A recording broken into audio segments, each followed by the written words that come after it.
Chapter 1588. Walpurgis Wang Li Academy, Main Street. Right now, there's only half an hour left before class starts. However, in one of the corners of the main street, several hundred students had gathered on both sides and were pointing at the main street, causing an uproar to break out. On the main street, surrounded by students, a boy wearing a boy's uniform with a military belt on his waist and a girl wearing a black kimono looked forward with a twisted face. This boy and girl are the same as Wu Yin, the new student Raisin and his automaton, Yaya. In front of Lei Zhen and Yaya, there was a man with a silver mask on his face and a cloak over his student uniform. His whole body exuded an astonishing sense of oppression. He was accompanied by two girls in black dresses with curtains hanging in front of their faces.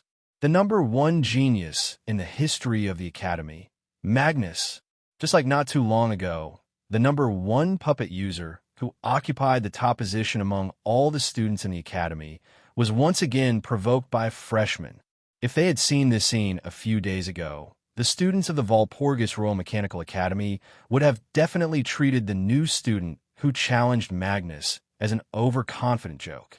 But now, with the rumor of a new student defeating the number one in the academy, the students more or less suppressed the disdain in their hearts and started to point at Raisin.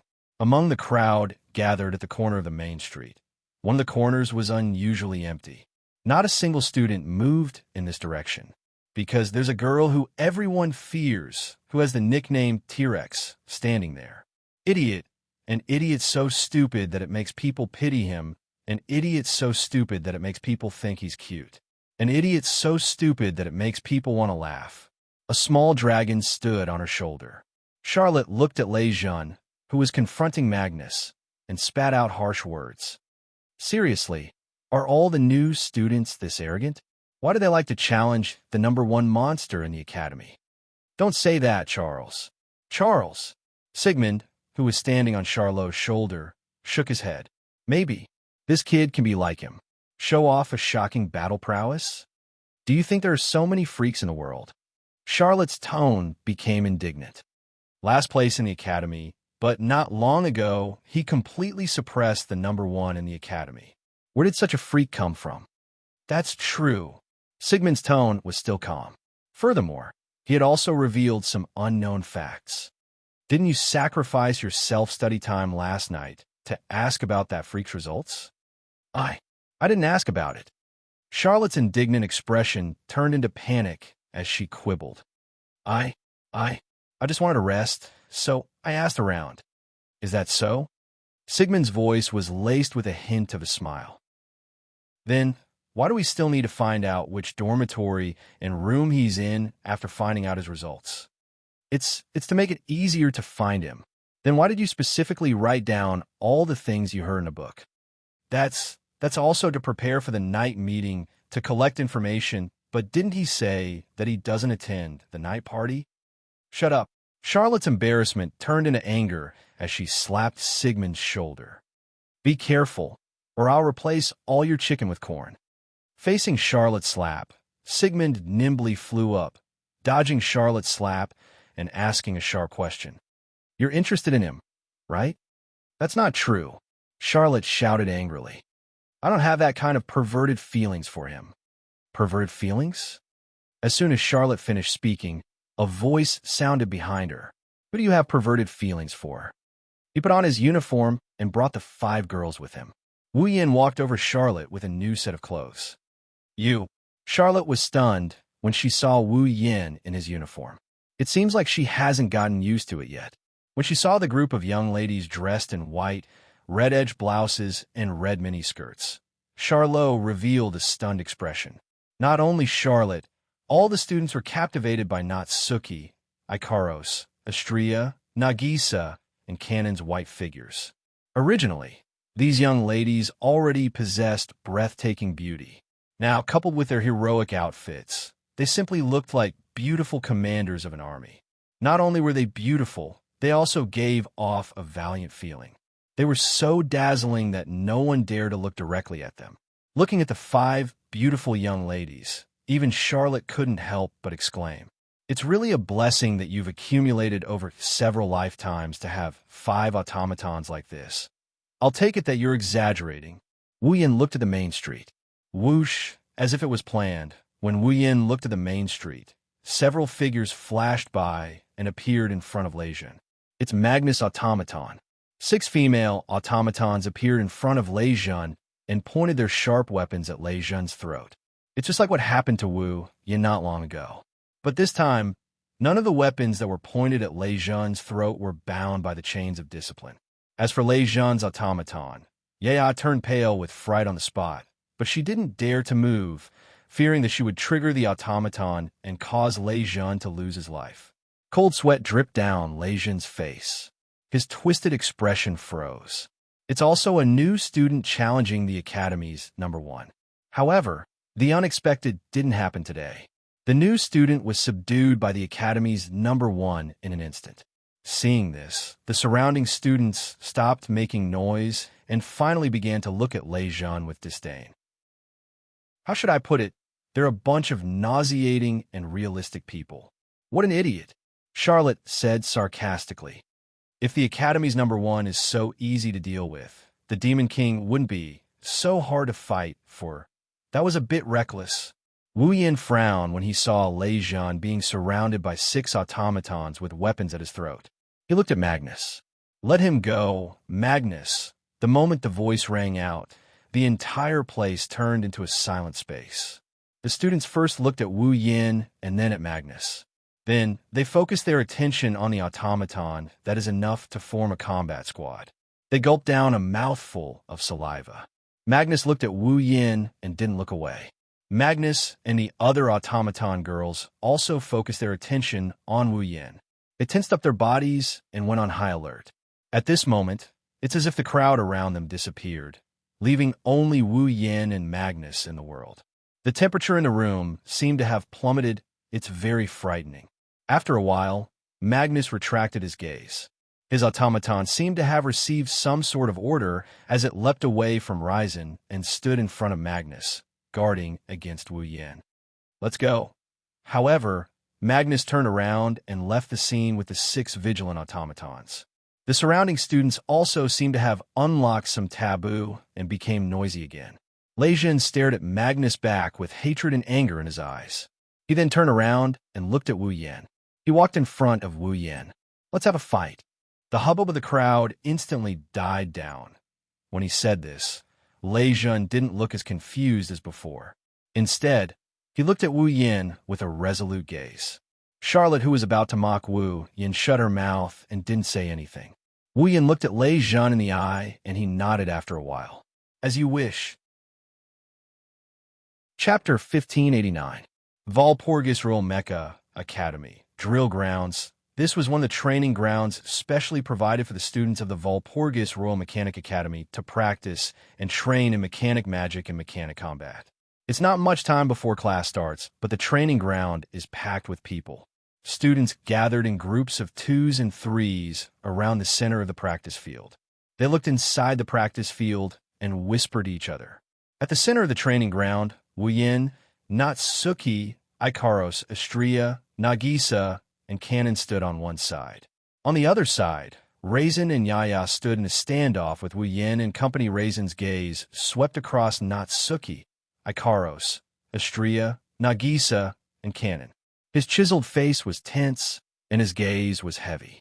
Just like the rumors say, he has 5 automatons. So that's how it is. Only the same one-man force can suppress a one-man force, huh? My partners are more like a team than an army. Wu Yin, who was standing in front of the 5 girls, chuckled when he met Raisin's gaze. However, classmate Lei Jun, you've done your homework quite well. You've even heard of those so-called rumors so quickly? After all, you're different from me. You're an eye-catching guy, Lei Jun said with a fake smile. I'm just a dabbler, so I often do things that overestimate myself. If I don't do some preparation work in advance, I'll be in trouble.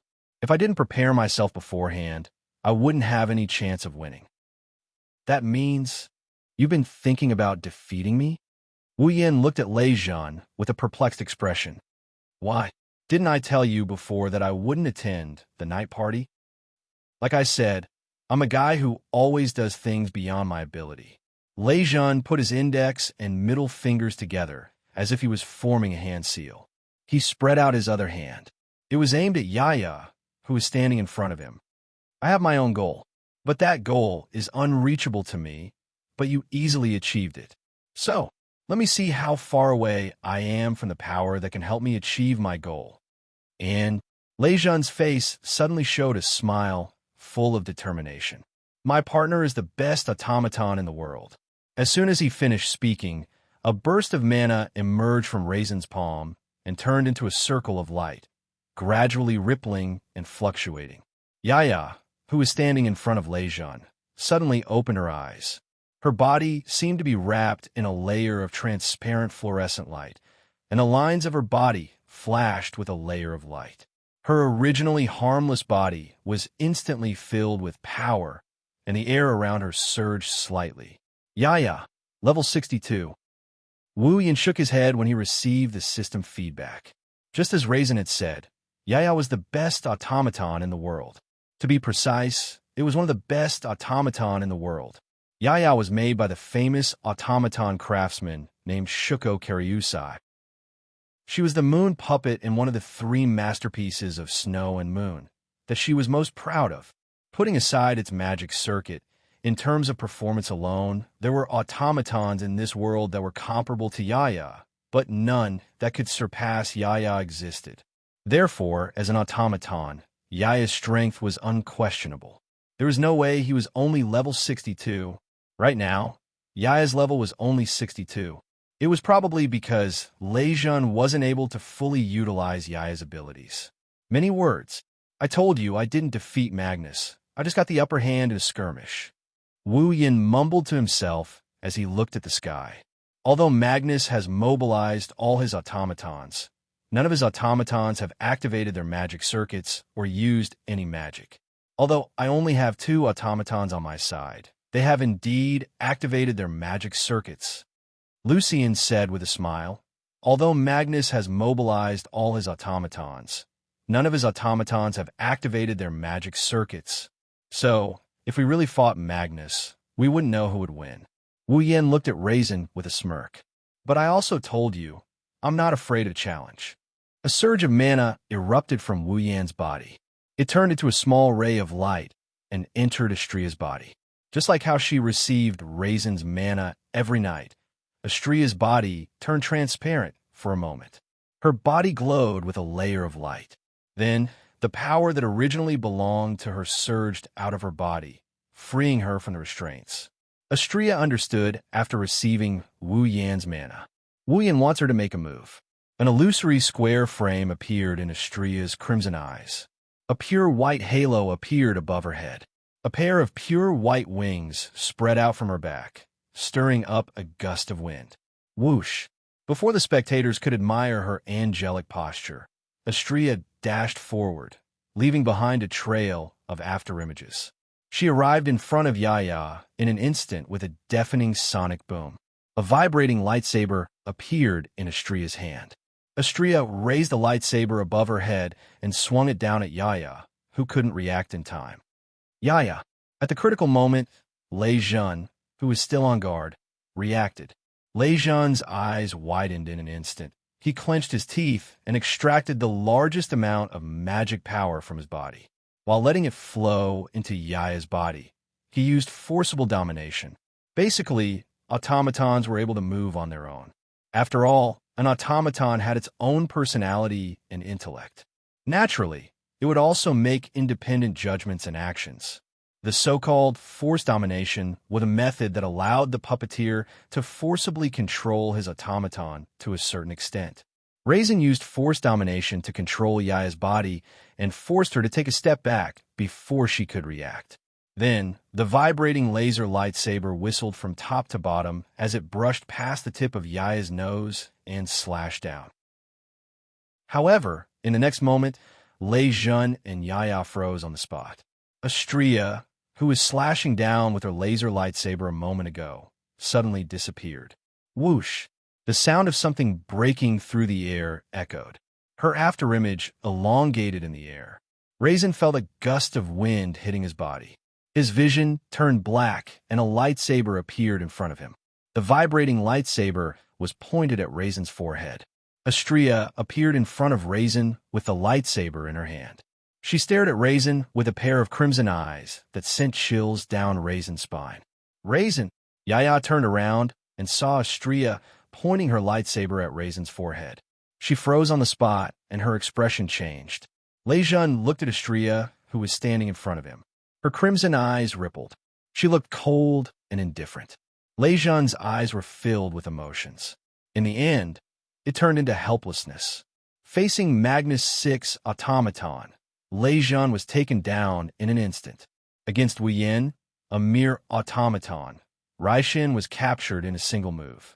The gap he wanted to know about was clearly shown in front of his eyes.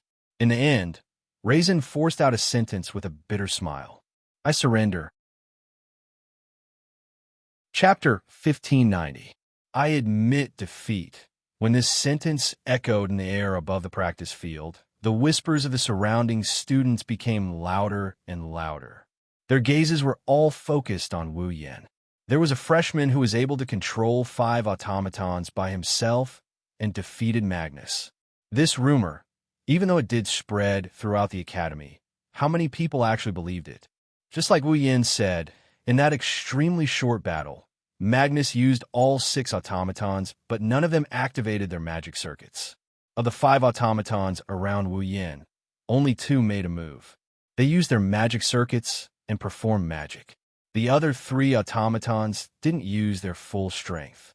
That's why, with both sides holding back, even though Wu Yin is the winner of the encounter that day, if Wu Yin and Magnus were to fight for real, no one would know who would win or lose without a real fight. Plus, Magnus is the #1 student in the history of the academy. How many people would be willing to believe that such an existence would lose to a new student? So, even though the rumor of a new student defeating the #1 student in the academy spread like wildfire, it only increased Wu Yan's reputation. Almost no one actually believed that Wu Yin could defeat Magnus. And now, Wu Yin once again made a move in front of the public. He only used a single automaton. The power of this automaton shocked the hearts of all the students, especially that speed that made people's hearts palpitate. Compared to Astrea's magic circuit that hasn't been spread yet, it left a deeper impression on the students. At this point, finally, the students in the academy understood a fact. Even if the new student with the 5 automatons didn't truly defeat Magnus, his strength would definitely be able to catch up to Magnus. At the very least, this new student's strength is definitely at the level of a 13-man. At this point, there's no doubt about it. It's just as I expected. In a corner, Charlotte crossed her arms. She looked at Astrea in awe. Astrea's speed is truly astonishing. Astrea's speed is naturally fast. After all, Astrea has the highest mobility and acceleration among all the angeloids. She's the fastest among all the girls. Hinajiku was probably the only one who could match Astrea in terms of speed. Of course, that doesn't include Natsuki, who uses space to teleport. It's purely based on speed. She knew Astrea's speed was purely from her own body and not from her magic circuit. That was why Charlotte was so surprised when she saw the effects of magic. I wonder which master craftsman made Astrea to be able to make such high-quality puppets. He muttered such a sentence. Charlot lifted his foot and was just about to walk towards the middle of the training ground when another person from the surrounding crowd arrived, causing Charlot's body to freeze on the spot. Clap, clap, clap. While Astrea retreated to Wu Yan's side, the crowd clapped their hands in a pretentious manner, attracting the attention of everyone present.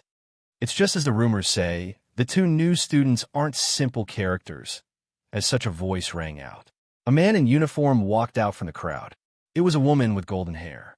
His voice is clear and elegant. He looks like a handsome man. The crowd started to get excited when they saw the handsome man. The surrounding students immediately burst into an uproar.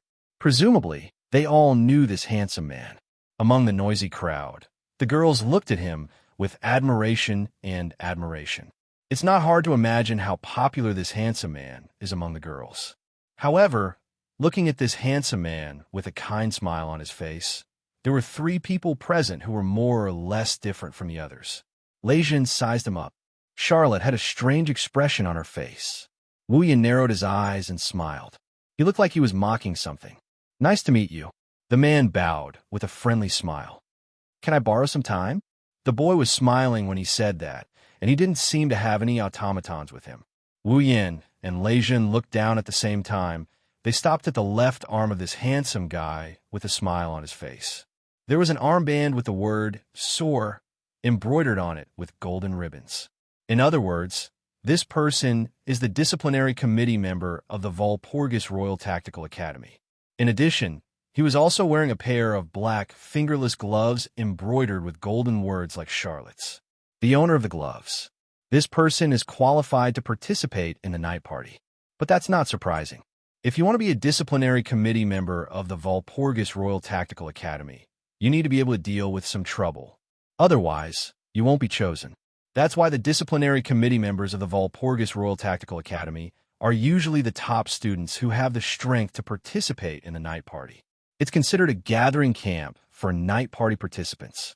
The man in front of him isn't just a normal night party participant. Borrow time?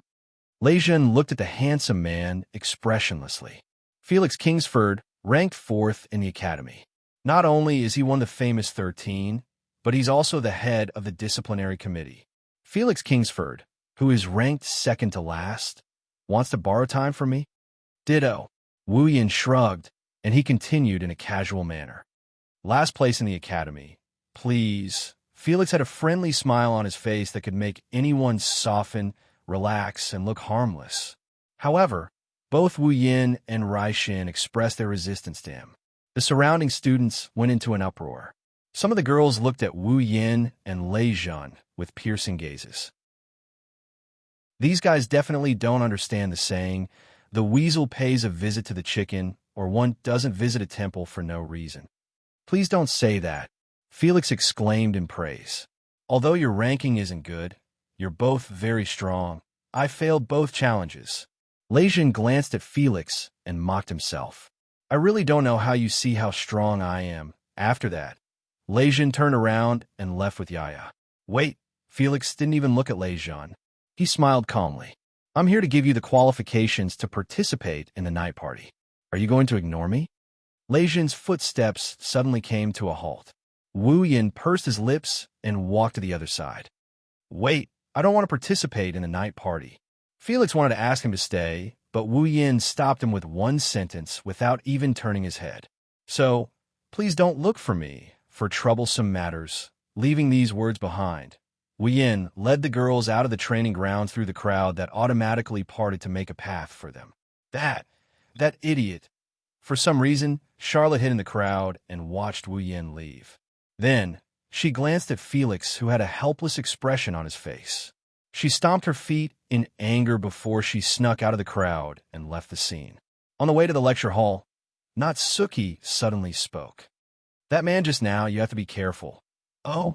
Wu Yin raised an eyebrow and smiled at Natsuki. What? Did you notice something? You should say you know something, right? Natsuki glanced at Wu Yin. I haven't seen your memories of this world, but that guy gave me a bad feeling. So, I'm just reminding you, don't worry. Wu Yin chuckled. I don't mind being a mousetrap. Chapter 1591. Magicians who could control automatons, perform clever magic, and engage in clever battles were usually called puppeteers. And those who specialized in creating automatons, installing magic circuits on automatons, and even developing high-performance automatons and powerful magic circuits were called puppeteers. Although the Walpurgis Academy was a place to cultivate outstanding puppeteers and export talents to the outside world, there were also puppeteers who wanted to become puppeteers. After all, controlling automatons and making automatons were 2 completely different technologies. Using and making were also 2 completely different levels of difficulty. However, whether it was puppeteers or puppeteers, they could not do without automatons. Therefore, there were definitely many similarities. Because of this, the Walpurgis Academy, which specialized in cultivating puppeteers, also set up a course called Mechanic Technology Department. It allowed some puppeteers to learn how to make automatons. At the very least, it allowed puppeteers to understand how an automaton was created. Therefore, the students who enrolled in the mechanic technology department either wanted to understand automatons and improve their skills in crafting, or they wanted to become puppeteers. In addition, in the building that exclusively belonged to the mechanic technology department, it also had professional equipment that could make automatons. There were still many people who took this course. Just as night was about to fall, Wu Yin walked out of the building that exclusively belonged to the mechanic technology department. He had a thoughtful expression on his face the whole time. Because the first-year students in the academy were new talents, the classes were mainly about mechanic magic. There was no division. Therefore, the mechanic technology department was not in the curriculum of the first-year students. Of course, if there were first-year students who wanted to come to the mechanic technology department to sit in, no teacher or professor would stop them. They would even strongly approve of it. It would lay a foundation for the students who wanted to choose the mechanic technology department in the future. Under such circumstances, after Wu Yin finished his class for the day, he went to the mechanic technology department to take a look. The third round of the Path of Demigod mission required 1,000,000 Eve's hearts, and Eve's heart was an essential ingredient for automatons. Without Eve's heart, even if the automaton's performance was extraordinarily high when it was created, without life and intelligence, it was nothing more than a lifeless puppet. Therefore, the mechanic technology department, which specialized in automatons, would definitely have the method to make Eve's heart. Wu Yin had Natsuki, Ikaros, Astria, Nagisa, and Cannonhead to the student cafeteria for dinner. He took advantage of the free time after school, ended to talk to Natsuki. After school, he went to the mechanic technology department to take a look, hoping to get some information. Surprisingly, Wu Yin managed to get some useful information. Inside all the automatons that were used for tactical combat, they were all equipped with Eve's heart, a magic circuit that could bring life and wisdom. Eve was a magic circuit with a high degree of freedom. Not only was it the only magic circuit that could break through the mana imbalance principle, but it also gave the automatons intelligence and turned them into automatons. In the hands of a skilled puppeteer, it could also be used to achieve certain life reactions. For example, breathing, sweating, digestion of food, metabolism, and other functions similar to humans. In other words, the history of mechanic magic started with the invention of Eve's heart. That was the origin of mechanic magic. Eve's heart was the most common and most primitive magic circuit. There are still many mysteries and functions that had yet to be revealed. Therefore, they wanted to assemble Eve's heart from scratch and create it. So far, no one was able to do it. That is to say, it was almost impossible to create Eve's heart, but it would be easy to replicate one. In this era where automatons were widespread, no matter which workshop, there would be a device to replicate Eve's heart. They would also prepare a Eve's heart to replicate this magic circuit.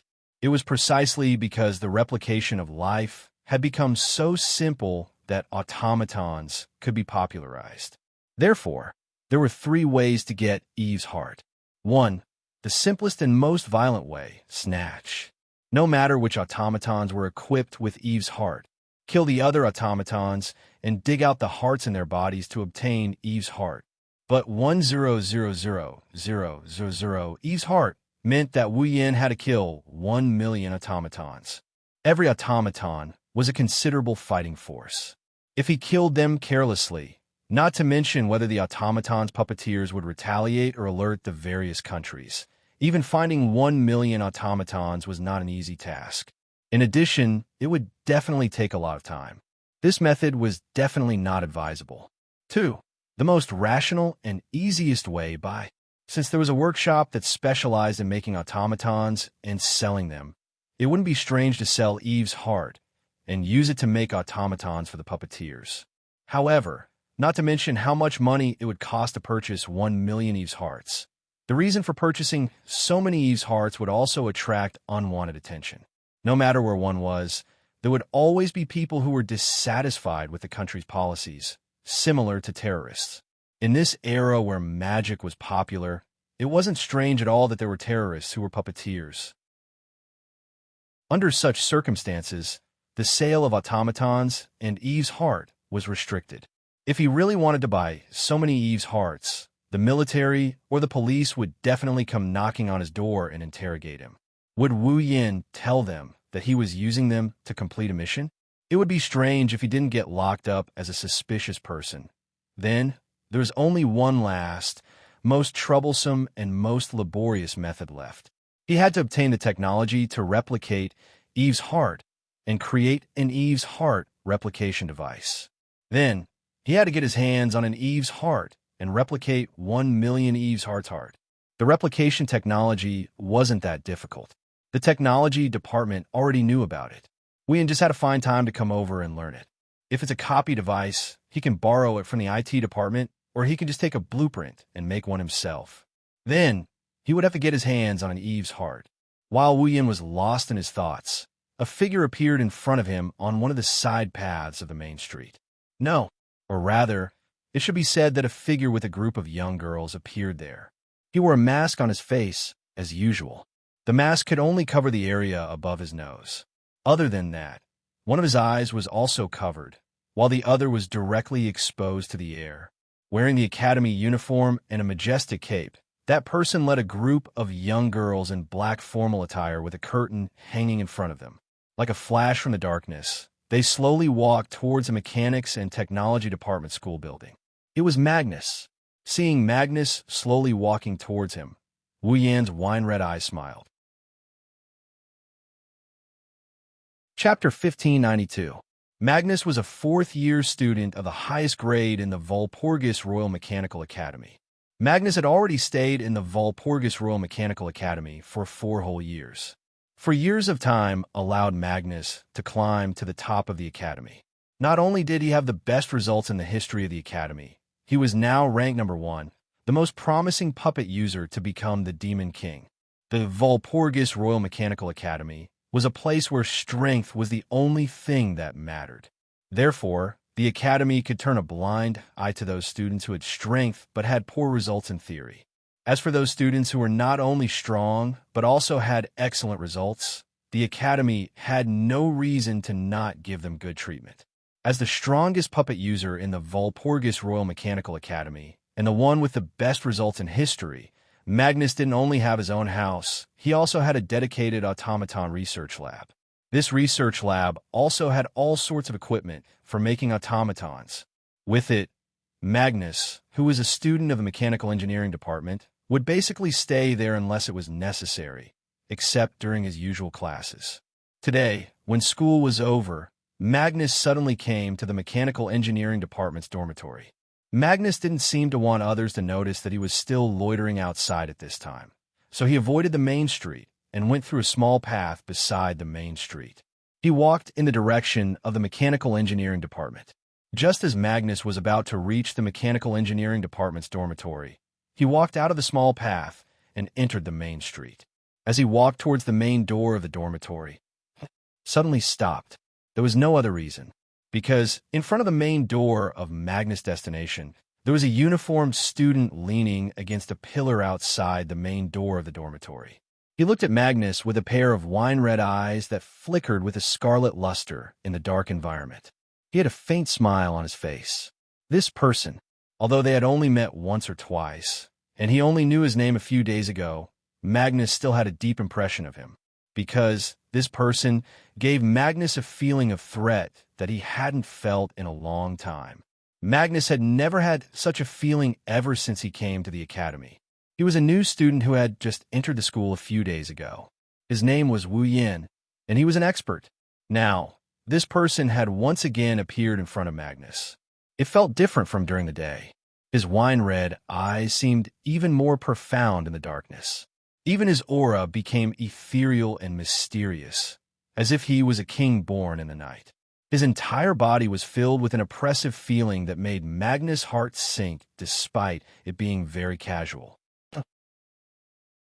It was so deep that it almost seemed to have color, and it seemed to have turned the surroundings into a blood-red, oppressive feeling. It seemed that even Magnus' team felt a shiver, and they all jumped in front of Magnus, their bodies emitting traces of mana. Oh, Wu Yin raised an eyebrow when he saw Magnus' squad, burning their own mana without the help of a puppet master. The faint smile on his face became even more pronounced. Being able to produce a certain amount of mana without the help of a puppet master, student Magnus. Your automatons seem to be all bandoliers. Wu Yan's words sounded like he was just casually chatting. This caused an indescribable tension to permeate the atmosphere of the entire place. Magnus' squad reacted to this tension. The mana in their body surged even more, and they also showed hostility towards Wu Yan. It seems that the extremely short battle from before had caused all 6 girls to be wary of Wu Yan. After all, that was the first time Magnus had been invincible since the birth of the squad. There was no way these automatons wouldn't be afraid of Wu Yan, and the so-called bandoliers referred to the existence of bandoliers. Automatons relied on the mana of their puppeteer to survive. Although they had magic circuits in their bodies, without mana, they were just empty shells. Automatons also couldn't produce mana on their own because the only thing that could produce mana was the bandolier. As for automatons, even if they had life and intelligence because of Eve's heart, they were still just puppets and couldn't produce mana. But the bandoliers were an exception. That was because the body of the Forbidden Doll, which was known as the Forbidden Doll, was made of human parts. They weren't the ashes or remains of the dead, but real living humans. With the bandoliers as components, the bandoliers could rely on the bandoliers to produce mana and provide mana for themselves. They were able to perform better than normal automatons, and to a certain extent, had the ability to break away from their puppeteer. Of course, the amount of mana a bandolier could produce was also very limited. It couldn't be compared to humans with mana, but it was still much stronger than automatons that couldn't break away from their puppeteer. But using the bandolier to create an automaton was already against the magician's code of ethics. It was taboo. Magnus, you're still not the Demon King. You can't break away from the International Magic Charter and the magician's code of ethics. A cruel smile appeared on Wu Yan's face as if it was carved out by a knife. If the people from the Magicians Association find out about this, you'll be sent to the guillotine. Hearing this, Magnus' squad seemed to have been provoked and wanted to make a move. However, just as the girls were about to make their move, Magnus suddenly said something like this. You don't seem to have your automaton with you. The tension in the air instantly multiplied, and the magic power of the girls of the battle squad also surged out even more intensely. Are you trying to kill me to silence me? Wu Yan had a look of disbelief on his face, but in the next second, he smiled calmly. I don't mind, you can try, see? Without waiting for his squad to react, Magnus nodded nonchalantly. You have an automaton in your squad that can teleport, right? This time, Wu Yan had a surprised look on his face. You saw through it? Magnus didn't answer. Instead, he looked at Wu Yan with his only exposed eye. You're looking for me? I heard that you're not only an excellent puppeteer, you're also a skilled puppeteer. I'm sure you have Eve's heart on you, right? Wu Yan pursed his lips. He didn't want to beat around the bush, and he got straight to the point. I want to ask you for Eve's heart. Hearing these words, Magnus lowered his head and pondered for a moment. Then he took out a stone from his sleeve. Magnus held the stone in his hand and infused mana into it. Hum! In the next moment, the stone in Magnus' palm emitted a resplendent light, turning into a dazzling ball of light that floated above his palm. After doing all this, Magnus tossed the glowing sphere to Wu Yan. If there's nothing else, please forgive me for taking my leave. Leaving these words behind, Magnus walked past Wu Yan with firm steps and headed for the tech department's dormitory. Throughout the entire process, Magnus' squad was on high alert. They didn't take their eyes off Wu Yan for even a second. It wasn't until Magnus entered the school dormitory that they jumped up and followed after him. Wu Yan shook his head with a chuckle as he held the glowing orb in his hand. What a loner. Chapter 1593. Walpurgis Royal Mechanical Academy, an empty space deep in the forest. The empty space that was full of potholes due to the practice between Wu Yan and Charlotte had returned to its original state. The messy potholes were all filled up, and the burnt marks were all erased. The empty space was once again flat. Wu Yin was standing in the middle of the empty space with his eyes closed. His hand was stretched out in front of him, and there were ripples of magic on it. In front of Wu Yan's hand that was rippling with magic, there was a human-shaped wooden puppet. It was moving in an uncoordinated manner, twisting, swaying, and staggering like a baby learning to walk. It would not be strange if it fell down at any time. It was not an automaton, but a real wooden puppet made of wood. It was only in its human form. The joints seemed to have been deliberately cut off, and there were unconcealable grooves. Its head was only an oval-shaped piece of wood, and it did not even have a face. When it walked, it was like a skeleton, and there were kacha-kacha sounds. It was an ordinary wooden puppet that did not have a basic magic circuit like Eve's heart. In other words, it did not have self-will, which was a common thing for automatons. It was just a lifeless, dead object. However, such a dead object was now like a baby learning to walk. Amidst the kacha sounds, it twisted its stiff body and walked step by step. If one were to observe carefully, they would discover that there was a layer of dim light around the puppet that was walking crookedly, covering the joints of its body. That layer of dim light. There was no need to think. It could only be what Wu Yin was doing with his eyes closed and his hand facing the puppet. That was an advanced magic called telekinesis. It was a technique that could use magic to interfere with matter and control it with one's thoughts. Now, Wu Yin was using such a technique. He was manipulating the puppet that had no self-control. The reason why he was doing such a thing, of course, it was because he was practicing magic. Although the automaton had the ability to act on its own and did not need the puppeteer to control its every move, the automaton still had the ability to act on its own. In battle, the puppeteer still needed to control the automaton to a certain extent. Therefore, using telekinesis to control a puppet without self-control could not only train the puppeteer's skills, but because the puppet did not have self-control, it also consumed a lot of magic to control it. It could also improve one's magic to a certain extent. However, it was not easy for a normal puppeteer to make a puppet move. Using magic to control all the joints of the puppet and make it move as one wanted while maintaining balance. Not only did this require a lot of attention to each joint, it also consumed a lot of magic power. The burden was really shocking. Therefore, if one was not an experienced and powerful puppeteer, they would not even be able to make the puppet's hands. And to the students of the academy, this was something that was close to impossible. In the entire academy, there were no more than 10 students who could use telekinesis to make a puppet move. As for being able to make the puppet move according to his will, probably only Magnus was able to do that. Wu Yin only learned how to use telekinesis from Kimberly in a recent class. Using telekinesis to control the puppet and practice magic was something he only started doing this morning. But now, Wu Yin can force the marionette to move according to his will. If others would know about this, they would be so shocked that their eyes would fall out. Unfortunately, there was someone who wasn't satisfied with this result at all. Control it more smoothly for me. Natsuki frowned as she looked at the puppet that was moving in a crooked manner. You even have the endless knowledge of tactics in your head. You can even use magic at the level of Sai of the Dragon King and revive Titan's hand at will. The magic of telekinesis is only a basic magic to you, right?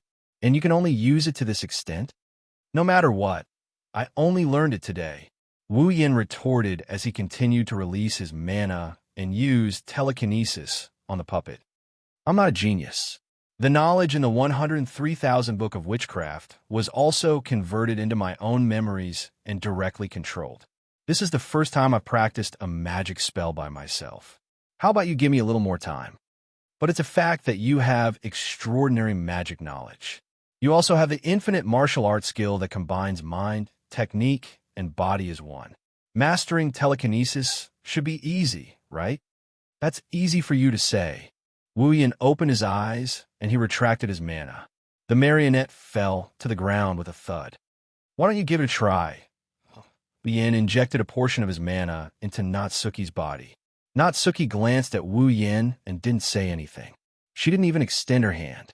She just stared at the puppet on the ground and used the mana that Wu Yin sent over. A pair of sapphire blue eyes shone. In the next moment, the joints of the puppet on the ground flashed with light. It stood up with a swooshing sound, grabbed a few rocks on the ground, and tossed them into the air. Pong! His hard feet touched the ground, and with a whoosh, the wooden puppet jumped up and arrived in front of the few stones that had been thrown into the air. Then he clenched his fists and punched out repeatedly like a gust of wind. Pung, pung, pung, pung, pung. The stones were shattered one by one under the puppet's chain of punches. They exploded into gravel. Then the puppet did a somersault in the gravel and landed on the ground agilely. Then it posed as if it was a golden rooster. Wu Yan's mouth turned into an O shape.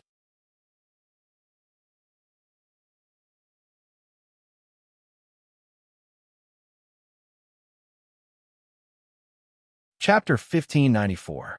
Due to the fact that he had to spend most of his time on PE class, the rest of the class is about the history of magic and so on, he skipped the class and practice for the whole day. After a full day of practice, Wu Yin was finally able to use his telekinesis to make the puppet move like a real person. This speed cannot be said to be slow. Perhaps it was even faster than Magnus when he first started practicing telekinesis, and was able to control puppets to the point where he could move nimbly. However, compared to Natsuki, who could casually use her telekinesis to make the puppet leap in the air and punch a rock, it was still far from being as difficult as it used to be. Nayu's mastery of psychokinesis magic was something that no one in the entire world could compare to, let alone the Academy. And this was under the condition that Natsuki didn't waste any time cultivating her telekinesis. As a natural-born witch, Natsuki's talent in magic could be seen from this. If it wasn't for the fact that Wu Yin had the highest level of magic cultivation, endless knowledge of magic, and the fact that his true ancestor body improved his talent, Wu Yin wouldn't even know if he could use his telekinesis today. After all, as Wu Yin said, he wasn't a genius. In the beginning, he was just an otaku who was waiting to die. When it's almost time for school to end, Wu Yin ended his training. He led the girls who spent the whole day playing under the shade of the trees and walked out of the forest towards the student cafeteria. However, when they passed by a school building, a rustling noise attracted the attention of Wu Yin and the others. What's going on over there? The first to notice the source of the noise was Nagisa, who pointed at a corner of the school building. Everyone followed the direction Nagisa was pointing at. Wu Yin and the others all turned to look at the corner. At the back of the school building, the uniformed students gathered together, forming a human wall. The noise came from the students who were gathered there. Inside the human wall, a cordon tape was pulled open, emptying the area inside the human wall. Disciplinary committee members with armbands on their arms stood guard in front of the cordon tape, as if they were preventing the crime scene from being destroyed. Could it be that a crime has occurred? Even Cannon had the same thought. She cowered in fear. No way. Nagisa seemed to be afraid as well. She grabbed Wu Yan's hand. This is an academy. How could a crime happen here? It's not a normal academy. But unfortunately, this isn't a normal academy. Natsuki held her parasol and looked at the human wall. Every student here is a puppeteer. They all have automatons and have power. Once a fight occurs, it will cause them to go overboard and commit stupid crimes. It's not surprising. Then, Astria pulled on Ikaro's hand and whispered in a whisper. Could be a dead person over there. A dead person? The dead man. Nagisa and Cannon hugged one of Wu Yan's arms. There's no sign of life. Ikaros was the only one.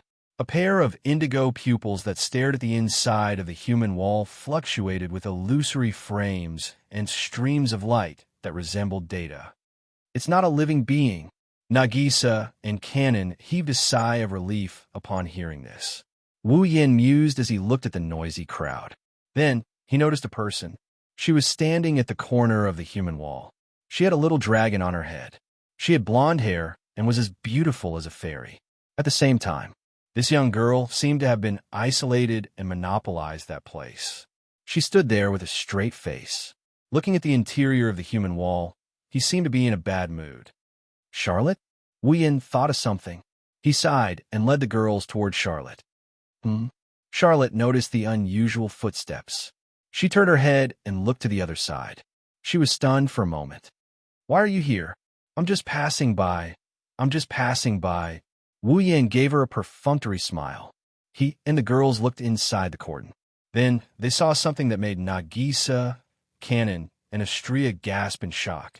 Next to the wall of the school building, there was a wreckage that could be called a corpse. The upper body was leaning against the wall, and the lower body was almost completely gone. From this angle, he could clearly see the cross-section of the wreckage. He could even see the abdominal cavity of the wreckage from the cross-section.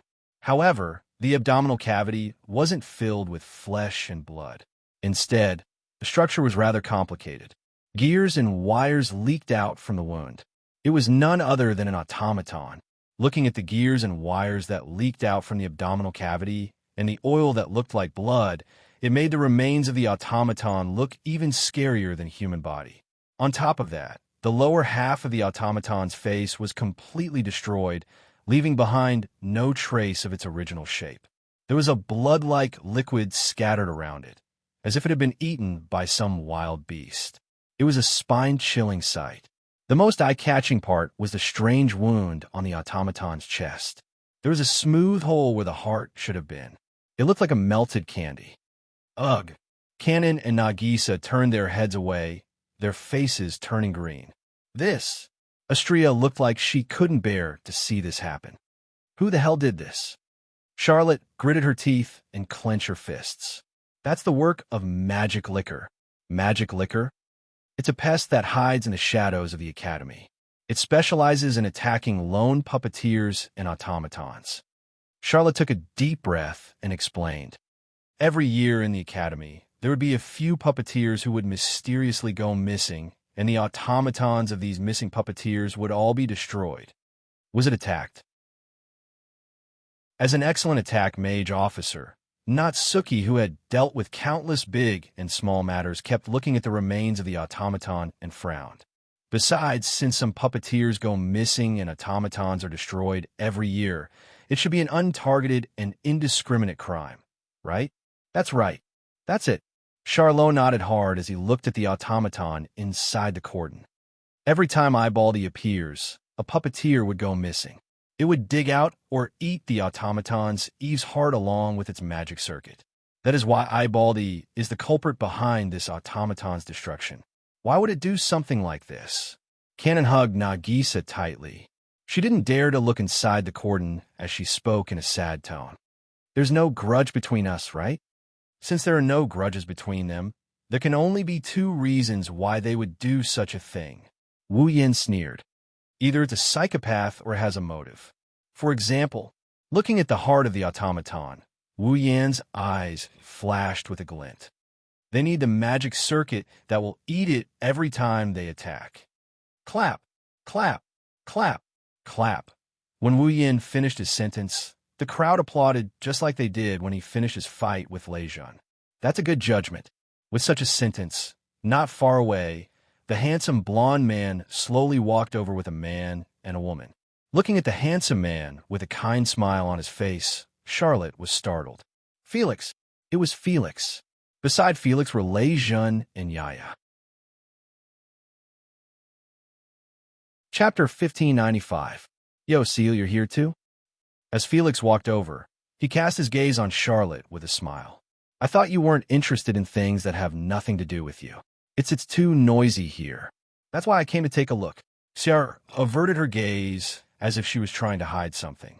She was behaving strangely. It's not that strange, is it? The magic liquor is an indiscriminate criminal, isn't it? Don't you think I might be targeted as well? With Charles's strength, magic liquor definitely wouldn't dare to target you. Felix's signature friendly smile appeared on his face. Even if magic liquors were to find you, I would do my best to protect you. I don't need it. Charlotte was a little flustered. Like a proud little girl, she turned her head away. I'm not weak enough to need someone to protect me. How cold.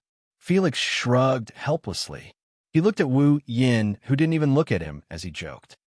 But that's right, with this expert by your side who can match up to Magnus, You don't need my protection anymore. It's not like that. Hearing this, Charlotte seemed to be even more flustered. I don't have that kind of relationship with him. Why are you in such a hurry to cut ties with me? Wu Yin glanced at Charlotte. No matter what, I practiced with you and helped you a lot. Aren't you being a little too unreasonable? It's not like that. Charlotte panicked even more, but she didn't explain anything. She looked at Wu Yin apologetically. She changed the topic and said to Felix, "By the way, why are you here?" "Me?" Felix smiled lecherously. "I'm here to invite you on a date." "What?" Charlotte's face was dyed with a layer of rosy red. She stuttered. "I refuse. I've invited you so many times already. Why don't you consider it?" Felix sighed in disappointment. "But let's forget about it today. Let me finish my work first." Felix looked at Wu Yin and smiled. "Your reasoning just now is very helpful to us. I wonder if you can help us out?" Wu Yin pursed his lips and looked at Lei Zhan. "Lei Zhan is already helping you, right?" Lei Zhan looked up in surprise. "You know about my deal with Felix?" "Deal?" Charlotte looked at Lei Zhan. "What deal?" "Nothing." Lei Zhan shook his head. "Felix asked me to defeat Magic Liquor in exchange for the right to participate in the night party." "The qualification to participate in a night party?" Wu Yin raised an eyebrow. He chuckled. "I didn't expect the discipline committee of the Walpurgis Academy to have so much power. They can even decide the candidates to participate in the night party. The night party's participation is provided by the night party's executive department. The discipline committee will only recommend the candidates to the executive department collectively," Felix explained. "Also, since Magic Liquors can commit so many crimes and successfully defeat the puppeteers in the academy each time, his strength is at least on par with the 13. As long as we get rid of Magic Liquor, even without our recommendation, the night party executive department will take note of Lei Zhan's strength.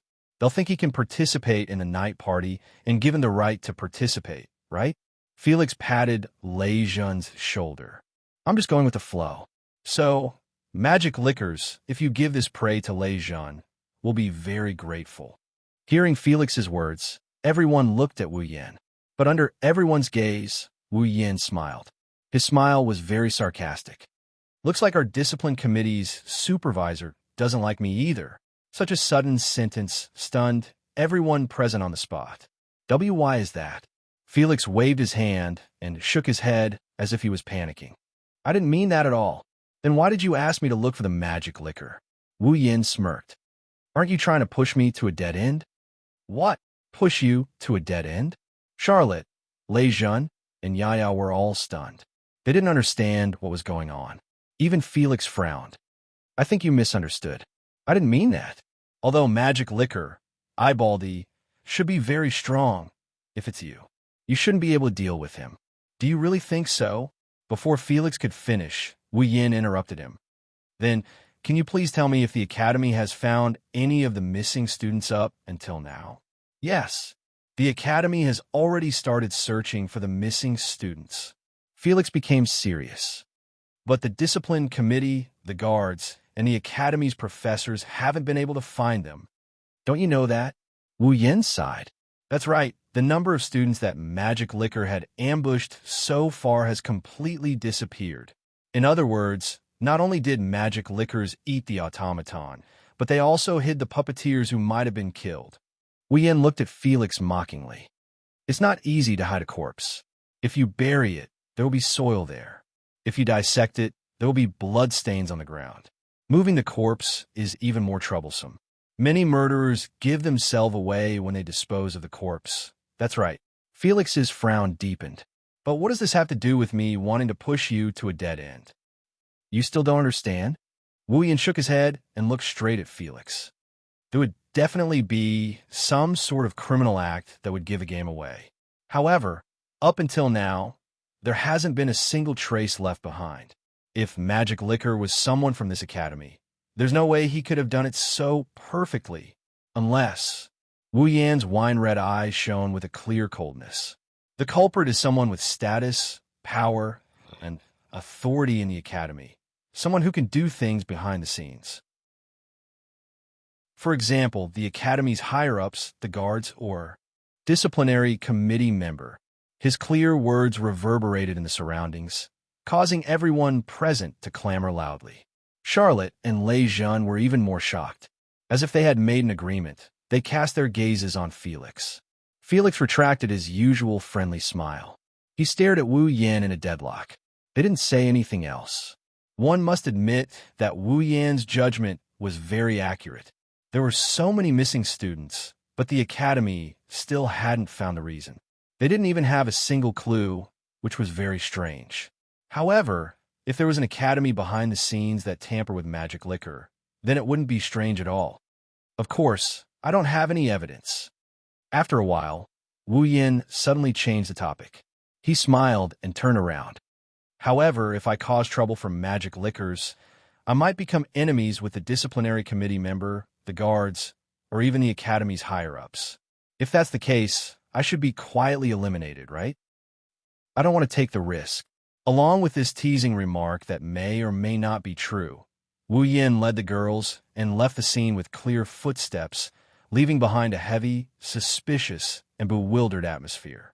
It was as if he was telling everyone that the following days wouldn't be peaceful. Chapter 1596. Nighttime. Inside the tortoise shell, no one other than the housemaster noticed the change. Nagisa, Kanon, and Astria were sitting on the bed in their pajamas. They were chatting happily. Natsuki was sitting on a sofa against the wall. She was also wearing pajamas. She was enjoying a cup of black tea with her eyes closed. Ikaros was standing on the other side. She was holding a large watermelon in her arms. She was caressing it while staring blankly at the bathroom. If the students who lived in the same house saw the scene of a lovey-dovey couple in the room, they would be very envious, right? Even though the 5 girls came in all shapes and sizes, they were all beautiful. In a male dormitory like this, where problem students and third-rate puppeteers live, a room like this should be heaven, right? As a matter of fact, Wu Yan is quite happy living here. Not only can he watch the girls laugh and play every day, there are only 2 beds in the room. Even if Ikaros and Astria don't need to sleep, if they share a bed, the remaining one will have to sleep with Wu Yan. How could he not be satisfied with this kind of life? Of course, with Natsuki's personality, there was no way she would sleep with Wu Yan in front of so many people. Nagisa also had a strong reaction to sleeping with Wu Yan. Normally, Kanon was the one who slept with Wu Yan. Being surrounded by so many girls and sharing a room was nice, but it wasn't as comfortable as when he was living with Chuju and Mikoto in Fuyuki City. After all, when he was living with Chuju and Mikoto, Wu Yan could sleep with them without any qualms. But here he had Natsuki, Nagisa, and Kanon, the 3 fresh and delicious girls. Wu Yan couldn't do whatever he liked without any qualms. While the girls were happily doing their own things, the bathroom door that Ikaros was staring at was opened. Then, Wu Yan walked out of the bathroom in loose casual clothes. He was drying his hair with a towel. "I'm done." After drying his hair, Wu Yan exhaled in satisfaction. "Who's next?" "Us. Let's do it." Nagisa, Astria, and the shy Kanon raised their hands. "The 3 of us will shower together." Nagisa, Kanon, and Astria got off the bed. They grabbed their clothes and towels and walked toward the bathroom. Clang! Suddenly, there was a knock on the window of the room. Ikaros stood up. His indigo pupils were slowly turning into a deep red. "Don't worry." Wu Yan raised his hand and stopped Ikaros. "There won't be anyone who wants to harm us who would obediently make a sound." Even though he said that, he still had a puzzled expression on his face. He walked to the window, pulled the curtains, and opened the window. Almost at the same time, a small pebble came flying from below. It went straight for Wu Yan's face, and Wu Yan slapped it away with a loud smack. He caught it with his hand. It was only at this moment that a small cry of surprise reverberated from below. It caught Wu Yan's attention. In the courtyard of the tortoise-shell dormitory, Charlotte stood there with Sigmund on her head. She looked at Wu Yan with a surprised look on her face. Needless to say, the one who threw a rock at Wu Yan and the one who used the projectile method to hit the window is undoubtedly Charlotte. "I say, Wu Yin tossed the stone in his hand. He looked at Charlotte with an annoyed expression. Coming here in the middle of the night to play a prank, do you have a grudge against me? It's not a prank. Charlotte reacted and her eyes darted left and right. She muttered, I just wanted to talk to you about something. Wu Yin paused and turned around. He looked at Natsuki. Natsuki was holding a teacup, but her eyes were on Wu Yin. When she saw Wu Yin looking at her, she nodded casually. All right, Wu Yin replied. I'll go down now. Sorry to keep you waiting. In the courtyard outside the tortoiseshell dormitory, Wu Yin found Charlotte sitting on the grass and walked over. She saw Wu Yin in loose casual clothes walking towards her. She looked a little uncomfortable but still made room for Wu Yin to sit. I'm really sorry about today. When Wu Yin sat down, Charlotte lowered her head and said something that stunned Wu Yin. What do you need to be sorry about? We've only met once today and exchanged a few words. Can't you think for yourself? The apology from before seemed to have exhausted all the frankness that Charlotte had squeezed out. At this moment, her words had returned to their usual aggressive manner. Didn't I try to distance myself from you in front of Felix? Charlotte turned her head away so that no one could see her expression. I didn't do it on purpose. Are you talking about that? Wu Yin scratched his face and shrugged. I didn't take it to heart. You don't have to apologize. Just accept Charles's apology. Sigmund, who was lying on top of Charlotte's head, suddenly said. Because of this, Charles almost didn't eat dinner. Sigmund, Charlotte angrily threatened. Be careful, or I'll replace all your chicken with peanuts tomorrow. Charlotte inadvertently met Wu Yan's eyes. She looked like she wanted to say something, but stopped herself. Wu Yan got confused when he saw Charlotte acting like this. What's wrong? No, nothing. Do you think I'll believe you? Aren't you a little too dishonest? That's not true. After retorting almost reflexively, Charlotte hesitated for a moment and asked.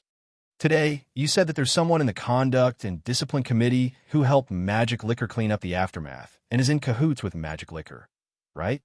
What I'm trying to say is that the Academy's higher-ups, the guards, and the Disciplinary Committee's Disciplinary Committee are all in cahoots with Magic Liquor.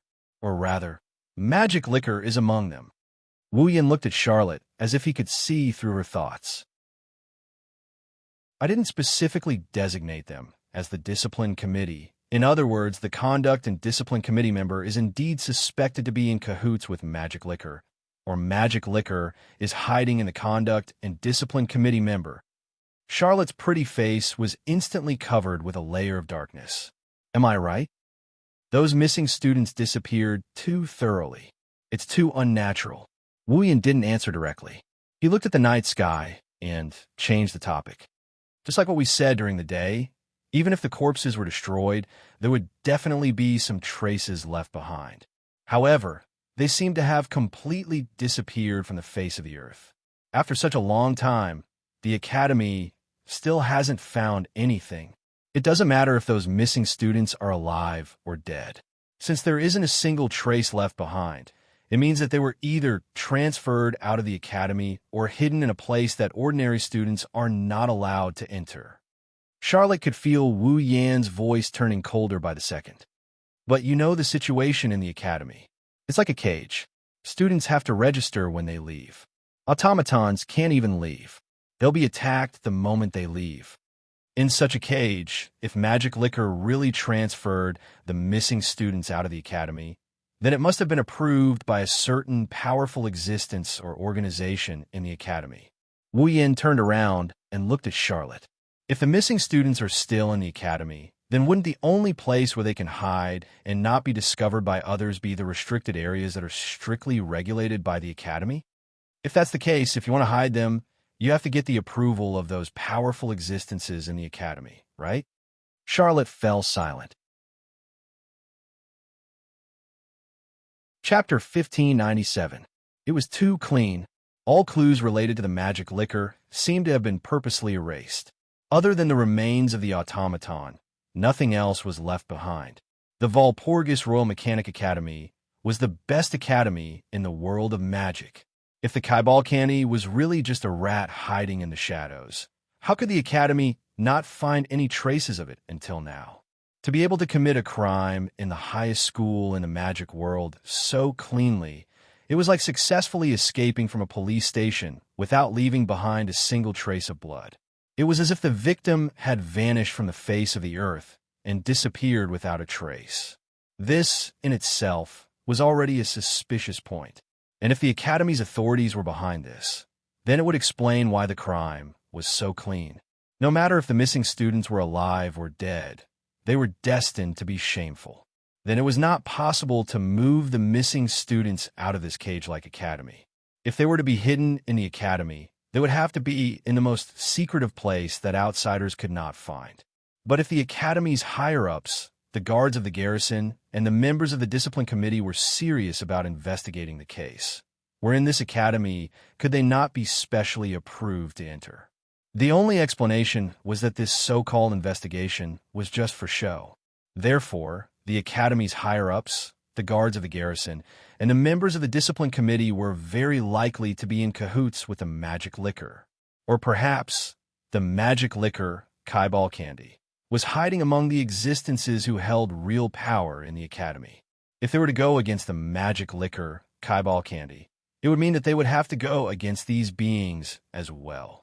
As a student, without any backup, who could contend against these existences? That would instead be targeted by these existences, wouldn't it?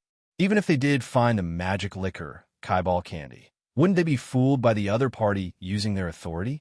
Realizing this, Charlotte couldn't help but feel a chill in her heart.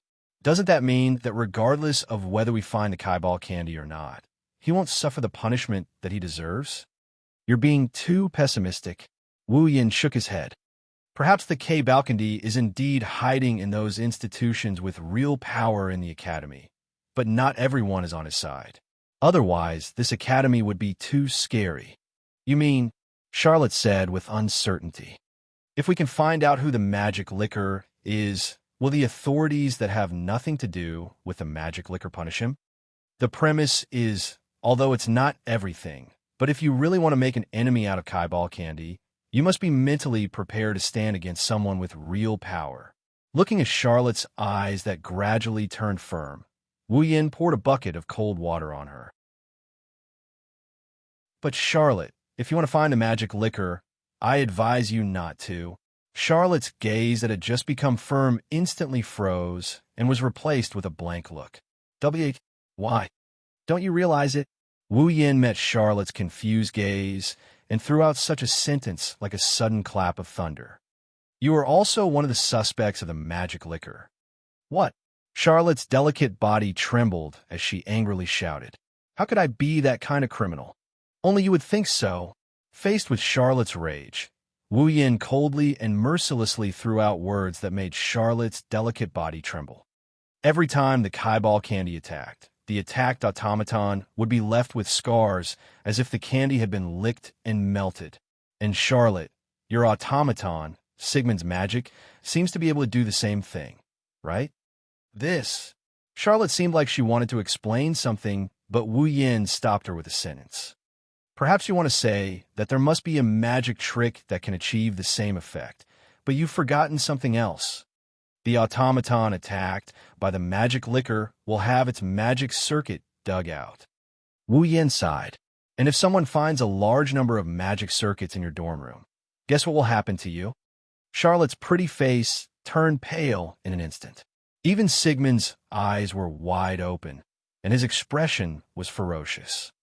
Rumor has it that Count Baleo, who is also your father, is a famous collector of automaton. There are many automatons in his mansion, and they live a family life together with Count Baleo's family. Looking at Charlotte's pale face, Wu Yin raised his head and looked at the night sky. His voice drilled into Charlotte's ears one by one. However, one day, an extremely noble boy came to Count Bilo's house as a guest. The boy was bitten by a small dog-shaped automaton. Because of that, Count Bilo was severely condemned by the royal family. His title was stripped, his territory was reclaimed, and all the automaton that was like a family were disintegrated. The magic circuits of the disintegrated automaton. Wu Yin closed his eyes. Charlotte, you must have bought them back with your scholarship and placed in your dorm room, right? Charlotte's face was drained of blood. Even her lips had turned pale. She could no longer utter a complete sentence. You have the magic that can cause a wound that looks like a candy that was licked and melted, and your dormitory room is full of magic circuits.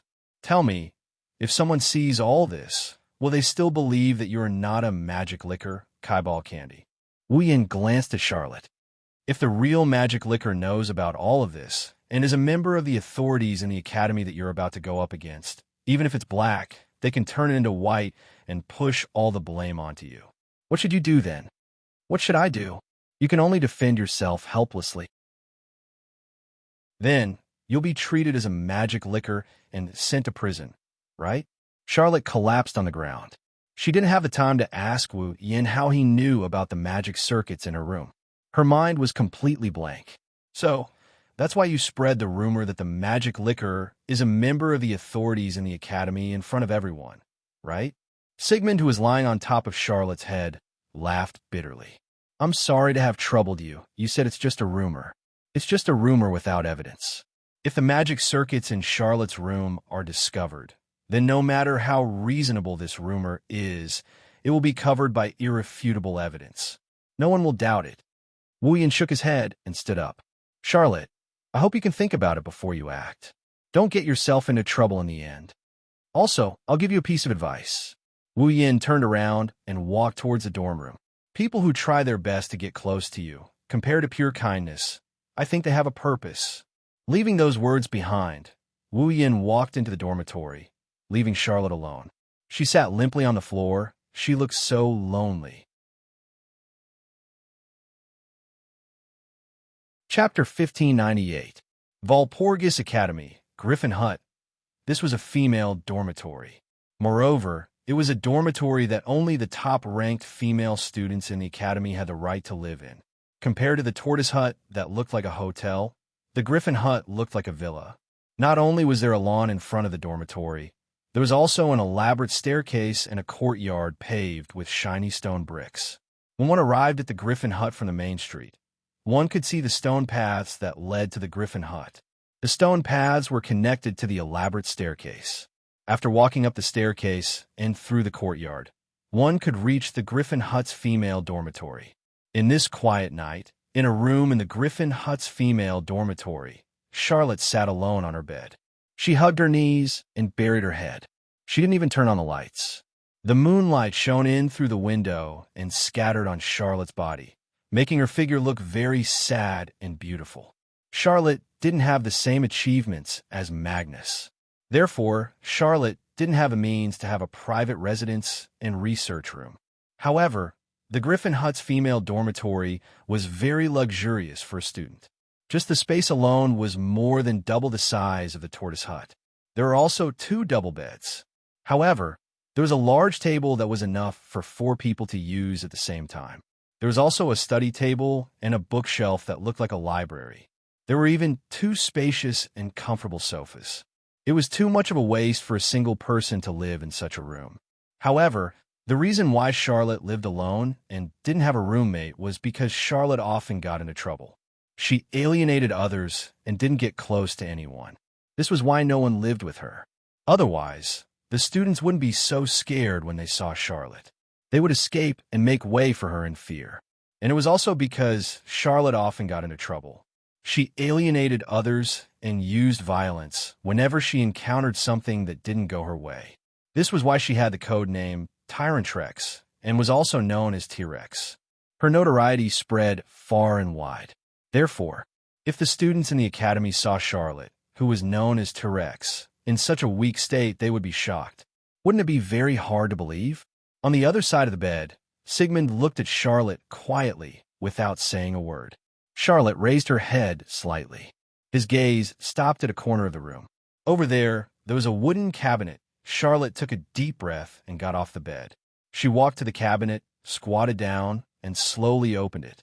The next moment, the scene in the cupboard was exposed to the air. Inside, there were many small culture tanks that contained heart-like things. Next to the small culture tank that contained the heart-like object, there was also a device. Wires extended from the device and connected to the small culture tank, and the device was operating. The heart-like things in the culture tanks were none other than Eve's heart. It was also the magic circuit of the family-like automaton that Charlotte bought from the outside one by one with her scholarship. Count Bilo's family used to be the pride of the United Kingdom for their ingenious magic, but that was already a thing of the past. Just like what Wu Yin said, one of Count Bilo's dog-like automaton bit a boy of noble status. As a result, Charlotte's father was severely condemned by the royal family. Even his title was stripped away and his territory was taken back. As for the automaton that used to be her family, with the exception of Sigmund, all of them suffered the fate of disintegration. Now, the hearts of the automaton that suffered the fate of disintegration were being bought back by Charlotte one by one with her scholarship. But now, these hearts might very well cause Charlotte to be treated as a magic liquor, K-Balkandy. Plus, Sigmund's demon sword was able to cause the candy to melt. With these two reasons added together, even if Charlotte wanted to prove her innocence, there was no way she could do so. After all, a magic liquor, K-Balkandy, might very well be one of those existences that held real power in the academy.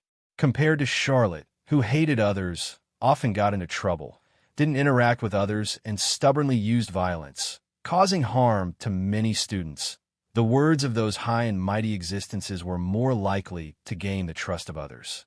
Besides, they were existences that held real power. They could explain themselves however they wanted. They could even fabricate some false evidence. By that time, no one in the academy would believe that Charlotte wasn't a magic liquor, K-Balkandy, right? I just want to live with my family again. Looking at the rows of magic circuits in the cabinet, Charlotte squeezed out some bitter words as if she was complaining. Could it be that this is also wrong? The one at fault isn't you, Seal. Sigmund flew to Charlotte's side and lifted his small dragon head to look at her. His old and steady voice brought an indescribable sense of security. However, Wu Yan's words are also reasonable. If you continue like this, you might be used as a scapegoat by the real magic liquor, K-Balkandy. No, that won't happen. Charlotte bit her lips and shook her head in disbelief. Although I don't know how he found out about these magic circuits, but other than him, no one else knows about this. The magic liquor, K-Balkandy, wouldn't know either. As long as I'm not discovered, I won't be used. There was some truth in this statement. Who asked Charlotte to never get close to anyone? She had never even had a friendly conversation with anyone before. People feared Charlotte like a tiger. They didn't even want to see her, so how could they know about the existence of these magic circuits? However, it was a pity that this time, Sigmund remained silent, which made Charlotte feel uneasy. Did you think of something? Sigmund didn't answer immediately. Instead, after a moment of silence, he said such a sentence. Didn't Wu Ying give you a piece of advice? Advice? Charlotte was stunned. Then, she was confused. Is it the one that says, compared to pure kindness, I feel that those who try their best to get close to you have ulterior motives? After saying that, Charlotte couldn't help but laugh. How can that be? Other than that guy, who else would be willing to get close to me? As she spoke, Charlotte's pretty face suddenly froze. Try their best to get close to me? Isn't there? In her memory, a face flashed across Charlotte's mind. At the same time, a thought that she would never consider flashed across her mind. Charlotte's delicate body trembled slightly. No, it can't be. Charlotte's eyes trembled even more intensely. She shook her head in disbelief, as if she had lost all her strength. No, it can't be him. Sigmund seemed to have thought of the same thing as Charlotte. He grabbed Charlotte's hand with his dragon claw. Calm down. Seal. The pain from her hand made Charlotte's confused mind start working again. However, her face was still full of disbelief, but there was also a faint trace of panic. Sigmund, as if looking for someone to rely on, Charlotte hugged Sigmund tightly. She closed her eyes tightly, as if she didn't dare to face reality. That should be impossible, right?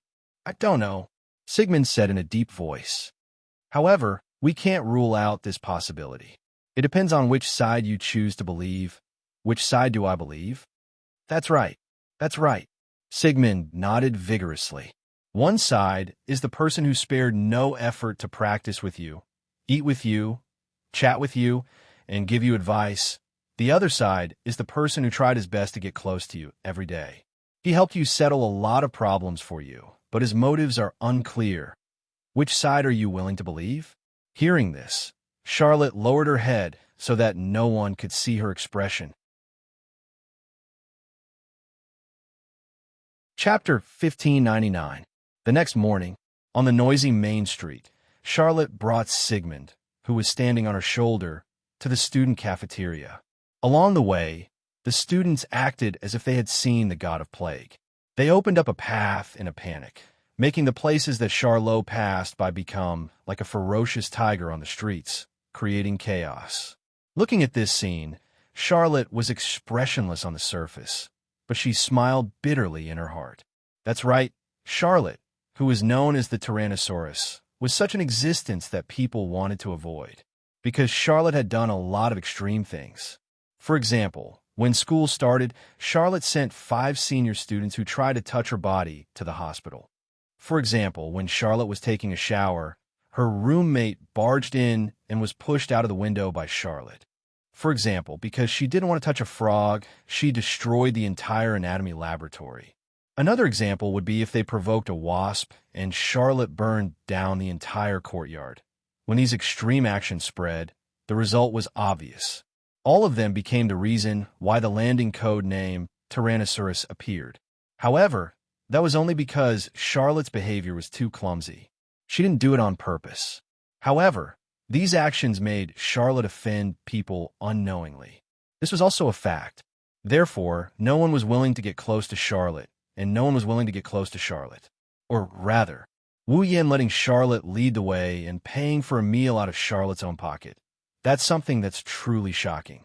But that was also because Wu Yan was a freshman and didn't know about Charlotte's matters. That was why he didn't hesitate to get close to Charlotte. Of course, this was what Charlotte thought. As for Charlotte herself, she didn't mind at all that she was being shunned. After all, almost all the students in this school wanted to get the throne of the Devil King. They were all people who wanted to compete with Charlotte for the Devil King position. If one person, Charlotte didn't have too many scruples. It wasn't a bad thing not to make friends with the enemy. Unfortunately, there were advantages and disadvantages to isolating oneself. Some small people would definitely do a lot of tricks behind the scenes. For example, rummaging through Charlotte's cupboard. For example, hiding Charlotte's things. This kind of prank was something that Charlotte used to encounter almost every day. Perhaps it was because of this. If Charlotte had been slandered as a Kai-ball candy, most people would have agreed with it. Not only because many people hated Charlotte, but because everyone hated Charlotte, others could use this as an excuse to fabricate facts. For example, he had attacked the students in the academy because he held a grudge against the students who hated him. Thinking about it, there should be quite a few people who would believe it, right? With such a bitter mood, Charlotte walked expressionlessly on the main street that almost caused chaos and headed towards the student cafeteria.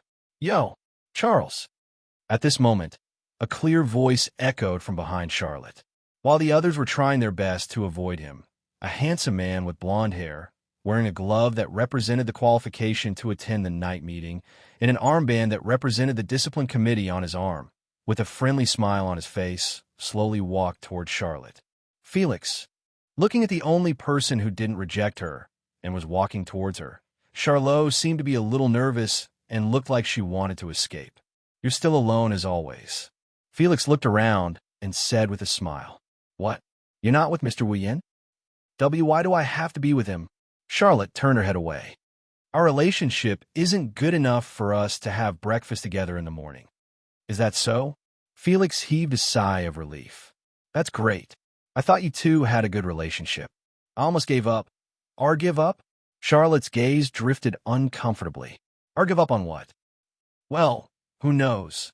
Felix looked at Charlotte meaningfully and revealed a lecherous smile. "Well, let's not talk about this anymore. Charles, why don't you give me a chance today and go on a date with me?" "A date?" Charlotte pursed her lips and looked up at Felix with a serious expression. "Why does it have to be me?" Hearing this, Felix paused for a moment before his eyes lit up. In the past, when Felix asked Charlotte out on a date, Charlotte would refuse without hesitation. But today, Charlotte asked for the reason. Didn't this mean that Felix had a chance? Isn't it obvious?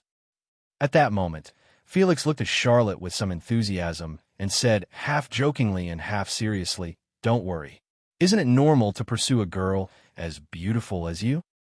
There are plenty of girls in the academy who are prettier than me." Charlotte's cheeks were slightly red, but she still said seriously to Felix, "They're not as annoying as me, and you're so popular among the girls. If you go on a date with them, they should be happy, right? We've known each other for a long time. You should know me more or less, right?" Felix stopped smiling and looked straight at Charlotte. "Do you think I would casually ask someone on a date because of this? Is that so?" Charlotte blushed even more when Felix looked directly at her. She quickly averted her gaze and said shyly, Is that so? If it's just for a while. I don't mind accompanying you for a while." "Really?" Felix revealed a dazzling smile that dazzled the girls around him. "That's great. Please have breakfast with me." That's it." Charlotte turned around and walked toward the student cafeteria in a panic. Only then did Felix straighten his collar. A heartfelt smile appeared on his face as he followed Charlotte's footsteps. On the way to the student cafeteria, Felix had been actively talking to Charlotte. Charlotte, on the other hand, seemed a little nervous, replying intermittently like a little girl. This made many of Felix's fans grit their teeth and look at Charlotte with unfriendly gazes. However, Charlotte completely ignored him. Not long after, she suddenly said such a sentence. "Felix, there's something I want to ask of you." "Something?" Felix paused for a moment before smiling helplessly. "I understand. So that's why you were willing to accept my invitation today." "I'm sorry." Charlotte lowered her head. "But I can only ask for your help." "That's an honor." Felix shrugged. "Just say it, Charles. If I can help you, I'll do my best." "Is that so?" Charlotte's eyes flashed with a complicated expression. She looked up at Felix. "Then, can I trouble you to find time to let me see the automaton that was eaten by the cave balcony?" "The automaton that was eaten by the cave balcony?" Felix paused and frowned. "Why do you want to see the automaton?" "It's like this." Charlotte hesitated for a moment before replying. "My friend has a way to extract the last scene the automaton saw in a short period of time before it was destroyed from the broken automaton." "Extract the last scene the automaton saw before it was destroyed?" Felix's eyes narrowed. "That friend of yours is Mr. Wu Yen, right? Is this true?" I don't know, but that guy said." Charlotte clenched her fists. "If this is true, then we'll be able to see the true face of the Kaibal candy." "So, Felix," Charlotte said pleadingly, "the automaton should still be in the hands of the discipline committee, right? Can you give us some time to take a look at that automaton?" Felix seemed to be in a difficult position, but that automaton is also a very important piece of evidence.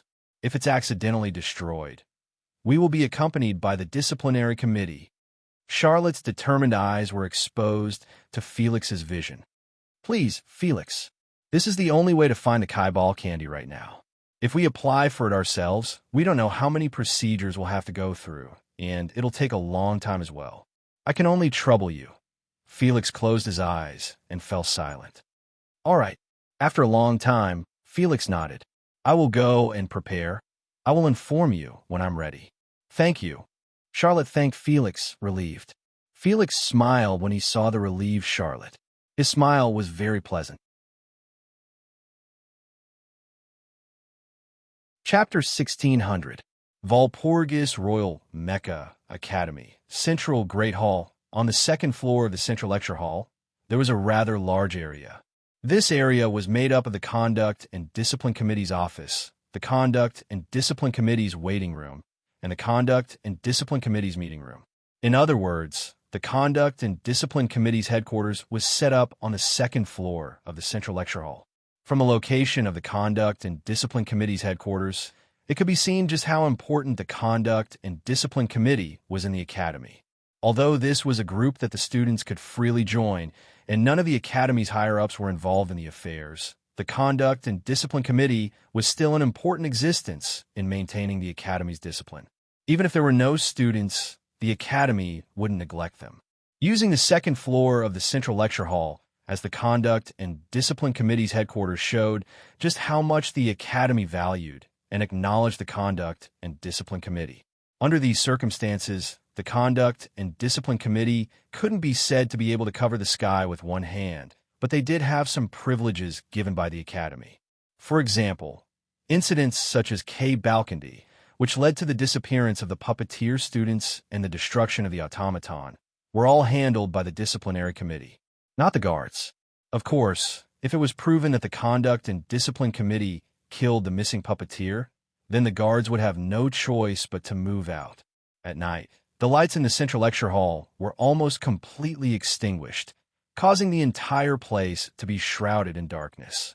But on the second floor of the Central Lecture Hall, in the Conduct and Discipline Committee's office, Felix was sitting in front of his desk with a rare, serious expression, flipping through a document in his hand. It was already the middle of the night, but Felix was still working in his office. It had to be said, he was indeed very hardworking. A group of Conduct and Discipline Committee members who came to the office and saw Felix working in his office didn't find it strange. They greeted him and left. Thinking about it, Felix often worked until the middle of the night. Actually, the Conduct and Discipline Committee members all knew. Almost every night, Felix would work until the wee hours of the morning before leaving his office and returning to his dorm. But today, the Conduct and Discipline Committee members did not see that Felix was only halfway through his work when he left his office and walked in another direction on the second floor of the Central Lecture Hall. After passing through a long corridor and turning one corner after another, Felix soon arrived in front of a door. He extended his hand and pushed it open. Suddenly, a slightly messy room was exposed under the light of the corridor. The main color of the room was a light gray. Even at night, the light inside the room was much dimmer than the surrounding environment. There were piles of miscellaneous items, books, machines, and some miscellaneous items that looked like goods. Everything was there. A foreign object was placed on a table in this somewhat messy room. It looked like a human skeleton, but it was actually a humanoid mechanical body made of metal. However, this humanoid metallic mechanical body was extremely damaged. The lower half of the body below the thighs had almost completely disappeared, leaving behind a section where one could clearly see the abdominal cavity. Many gears and wires leaked out from the section, and the lower half of the face was completely destroyed, leaving behind no trace of its original shape. There was a hideous hole where the humanoid metallic mechanical body's heart should be. It was the automaton that had been eaten by the K. Balcondy. At this moment, this broken automaton was lying on the table by the wall of the room. Its eyes were looking at the ceiling as if it was silently accusing the K. Balcondy of its crimes. Coupled with the hideous hole where its heart should be and its broken body in the dark night, anyone who saw it would feel their scalp tingle. If a timid girl saw this scene, she would probably faint right away, right? Felix, on the other hand, stared closely at the broken automaton. He turned around, closed the door, and walked to the front of the table. Looking at the terrifying automaton lying on the table, Felix's eyes flickered slightly. Is it possible to extract the last scene the automaton saw before it was destroyed? If there really was such a method, then the culprit who attacked the automaton and caused the destruction of the automaton would be found. If that's the case, the Kaibal candy will have nowhere to hide, right? Phew! Felix exhaled softly. His eyes seemed to have focused on the broken automaton. Although I don't know if it's real or not, but whether it's real or fake, as long as there's a slight possibility, then Felix smiled. However, that smile no longer had the friendliness and calmness it used to have. Instead, it seemed a bit twisted. I absolutely can't let anyone touch this automaton. After saying that, Felix grabbed the broken automaton by its neck and lifted it up, Walpurgis Royal Tactical Academy, deep within a forest. Bang! Felix threw the broken automaton on the ground, grabbed a torch, and threw it on the broken automaton. Phew! In the next moment, the torch burned on the automaton's body, gradually burning the already broken automaton to ashes. Felix stared closely at the burning automaton. The light from the fire illuminated his handsome face, but it also made Felix seem much more ruthless. After an unknown amount of time, the burning flames gradually weakened until they were completely extinguished. The dilapidated automaton had all turned into ashes.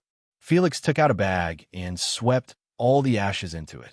Then he picked up the small piece of ground that was burned black by the flames. No, he didn't pick up the ground. It was a stone slab that was spread on the ground. After throwing the stone slab in his hand into the bag, Felix laughed again. This time, it was an extremely sarcastic laugh. Burning this automaton should attract a lot of suspicion, right? The K-Balcony might very well be in cahoots with those institutions with real power in the academy. Or perhaps the K-Balcony was a part of those institutions. This was Wu Yan's declaration in front of all the students. Now that the automaton under the custody of the Discipline and Conduct Committee has disappeared, and it disappeared when Charlotte asked Felix to arrange it for her to take a look at it, be it Wu Yan or Charlotte. Both of them would have their suspicions. But so what if they're suspicious? Felix sneered. Will Charles think I'm the one who did it? Will others think I did it? It had to be said that Felix had a good reputation in this academy. Even if burning the automaton at this juncture would attract unnecessary suspicion, it only made Wu Yan's declaration a little more convincing. No one would suspect him, Felix, of doing it. Crack, however, just as Felix was thinking that, a small sound came from behind him. Chapter 1601. Who is it? Felix was shocked. He quickly turned his head and looked behind him, reading the latest novel. But when he did, he was dumbfounded. Sure enough, it's you. Accompanied by a sorrowful voice, a young lady with long golden hair that was dazzling even in the night slowly walked out from the dark forest. She had a small dragon on her shoulder and was exposed under the moonlight. You.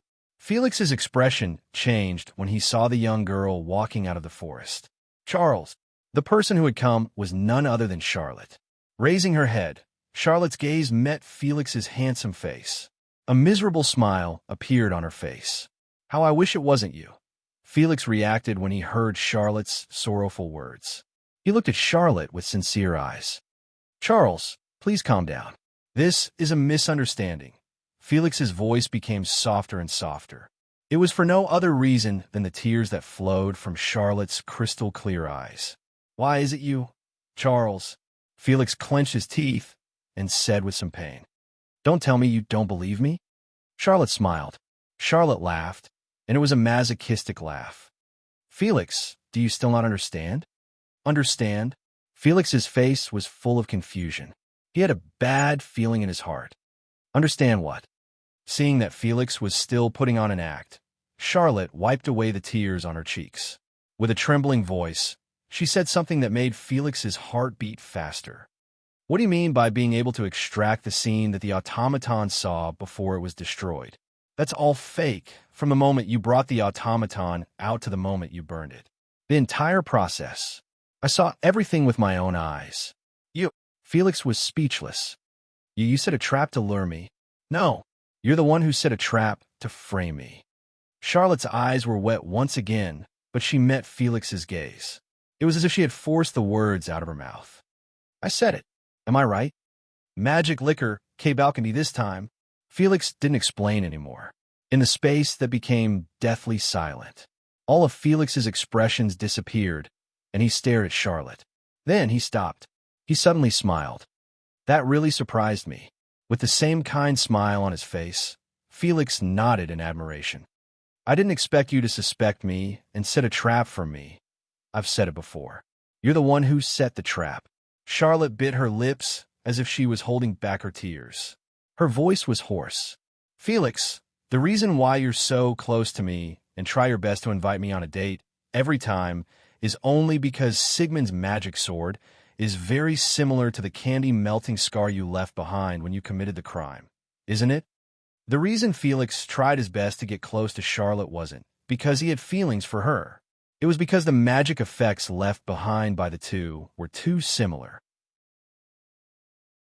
In other words, Felix only got close to Charlotte after carefully preparing a trap. I often offended people in the academy and often attracted small tricks and pranks from others. But every time, it was you, the head of the discipline committee, who helped me deal with the aftermath and took care of me. Charlotte almost bit her lips until they bled, but she still raised her voice and shouted. But that was also to get close to me, right? In other words, everything Felix said to Charlotte, the care he showed her, the gentleness he showed her, everything was fake. Felix was only trying to pin his crimes on Charlotte. Kill Charlotte as a magic liquor, Balcondy, and deceive the world. I didn't set the trap for you. Charlotte finally couldn't help but cry again. It's you. You set the trap for me. You planned to frame me. Ha, ha, ha. Seeing Charlotte cry, Felix covered his face with one hand and laughed out loud, as if he couldn't hold it in any longer. Shocking, truly shocking. I didn't think that someone as naive as you would be able to see through my tricks.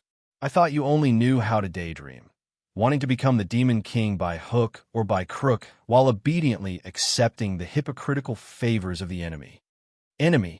Charlotte took a step back as if she was hit by something.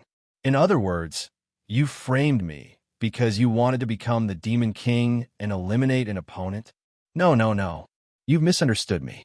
I've never thought of becoming a magic candy just to eliminate an opponent.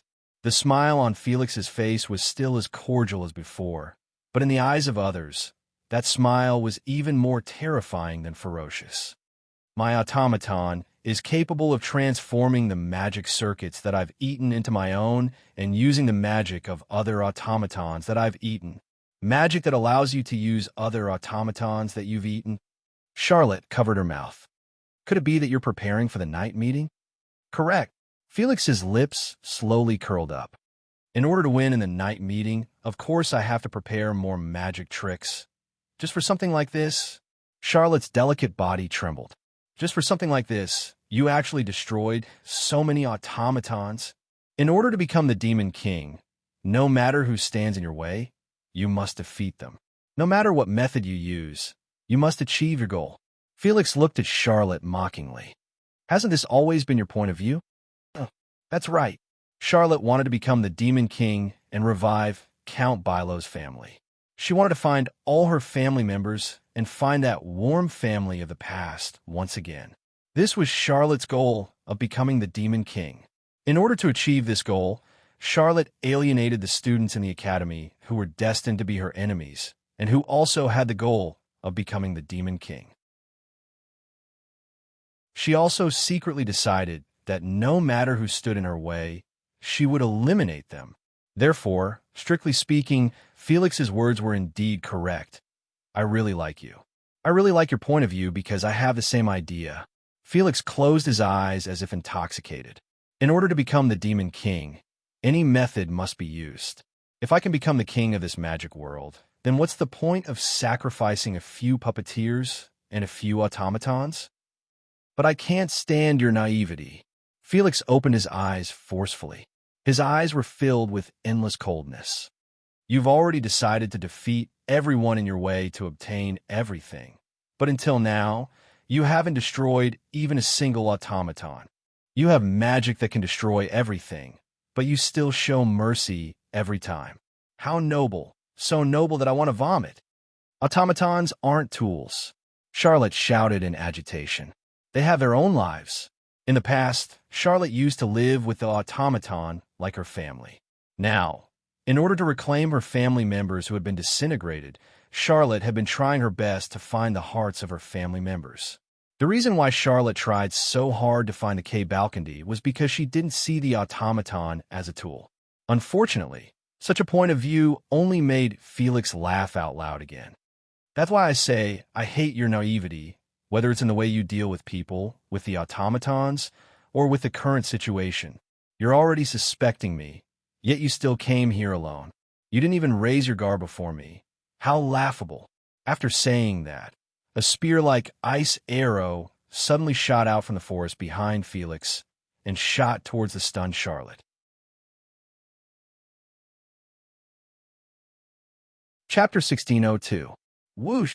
When such a sharp sound pierced through the air above the forest, Charlotte saw a ray of light in an instant. It was the reflection of moonlight. The moonlight was emitted by the crystal-clear surface of an arrow made of ice.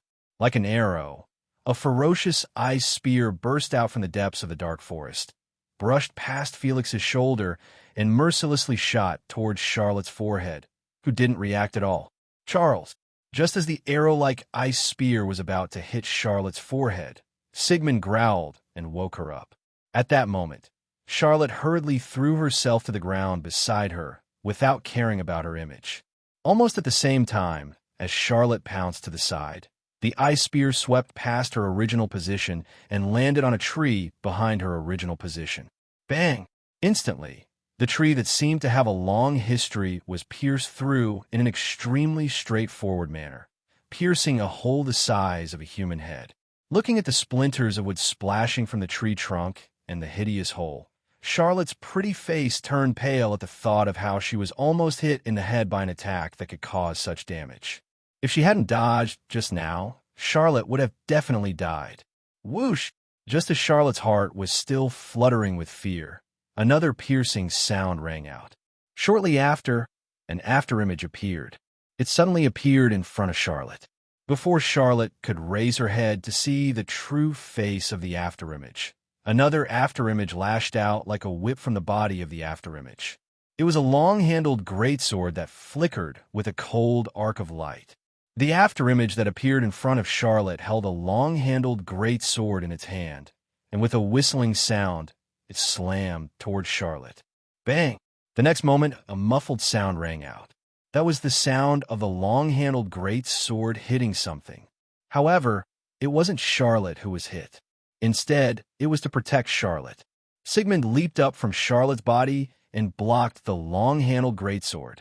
Bang! Sigmund's figure flew backward and smashed heavily into the trunk of a tree on the other side. His body was about the size of a cat. Blood flowed out from its steel-colored scales. Sigmund. That was the only thing Charlotte could call out. She suddenly raised her head. She looked at the afterimage standing in front of her. It was a fully armed automaton, a girl type, fully armed. She wore gray-white medieval armor and held a 1-meter-long sword in her hand. The hilt was more than a meter long, and the blade was more than a meter long. The greatsword was even taller than its owner. On the other hand, there was a shield on her wrist. In addition, there was a steel helmet that covered her entire face. From Charlotte's angle, she could clearly see that the young female automaton had shoulder-length pink hair and a slender body. Coupled with that set of armor and weapons, she was simply a Valkyrie. Felix. He walked over from behind the girl-shaped automaton and revealed a smiling face. This is my automaton. It's also the trump card I used to attack the puppeteers in the academy. I ate the magic circuit of their automaton and took their magic for myself. It's the trump card I used to ascend to the throne of the Demon King. Taking other automatons' magic for himself? Charlotte's first reaction when she heard this again was disbelief. There was no way an individual could have two types of magic in their body. In other words, an automaton couldn't have two types of magic circuit in its body. This was the most basic theory of clever magic, the magic activity disharmony principle. And now, Felix's automaton had eaten more than one automaton. Felix himself said that he attacked others to prepare more magic. Could it be that Felix's automaton could overcome the magic activity disharmony principle? Seal, you're really naive. Felix shrugged and smiled happily. You've already thought of a way to lure me out, but only one person came and confirmed that I'm the magic licker, yet you didn't raise your guard at all. Aren't you just forcing me? The smile on Felix's face gradually became twisted. Forcing me to silence you. Charlotte's body trembled, and her beautiful face was filled with pain. Can't I come alone?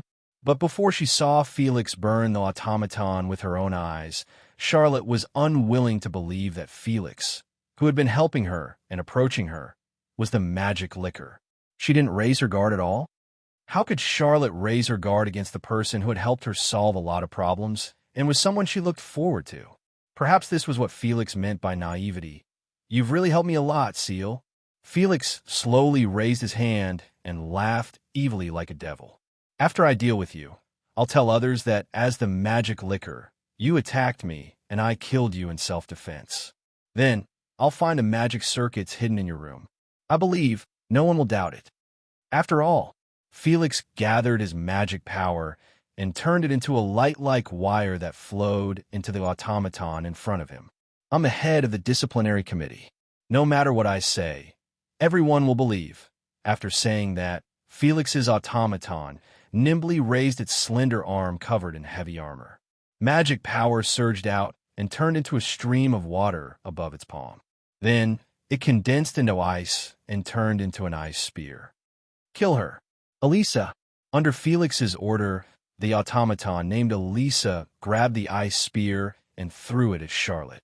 Whoosh! The sharp sound of the ice spear piercing through the air sounded again. The tip of the ice spear kept enlarging in Charlotte's eyes. However, Charlotte could no longer see it. She sat on the ground and did nothing. She stared blankly at the ice spear approaching her. There was only one thing in her mind. How should she apologize or thank that person? That person clearly told her that she had to think carefully before acting. She didn't want to put herself in danger in the end. In the end, even though she chose to believe his advice, she didn't want to believe that Felix was a bad person. Even though she had a good plan, she still acted recklessly. In the end, she didn't have time to thank that person. In the end, she didn't have time to apologize to that person either. She was so naive. A tear slowly slid down Charlotte's cheek. She closed her eyes and waited for her death. The ice spear that reflected the moonlight pierced through the air. The sharp sound of it piercing through the air covered the sound of tears dripping down Charlotte's cheeks and onto the ground. The sharp tip of the spear was aimed at Charlotte's heart and suddenly pierced towards it. Charles, Sigmund, who was covered in blood, could only watch helplessly as the ice spear shot toward Charlotte. His eyes were about to pop out of their sockets. Clink! At this moment, the sound of metal colliding came from in front of Charlotte and entered her ears. Charlotte opened her eyes and reflexively raised her head to look in front of her. Then, she saw, under the reflection of the moonlight, the sparkling water droplets flew away. It was the ice spear that had turned back into water. In front of Charlotte, a layer of protective barrier made of crystals blocked the attack. It was this layer of protective barrier that knocked the ice spear away and protected Charlotte. It took Charlotte a few seconds to understand what had happened. She looked at the protective barrier in front of her and burst into tears again. Charlotte had already seen this protective barrier many times in practice. Therefore, Charlotte understood. Who in the world came? Who in the world protected her? As if bringing warmth to Charlotte's ice-cold heart, a sigh was heard. What a troublesome young lady. Chapter 16:03. In the eyes of Charlotte, who was paralyzed on the ground, Sigmund, who was lying in front of a tree covered in blood, and Felix, who had a girlish automaton standing in front of him, the space in front of Charlotte began to change subtly. The protective barrier formed by crystals slowly dissipated, but a hazy mist replaced the barrier and filled the space. Amidst the hazy mist, the space seemed to distort like a surface of water with a stone thrown into it. Not long after, several figures appeared in front of everyone's eyes. It was a group of 1 man and 5 women. The man was wearing a white shirt, black trousers, and a black tight leather jacket. His wine-red eyes shone with a scarlet luster in the night, as deep as aged wine, attracting the attention of everyone present. As for the other 5 girls, they were all wearing long tops that were bare at the shoulders, revealing their smooth shoulders. Their lower body was a short red skirt, and their thighs were covered by a pair of white high socks. They wore long boots on their feet, making them look like cold and heroic female knights, dazzling and dazzling. Felix's smiling face finally sank when he saw the group of 1 man and 5 women. Charlotte, on the other hand, seemed to be crying tears of joy. She covered her mouth and kept sobbing. "What's wrong? Are you moved to tears?" With a hint of mockery, Wu Yan's voice drifted into Charlotte's ears with his back facing her. Although I really want to see what that T-Rex looks like when she cries, I can't help but lust when I see girls crying. Unfortunately, I can't stand girls crying. So, if I really cry, I'll kneel down. You idiot! Charlotte choked back her tears as she sobbed. Who would cry? Who do you think I am? I'm Charlotte from Count Birao's family. That's right. Wu Yan looked up at Felix. Then, the next step is to send this guy who made the little princess of the Birao family cry flying. The guy who brought shame to the Birao family, right? Hearing this, Felix's eyes flashed with emotions. He quickly said, You misunderstood. Mr. Wu Yan, the real magic liquor, K. Balkandy. It's Charlotte, right? Before Felix could finish, Wu Yan interrupted him. He looked at Felix as if he was looking at a rare animal. He chuckled. You're shameless. Invincible. Now, I finally understand the true meaning of this sentence. Hearing this, Felix was stunned. Haven't you thought about it? Wu Yan looked at Felix with a half-smile on his face. Why would Charlotte, who has always been receiving your kindness, and even has a good impression of you, suspect you and set a trap for you to jump out? Felix was stunned. His expression changed as if he thought of something. It's because of you. Tell everyone that I'm the one who's related to the Academy's authorities. I'm also the one who told Charlotte that someone is trying to use her. I'm also the one who gave her a warning and made her suspicious of your actions of actively approaching her. Wu Yan mocked Felix in front of him. I did all this to let the little princess, who was deceived by your mask, see your true colors. In other words, from the beginning, I knew you were the magic liquor, K. Balkandy. Looking at Felix's changing expression, Wu Yan spread his hands. So, you still want to continue your performance? Clown, you... Felix's self-esteem seemed to have been hit. His handsome face revealed an ugly and ferocious side. You knew Felix was the magic liquor, K. Balkandy. From the beginning? Charlotte looked at Wu Yan's back in a daze. Then, why didn't you just tell me? Idiot, Wu Yan said angrily. Didn't you always have a good impression of that clown? If I told you directly, you would probably resist me, right? So, that's why you chose to use that method to remind me. Charlotte said uncertainly. Just to make me suspect Felix? If I was too direct, you would resist me. But if I reminded you and let you discover the problem yourself, you would suspect me, right? Wu Yan pursed his lips. Of course, this is a gamble. If you blindly believe that clown, then I wouldn't have been able to do anything. Fortunately, you didn't. A warm current flowed through Charlotte's heart, and she felt even more apologetic. She didn't expect him to think so much for her. So it's all because of you. Felix stared at Wu Yan. After a while, he took a deep breath and returned to his fake smile. But what can you do? Not only am I the head of the discipline committee, I'm also the eldest son of the Kingsford family. Felix said confidently as he spread his hands. The Kingsford family is related to the British spy agency and is also a family with a very high power in the House of Nobles. Not only that, my father is also an important minister of the British Empire when the previous queen was on the throne. With this background, what do you think you can do to me? Spread the news that I'm the magic liquor, K. Balkandy. Felix sneered. Will anyone believe me? On one side was the new first-year students and the infamous T-Rex. On the other side was the head of the discipline committee, a heartthrob with a good reputation in the academy. In the absence of evidence, which side will others choose to believe? Felix looked at Charlotte, who was slumped on the ground, and his smile widened. Also, there are magic circuits in Charles's room. Plus, there's the special wound caused by the magic sword attack. Even if you spread the news, in the end, the only one who will be known as the magic liquor, K. Balkandy, will be Charles, not me. Charlotte showed a bitter expression while Wu Yan smiled. His smile was one of helplessness. I admit that you're smart, but don't think of others as idiots, Felix frowned. What do you mean by that? Didn't you just say that it's very naive of Charlotte to expose you on her own, even though she knows your true identity? Wu Yan's lips curled up. But do you think I'm naive? Wu Yan snapped his fingers. The next moment, Felix was horrified to discover something. In the dark forest, one person after another slowly walked out. There were at least 30 people, and they surrounded Felix. That's... Charlotte cried out in shock. Guards. Discipline Committee. That's right. It was the Academy's guards and the Discipline Committee that formed the encirclement. And at the head of the guards and the Discipline Committee was a woman with bright red hair, wearing glasses. Kimberly. Felix? Kingsford. With a cold expression, Kimberly shouted as if she was making a declaration. As the Academy's representative, I represent the Academy, the guards, and the Discipline Committee to arrest you. Arrest. Felix stepped back involuntarily and looked around.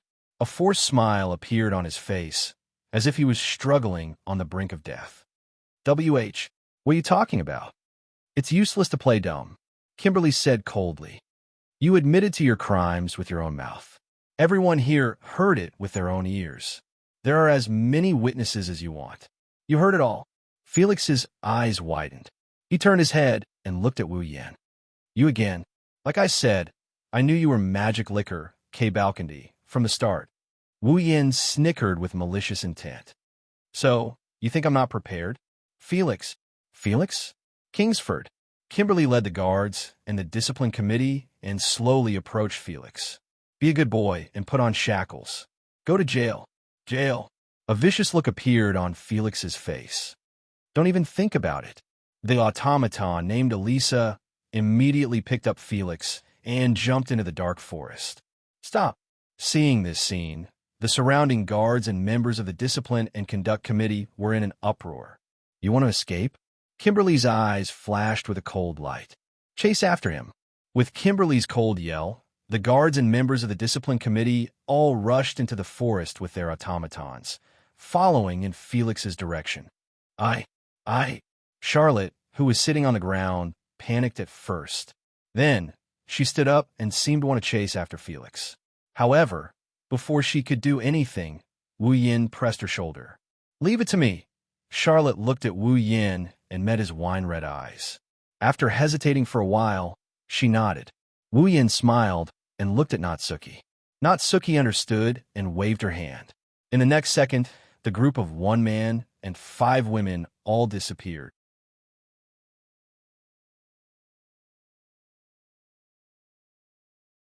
Chapter 1604. Damn it. Driven by his automaton, Felix and Elisa leaped from tree to tree with great agility. They shuttled through the forest and rushed toward the entrance of the Walpurgis Royal Mechanic Academy. Now, the fact that Felix was a Kaibal candy had been exposed. Moreover, it had been exposed in front of the guards and the disciplinary committee. Under such circumstances, it didn't matter how famous Felix was in the past, how good his reputation was, or how powerful the faction behind him was. It was not enough to keep him safe. The Walpurgis Royal Mechanic Academy was the highest academy in the magic world, and it was also an academy with autonomy. If the academy convicted Felix, then even if he was a prince of the British royal family, he would not be able to escape the fate of being sent to court, let alone the eldest son of a mere noble. Without a doubt, there was no place for Felix in the academy. What Felix could do right now was to try his best to escape from the Walpurgis Royal School of Mechanics and return to his family, where he could avoid the fate of being hunted under the protection of his family. He would then look for an opportunity to do something when the news was more or less over. This was Felix's only way out now. There was no doubt about it. Even if he could successfully escape from the Walpurgis Royal Mechanic Academy, Felix would have to live in seclusion like a prisoner and a rat for a period of time. It's all that guy's fault. Wu Yan's mocking face flashed through his mind, and Felix clenched his teeth. That guy has been suspecting me since the beginning. Why didn't I notice? If I had, I would have been able to get rid of him in advance. With such a regretful sentence, Felix fled toward the entrance of the Walpurgis Royal Mechanic Academy under Elisa's lead. Felix was one of the 13, and his magic power and skills were top-notch. In addition, Felix's automaton also seemed to have very advanced functions. The distance to his destination was shrinking at an extremely fast speed. It didn't take long for the walls of the academy to appear before Felix's eyes. We have to do it now. Felix gathered all the magic in his body. He did not hesitate to use his full strength. I have to escape now. The student's automaton was not allowed to go out of the academy's territory. Otherwise, they would be attacked by the guards. Felix had to take advantage of the fact that only the guard was present. Before the guards and the disciplinary committee members arrived, he rushed out in one breath. "Charge out!" Felix roared. Elisa. The automaton, named Elisa, was surging with the magic power that Felix delivered to her, and her body suddenly turned into water. He soared into the sky, carried Felix, and flew out of the academy. However, just as the water carrying Felix was about to fly out of the academy, a protective barrier made of crystals abruptly appeared in the space in front of him, blocking the water flow. The water flow was rapid and fast to begin with, and the protective barrier appeared without warning. Before Felix could react, the water flow that flew out of the academy crashed into the protective barrier made of crystals without slowing down. Bang! With a muffled sound, Felix let out a cry of agony. His entire body was carried by the water current, and he crashed heavily into the protective barrier. Just like the water current that had crashed into him, he stopped in front of the protective barrier. At the same time, the space in the sky suddenly distorted, and chains that glowed with a dim light poked out of it, intertwined with each other, and formed an iron chain wall that descended from the sky. With a whistling sound, it resisted the pressure of the atmosphere and smashed heavily into Felix and the water flow. Bang! With another muffled sound, Felix screamed again.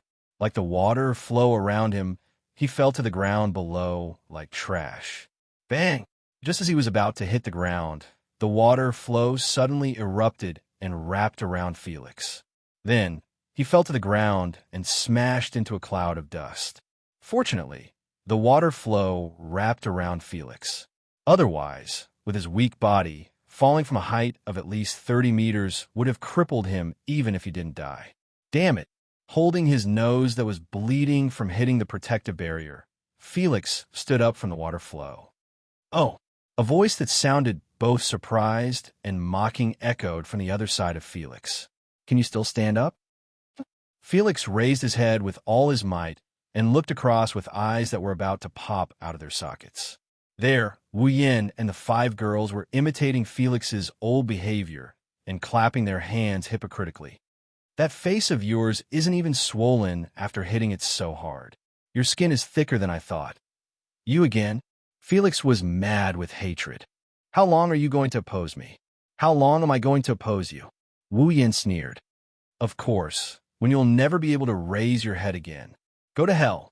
Felix stretched out his hand and slapped Elisa's back with his palm, and a rich light of magic flashed. Bang! Rich magic power flowed into Elisa's body.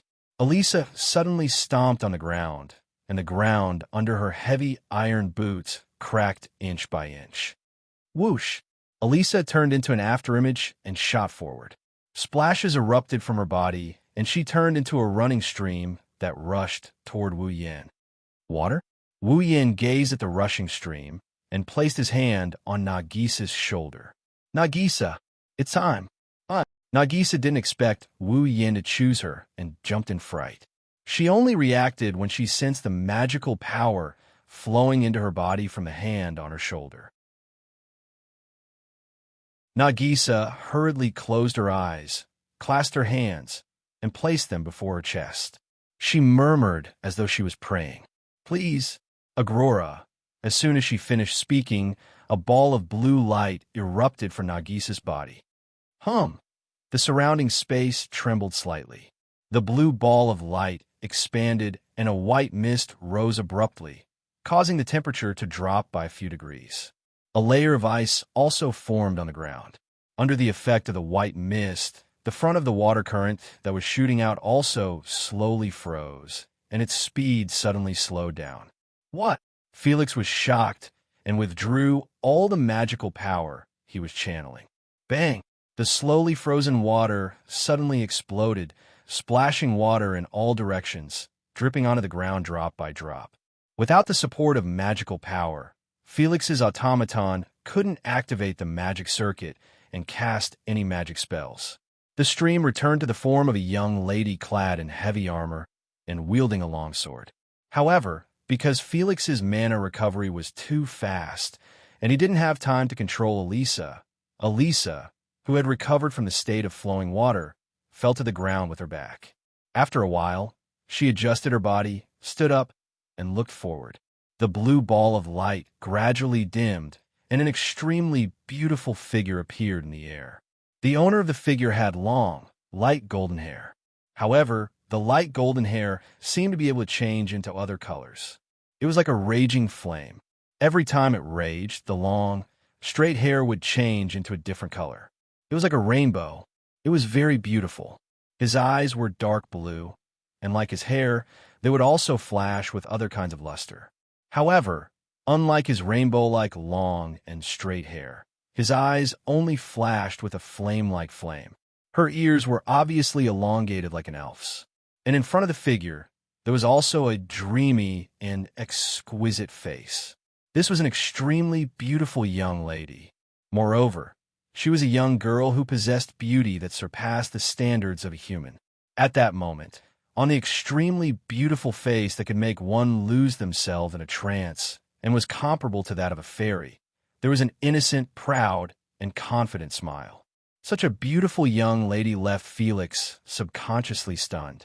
The magical power surging in his body also froze.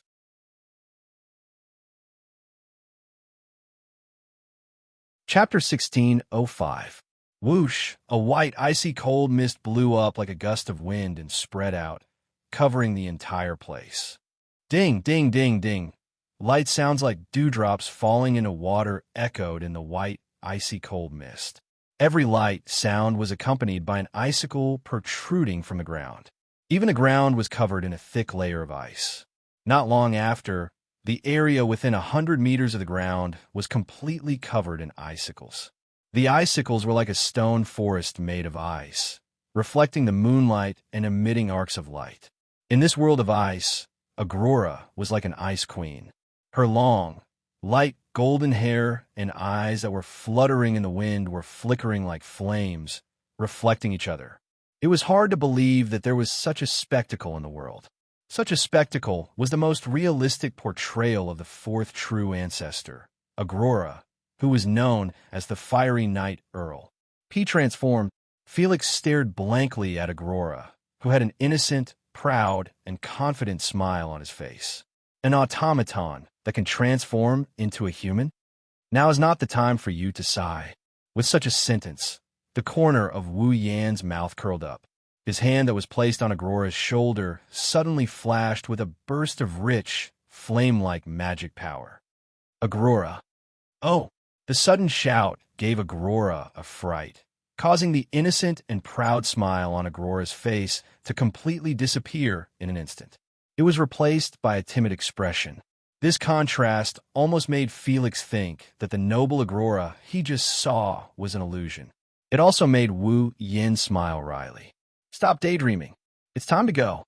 Don't order me, Aurora protested, but her voice was even softer than a mosquito. She even had an expression as if she was about to cry, as if she was being bullied. Felix immediately wanted to laugh out loud when he saw Aurora's appearance. However, Aurora's next action caused Felix's pupils to shrink to the limit. The white, cold mist in the surroundings suddenly rolled up like a whirlpool. Shortly after, the white, cold mist moved. It wasn't just a whirlpool. Within the whirlpool formed by the white, cold mist fluctuated and turned into sharp mist spears that shot out with a whistling sound. They filled Elisa's entire vision. Elisa! Felix immediately mobilized the magic power in his body. He poured all of it into Elisa's body as if it was free. Elisa was enveloped in a mist of magic power. Elisa raised the long sword in her hand and swung it down heavily. Swish! A dense splash of water erupted from the trajectory of the long-handled greatsword, exploding fiercely in the air. Then, with a spin, all of them turned into ice spears and shot out. In the next moment, the ice spear and the mist spear collided violently. Crack! But when the two spears collided, of the spears of the spears, the spears. No, it wasn't the sound of something breaking. Instead, it was the rain of ice spears that was covered by the white cold mist. The cold mist condensed the ice spears one by one, and in the blink of an eye, they turned into ice pillars thicker than pillars. Boom! With the sudden increase in weight, the ice spears couldn't keep shooting anymore. In a muffled sound, they smashed to the ground and stirred up a cloud of dust. Swish! The moment the dust filled the air, a tiny ice needle streaked across the air, piercing the smoke and opening up a hole the size of an eye socket. Before Felix and Elisa could react, the needle pierced into Elisa's glabella. Bam! The ice needle accurately hit Elisa's glabella, but a large amount of water droplets burst out from her glabella. On the other hand, the ice needle penetrated Elisa's head, which had turned into water droplets and shot to the back without slowing down, disappearing into the night sky. It wasn't until the ice needle disappeared that the splashing water droplets gathered on Elisa's head, allowing the head covered by the steel helmet to return her neck. Oh, looking at this scene, Wu Yin sneered. Do you think you'll be fine after liquefying your body? Agrora seemed to understand the meaning of Wu Yan's words, or perhaps she directly understood Wu Yan's thoughts. The blue radiance around her flickered like a dazzling glare. Shortly after, ice spikes emerged from beneath Elisa's feet and pierced her body. PSSH. The violent ice spikes mercilessly landed on Elisa's body one by one. In an extremely neat tearing sound, at least 20 ice spikes pierced her body from bottom to top. In an instant, crystal-clear water droplets scattered in all directions. The wounds on Elisa's body that should have been riddled with holes turned into water droplets one by one. The ice spikes pierced through her body as though they had pierced into water, piercing through her body and skewering her. Elisa looked miserable, but her body had already turned into a liquid state, so these attacks couldn't do any harm to her at all. However, the wounds that were pierced by the ice spikes and turned into water droplets suddenly froze one by one and spread to Elisa's body. Not good. Felix immediately used force domination, instantly controlling Elisa's body and activating the magic circuits inside her body. Bam! In a loud explosion, Elisa's body that was skewered by the ice spikes suddenly exploded into droplets of water droplets that swept through the air, arrived before Felix, and condensed into Elisa. But this time, Elisa's heavy armor was full of cracks and shards were still falling from it. In the face of Agrora's ice, Elisa's water was completely restrained. Ice magic. Felix's handsome face turned gloomy. I really don't know how you got to the position of Meat 13. Wu Yin mocked. You clearly know that my Agrora's magic circuit is related to ice, yet you still use water magic. Isn't this telling others that you want to be beaten? Upon hearing Wu Yan's sarcasm, Felix's face turned angry, but he immediately smiled. Then how about this? After saying that, a wave of magic power emerged from Elisa's body. However, this wave of mana was completely different from the previous one. In the wave of magic power, Elisa fiercely swung the long sword in her hand. A shackle that was flashing with a silver-white luster suddenly shot out from the sword with the front end connected to an iron ball covered in spikes. Amidst the sound of the chain colliding and the vibration of the atmosphere, it ruthlessly smashed towards Agrora. To be more precise, it should be said that it was smashing towards Wu Yin. Felix directly attacked the puppeteer. Moreover, he even used a second magic trick.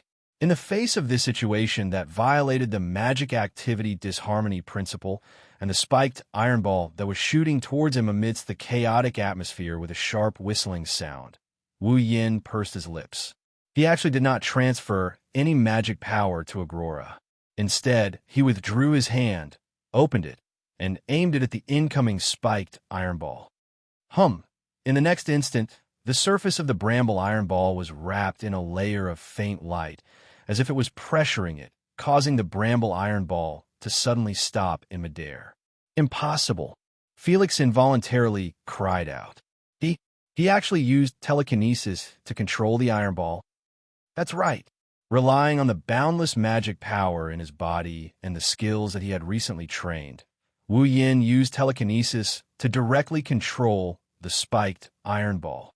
When an ordinary puppeteer used telekinesis, even a lifeless puppet would find it difficult to control and raise its hand. Only those puppeteers with particularly high magic power, skills, and strength would be able to make a puppet move slightly. Among the students in the academy, only Magnus was able to make marionettes act as they wished and act like a normal person. In a situation where it was so difficult to control a puppet that did not have much weight and only needed to control its joints and not its entire body, to use telekinesis to control an attacking spiked iron ball? What was the difference between that and using a piece of paper to wrap a ball of fire?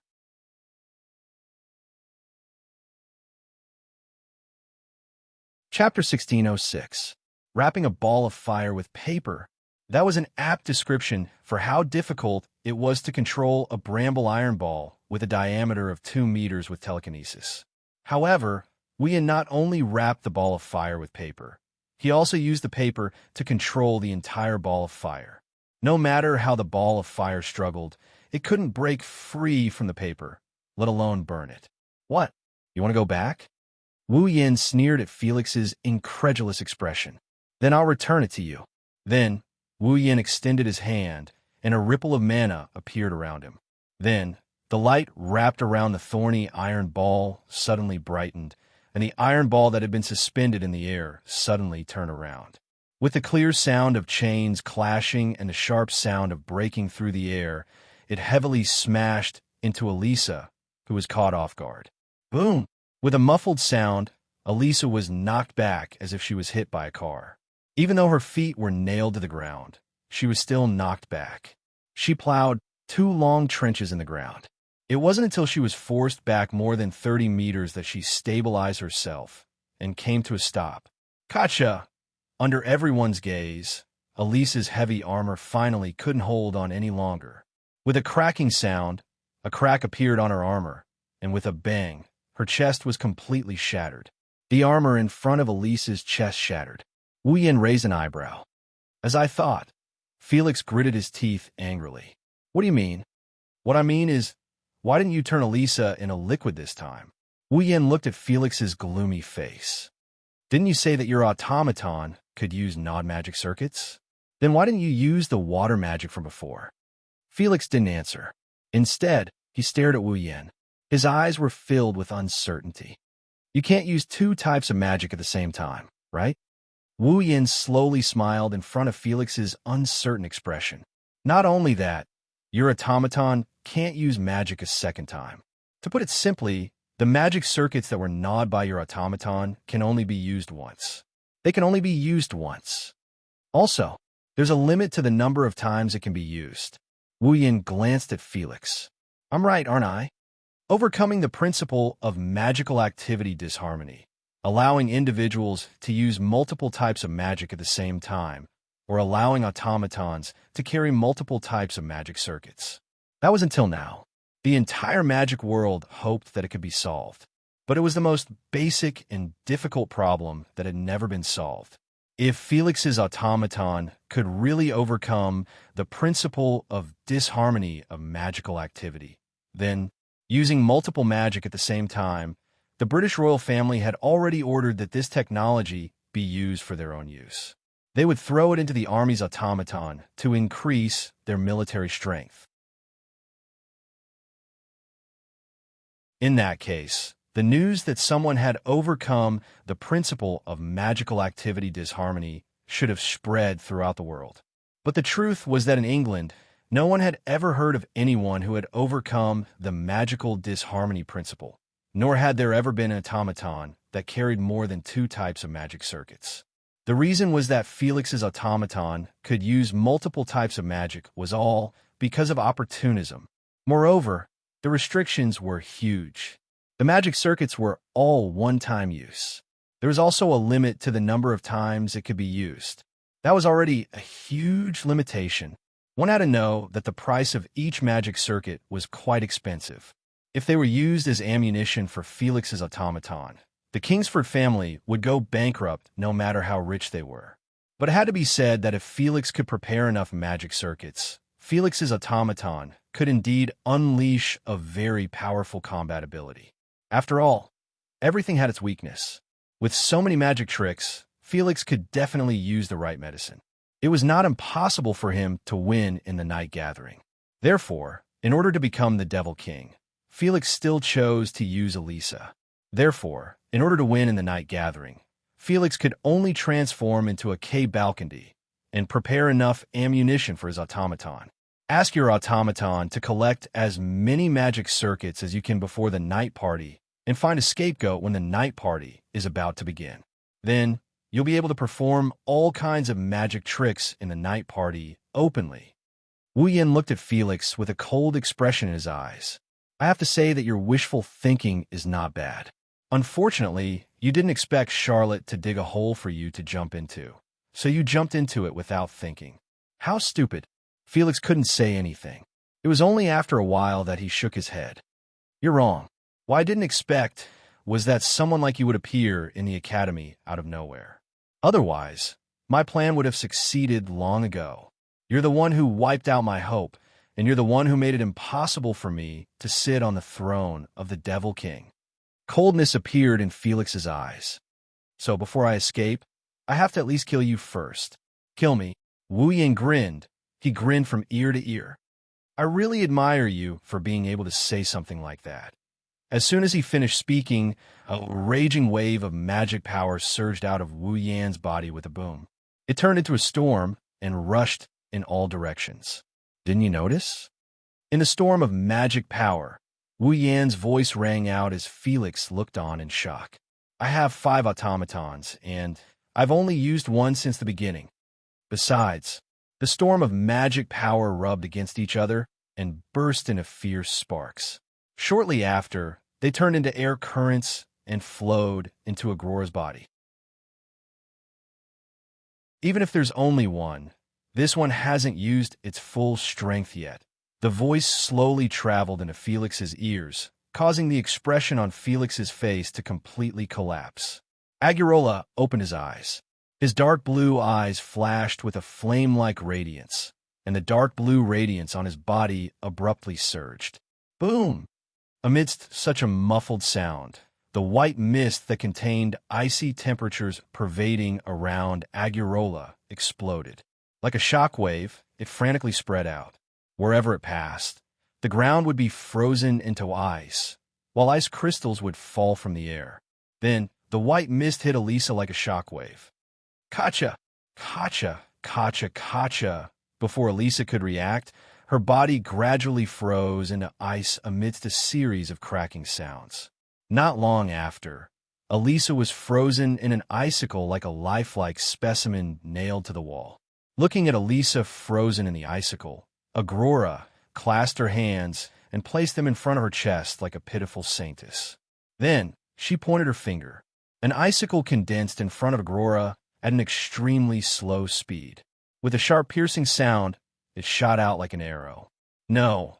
Amid Felix's desperate roar, the icicle flashed through the air and accurately landed on the icicle that froze Elisa.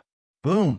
With a loud crash, the icicle that froze Elisa shattered like a wall smashed by a hammer under the icicle's barrage. The rare automaton, which Felix had been proud of and intended to use to win in the night meeting, had gnawed on a lot of magic circuits and could perform all kinds of magic, disappeared from this world just like that. Along with it, Felix's hope disappeared as well. Without the automaton, with Felix's strength, it was impossible for him to escape from the Walpurgis Academy. Similarly, he couldn't escape the fate of being sent to prison.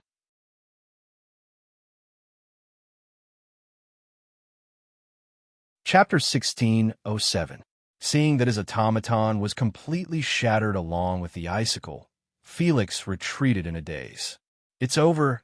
It was indeed over. Without the automaton, there was no way that Felix would be able to escape from the Walpurgis Royal Mechanic Academy. Naturally, there was no way he could escape the arrest of the Academy's higher-ups, the guards, and the discipline committee. He was destined to be sent to prison. Despite knowing this fact, Felix still turned around in a panic, intending to escape toward the entrance of the Walpurgis Royal Machine Learning Academy. Whoosh! However, as soon as Felix turned around, two icicles pierced through the air and pierced Felix's body with a shrill whistle. PSSHHH. With a crisp, tearing sound, Felix's legs and wrists were mercilessly pierced through. Two large wounds were torn open, and blood splattered everywhere. Ah! Felix screamed. With the icicles pierced through his thighs, he fell heavily to the ground, staining the ground with his blood. Didn't you want to kill me? I don't know when. Wu Yin had already arrived in front of Felix. He looked down at Felix, who was lying on the ground, hugging his bloody thighs pierced with icicles. He had a smile on his face, but his eyes were cold. Why are you lying on the ground? Come and kill me? You can't do this to me. Felix hugged his thighs and looked at Wu Yan's wine-red eyes flickering with cold light. He screamed in fear. I'm the eldest son of the Kingsford family. If you dare to do anything to me, my father, and the people in my family, they won't let you go. Oh, Wu Yin smiled. Is that so? As he said this, Wu Yin lifted his leg and kicked Felix in the stomach. Bam! Felix spat out a mouthful of blood. His bloodied body spun in the air and flew away. Then he smashed it hard on the ground. He bounced up heavily, staining the ground with blood and causing even more blood to flow out from his body. You. Felix's fingers trembled. He pointed at Wu Yin in disbelief. Then his head tilted and he fainted. That's it? Looking at Felix lying in a pool of blood, Wu Yin snorted coldly and turned his head away. He really can't take a beating. Perhaps it was a common problem in every world, but the police would only appear after the incident was over. Almost as if they were counting the time, the moment Felix fainted, the guards and members of the discipline committee rushed out of the woods one by one with their automaton after another. Behind the guards and discipline committee members was Charlotte, who carried Sigmund in her arms and slowly walked out of the forest. Seeing the guards and discipline committee members arrest Felix, who was lying in a pool of blood, Charlotte's eyes were filled with complicated emotions. Who would have thought that the person who always helped her, tried his best to get close to her, wanted to invite her on a date, and made her yearn for him, was actually a small person wearing a mask? However, what Felix said was indeed true. It was because she was too naive that she yearned for someone who obviously had an ulterior motive. She lifted her head and looked at the starry night sky. What was unbelievable was that at this moment, her heart actually recovered its calmness. It's over, what's wrong? A familiar voice came from in front of Charlotte, mocking her. Playing the sentimental character isn't something you're good at. Charlotte came to her senses and cast her gaze forward, allowing a face with a faint smile to enter her eyes. Looking at the face that she'd known for less than 10 days, Charlotte had the urge to throw herself into his arms and cry. Sigmund. Nagisa walked up to Charlotte. She looked at the bloodied Sigmund and said worriedly, Are you all right? I'm fine, it just looks serious. Sigmund's voice was a bit low, but still as calm as ever. Automaton lives on the magic power of its user. As long as Charles provides me with magic power and doesn't damage Eve's heart, I can heal all kinds of wounds. But it still needs time, right? Natsuki turned around and looked at Cannon. Cannon, please heal Sigmund. Yes. Cannon nodded obediently. She walked up to Charlotte and took Sigmund from Charlotte's arms. Thank you. Charlotte stiffly thanked Natsuki with an unnatural tone. Ma, sorry to trouble you. It's rare to see you so straightforward. Wu Yin glanced at Charlotte and shrugged. Or is Countess Bilau's eldest daughter finally going to change her fiery temper? You have a fiery temper, I'm sorry. Charlotte snorted and turned her head away. Then, as if she couldn't look Wu Yin in the eye, she stuttered and opened her mouth. Tomorrow, Wu Yin looked at Charlotte with a puzzled look. Tomorrow. Charlotte's face stiffened as she shouted loudly. Practice. Don't forget. Wu Yin is flabbergasted. You're still in the mood to practice after such a big thing happened? Don't say that. Sigmund, who was lying in Cannon's arms, said. No matter what, Charles chose to believe you after struggling for an entire night between you and Felix. He's still worthy of your praise. Sigmund. Charlotte immediately jumped up from her seat. Do you want me to replace your chicken with toilet paper for tomorrow's breakfast? Then, let alone meat, it's not even food. Haha. Other than the confused Ikaros, Natsuki, and the embarrassed Charlotte, Wien, Astria, Nagisa, and Cannon all laughed out loud. On the roof of the central lecture hall, Magnus was like a god looking disdainfully at the ground. Under the silver mask, only one eye could be seen, and he was looking at the ground in the distance. Over there, Wu Yin and a bunch of other girls are having a good time, laughing and fooling around.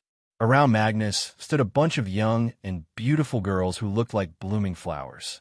They looked down at Wu Yin and didn't say a word. All of a sudden, the girls all turned their heads and looked in a certain direction. How strange.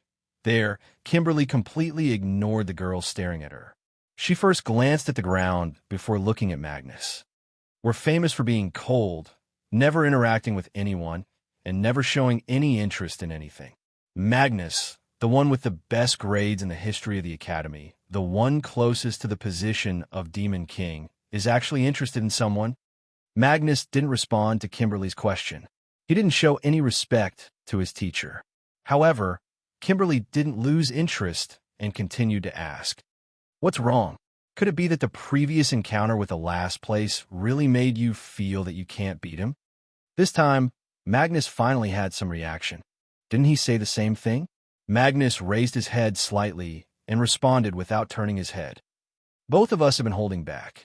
If we don't fight, we don't know who will win." Oh, Kimberly chuckled. "You didn't deny your interest in him?" Magnus fell silent. Kimberly seemed to have lost her motivation to continue asking. She turned around and looked at Wu Yin, who was talking to the girls. "Actually, we are also interested in him." Kimberly's eyes flashed.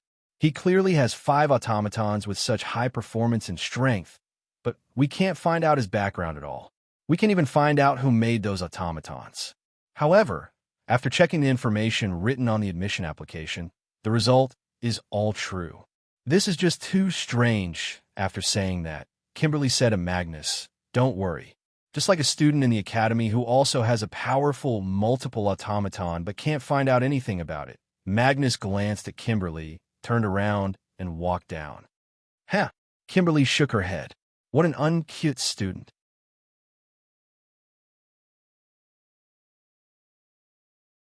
Chapter 1608. Amidst the solemn music, the sky above the Walpurgis Royal Mechanic Academy reverberated with boiling cheers. The dove symbolizing peace flew over the Walpurgis Royal Mechanical Academy, as if it was purposely arranged. In the open space in front of the clock tower of the academy, students wearing long black coats that resembled formal attire gathered together. At this moment, the eyes of these students were filled with passion as they looked in the direction of the clock tower. There was a platform there, and there was also a burly old man with a full beard, tan skin, and a sharp glint in his eyes. The dean of the Walpurgis Royal School of Engineering, Edward Gillian, was a man who had a lot of experience in his life. Rutherford. The moment the solemn music ended, the dean on the platform opened his eyes and spoke loudly. "Raishin, step forward." As soon as he finished speaking, Raisin, who was wearing a uniform, brought Yaya, who was wearing a kimono, up to the platform and in front of the dean. "I'm Edward Snowden. In the name of Rutherford, Your Excellency is recognized as the candidate of the Devil King and is allowed to attend Valpraki's party." A tray full of carvings was placed in front of Lei Jun after the dean's words. It's on the tray. A pair of fingerless gloves, completely black in color and exquisitely sewn with gold thread, lay on top of the gloves, which were completely black and made of the finest silk. The glove shone with a luster. It was a glove that could only be obtained by students who were qualified to participate in the night meeting. The moment they obtained this pair of gloves, the student who owned the gloves would be crowned with the title Gauntlet Holder. Among the 1237 students in the entire Walpurgis Royal Tactical Academy, only less than 100 of them possessed this title. The Gauntlet Holder will be qualified to participate in the night gathering. In other words, Leja now had the right to participate in the night party after learning that Felix had been arrested. He could no longer take down a magic liquor K Balcondy, as a reward. After obtaining the qualification to join the night party, Lei Jun brought Yaya along to challenge the gauntlet in the academy like crazy. Although, this kind of behavior earned Lei Jun the title of Mad Dog. However, it did make Lei Jun's name known. The executive department of a night party recognized Lei Jun's strength. Lei Jun was approved to become a gauntlet holder and obtained the qualification to participate in the night party. Standing in front of the platform, Lei Jun looked at the tray in front of him and looked at the position of the wrist part. There, a landing code embroidered with gold thread shined with a dazzling luster, shining under the sun. Sun. Login code name. Sex can last. In other words, he was second to last. Lei Jun's mouth twitched slightly when he saw that his login code was actually his own ranking.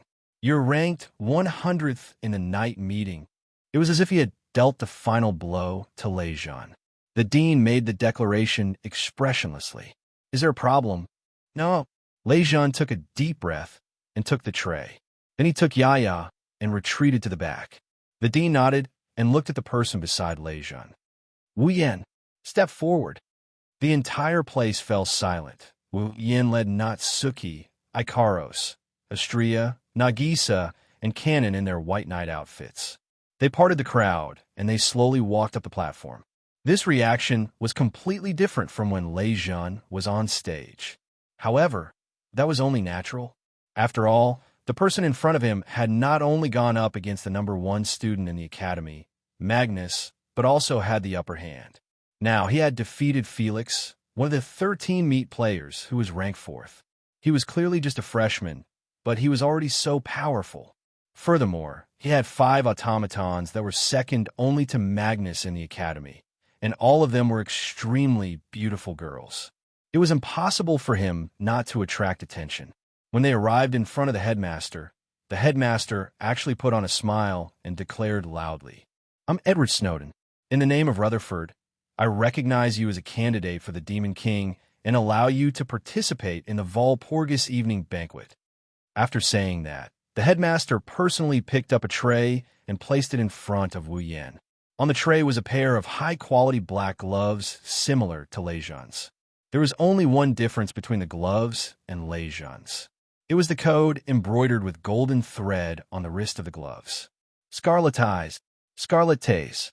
Looking at the gloves on the tray, Wu Yan really wanted to refuse. He didn't want to participate in the evening banquet. It was something he had already decided on. However, the evening banquet executive department recognized Wu Yan's strength and announced that he was qualified to participate in the evening banquet. Therefore, even if he didn't want to participate, Wu Yan had to come here to get the gloves and go through the motions. If he really didn't want to participate, he could just forfeit when the time comes. With that thought in mind, Wu Yan decided to participate in the ceremony today. The headmaster's next sentence caused an uproar among the students. Your evening banquet is ranked 4th. The headmaster smiled meaningfully in front of all the students and the shocked Wu Yan. Is there a problem? It was the same scene as Lei Jun, but this time there was a lot of noise. 4th place? Didn't that mean Wu Yan was about to become one of the top 13 in the academy? The 4th place was also Felix's previous ranking. Could it be because Wu Yan defeated Felix that the headmaster and the evening banquet executive department decided to let him replace Felix's position?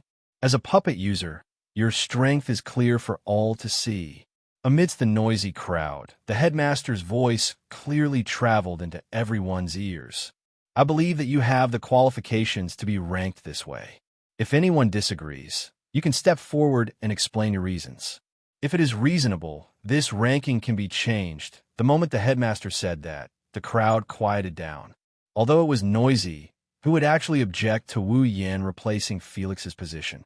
That was someone who had defeated Felix and was able to fight against Magnus. Since no one has any objections, it is decided. The headmaster looked at Wu Yan with an expression that said he expected. Wu Yan, do you have any objections? Wu Yan met the headmaster's gaze. Coincidentally, the headmaster was also staring at Wu Yan. Or rather, he was sizing up Wu Yan. His sharp eyes were filled with an unfathomable light. Wu Yan sighed inwardly when he saw this. Forget it, it doesn't matter what my rank is.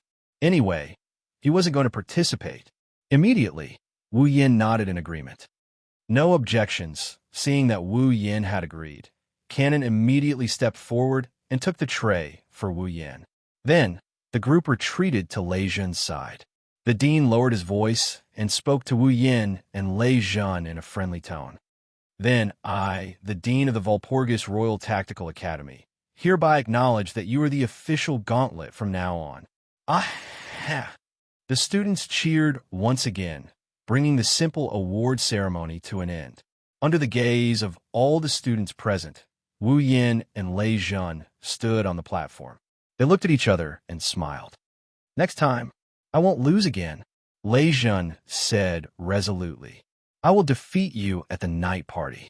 We don't have to wait until the night gathering. After all, I'm not sure if I'll show up at the night gathering.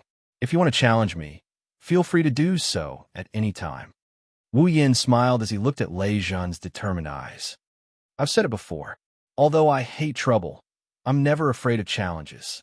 The two of them looked at each other with a sharp look in their eyes at the same time. They reached out their hands at the same time and held each other's hands. The cheers of the students continued.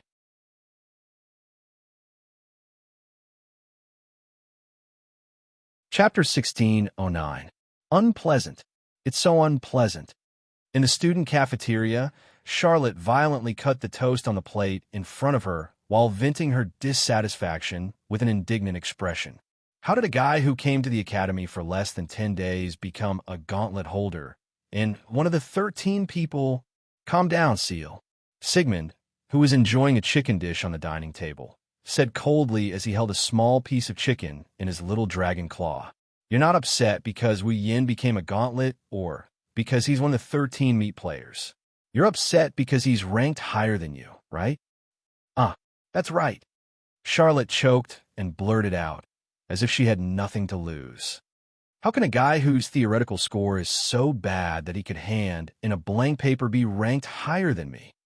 In the Walpurgis Royal Magic Academy, Charlotte was ranked 6th among the 100 participants of the night gathering. Charlot had spent more than a year to achieve this ranking. While improving his ingenious magic, he had also worked hard on his studies. She only got the ranking after she got the best results. In comparison, Wu Yin, who came to the academy for less than 10 days, had already handed in a blank paper. He was originally the last among the 1237 students, but now he had climbed to 4th place. How could she not be dissatisfied? That's true, Sigmund replied casually as he continued to enjoy his chicken. However, you also know that the selection method for the 100 participants of a night meeting is different, right? Hearing this, Charlotte fell silent.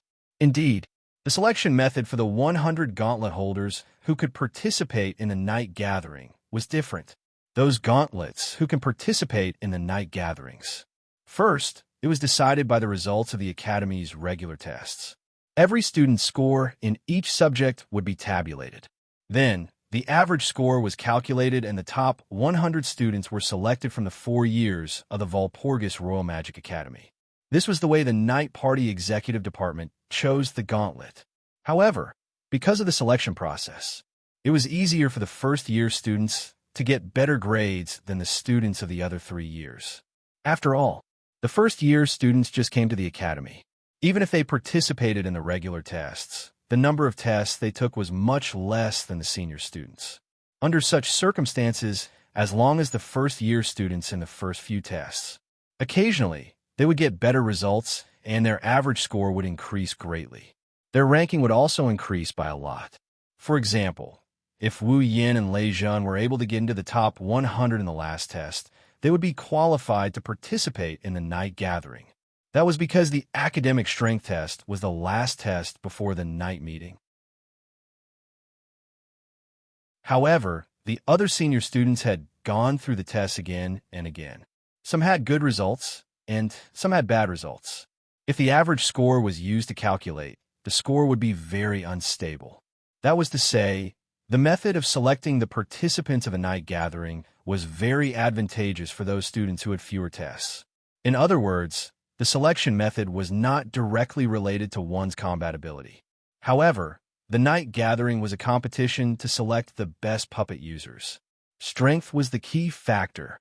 This kind of selection method was undoubtedly in conflict with the most fundamental purpose of the night gathering. Therefore, after the night gathering executive department selected the top 100 students with the best results, they would arrange about half of the rankings, the top 49, according to the strength of their combat ability. In other words, the top 49 were completely arranged according to the strength of the puppet users, with the 50th place as the dividing line. The 50th place and the 50th place and below were arranged according to the results. Therefore, the 50th place and below in the night gathering were mostly occupied by junior students who had little combat experience but had excellent results. The 50th place and above were all occupied by senior students who were truly at the top of the academy. It was easy to imagine how powerful a student like Charlotte, who was able to enter the ranks of the 13 in her second year, was. A powerful puppet user would not be ranked below the 50th place. This was something that all the students in the academy knew. And to be able to become one of the 13 in the second year, not only did it prove one's strength, it also proved that one's talent was a level higher than the others.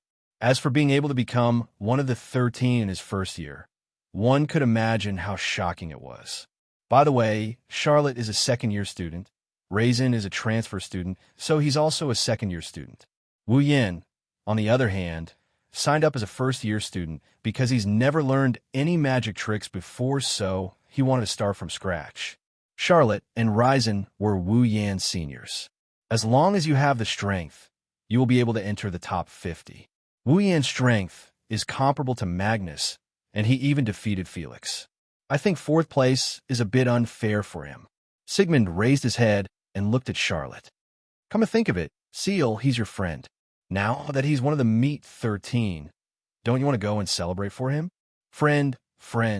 Charlotte seemed to feel that this word was very new to her. She paused for a moment and then muttered with some hesitation. I want to go and celebrate for him. But now that he's a gauntlet, he'll become Charlotte's enemy sooner or later. Thinking of this, Charlotte couldn't help but think of Felix and Felix's evaluation. Naive. This person who just became her friend and said he didn't want to participate in the night party has now become a gauntlet. In that case, would she still be able to get along with him in a friendly manner like before? Haven't I already decided to defeat everyone who gets in my way? In order to become the Demon King, she alienated anyone who could become her enemy. Because that person said he didn't want to participate in the night party, she let down her guard and went to interact with him. But now, he's still her enemy. Not only that, but because they had practiced together, Felix clearly knew his strength, knew Sigmund's magic, and knew his fighting style. Furthermore, Felix had the strength to fight against Magnus and defeat Felix. Charlotte could imagine that if the two of them were to fight, it would only take an instant for Charlotte to be defeated. Charlotte couldn't help but be on guard. She didn't want to be called naive anymore, Seal. As if he saw through Charlotte's thoughts, Sigmund spoke in a deep voice. I think Wu Yin can be trusted. Trust? Charlotte laughed self-deprecatingly. But I've already been betrayed once, Sigmund said in response to Charlotte's self-deprecation. I think you've known for a long time that Felix would betray you. Charlotte was stunned. Indeed, you've been longing for the Felix who's always helped you and treated you gently. Or perhaps you're still longing for him even now, but you're only longing for that fake Felix. The real Felix isn't the Felix you like. Sigmund's words hit Charlotte's heart one by one. Perhaps you didn't realize it yourself, but in your subconscious, you've long suspected that Felix is trying to get close to you with ulterior motives. The proof is that even after struggling for an entire night, the person you chose to trust is still the friend you just met, not the person you like. Sigmund sighed. Since you chose to trust him, then trust him until the end. Charlotte was speechless.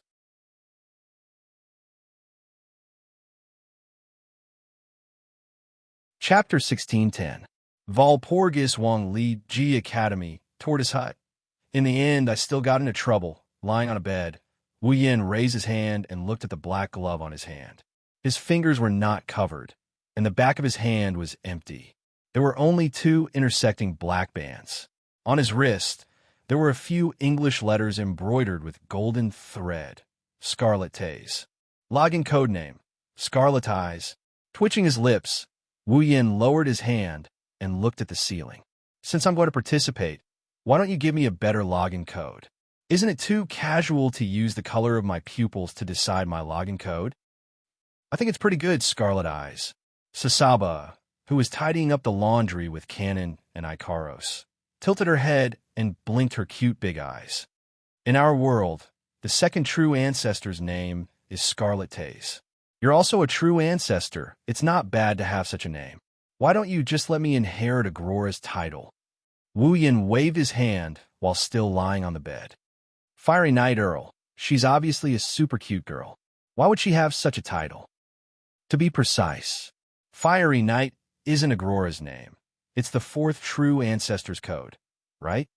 Natsuki's blue eyes flashed with nostalgia. She seemed to be thinking about the days she spent on Itagami Island. She glanced at Wu Yin when she regained her senses. You should be glad that you didn't get tricked like Raishin. Otherwise, I will give you a last stone login code. You'll be famous by then. That's true, Master. Astria was lying on the bed opposite Wu Yin. She pressed her pair of plump breasts onto the soft bed, flattening them. Are you going to participate in that meeting? Night meeting? Wu Yin shook his head without hesitation. Forget it. It's useless for me to participate in the meeting. I don't want to become a demon king. I might as well focus on completing the demigod path mission. You won't be able to play that kind of game. Natsuki closed her eyes. She laid on the back of the sofa. You're ranked 4th. How long would he have to wait before he could go on stage if he were to attend the night party? Wu Yin shrugged. Nagisa looked at him in confusion. Does the ranking have anything to do with the time? Of course not. Why would the Academy waste so much effort to come up with such a pointless ranking? Natsuki tapped her fan against the armrest of the sofa as she spoke. The gauntlet holders who are ranked at the top have preferential treatment. First of all, the order of appearance is already preferential treatment. Preferential treatment? Nagisa, Canon, and Astria stopped what they were doing and turned to look at Natsuki. Even Ikaros turned to look at Natsuki with her indigo eyes. Since you're interested, let's hear it. Natsuki shook her head. I've heard that the night party is based on the competition system of Royal Breast Battle. Royal Battle of the Breasts? Nagisa said with uncertainty. I think I've heard of that term before. I remember it's a special format to make the audience more excited. Every once in a while, a participant will join in, right? Correct. Natsuki nodded. The night party of the Academy is only held at night. That's why it's called Walpurgis's Party. On the first night, the 199th place will fight each other. No matter what the result is, the 98th place will have to fight on the second night. Next night, the 97th place must join the battle as well. Every other night, a new gauntlet must join the fray. Wu Yin stood up and glanced at the girls before adding on his instructions. Moreover, the battle has a time limit. Before the clock rings at midnight, the battle will start. If there is no winner after midnight, the battle will end. The next night, a new enemy will join the battle, and the battle will begin. This is the uniqueness of the night meeting. The more survivors there are, the more chaotic the battle will be. In fact, there was even a possibility that those who were ranked lower would band together to waste time and work together to defeat those who were ranked higher. Isn't it easy to have an unfair result like this? Canon spoke with a confused expression. If someone keeps stalling for time, they can stay in the arena and wait until the 100th night. They might have some ace up their sleeves and defeat the first place. That doesn't prove that they're the best gauntlet user, right? Yes.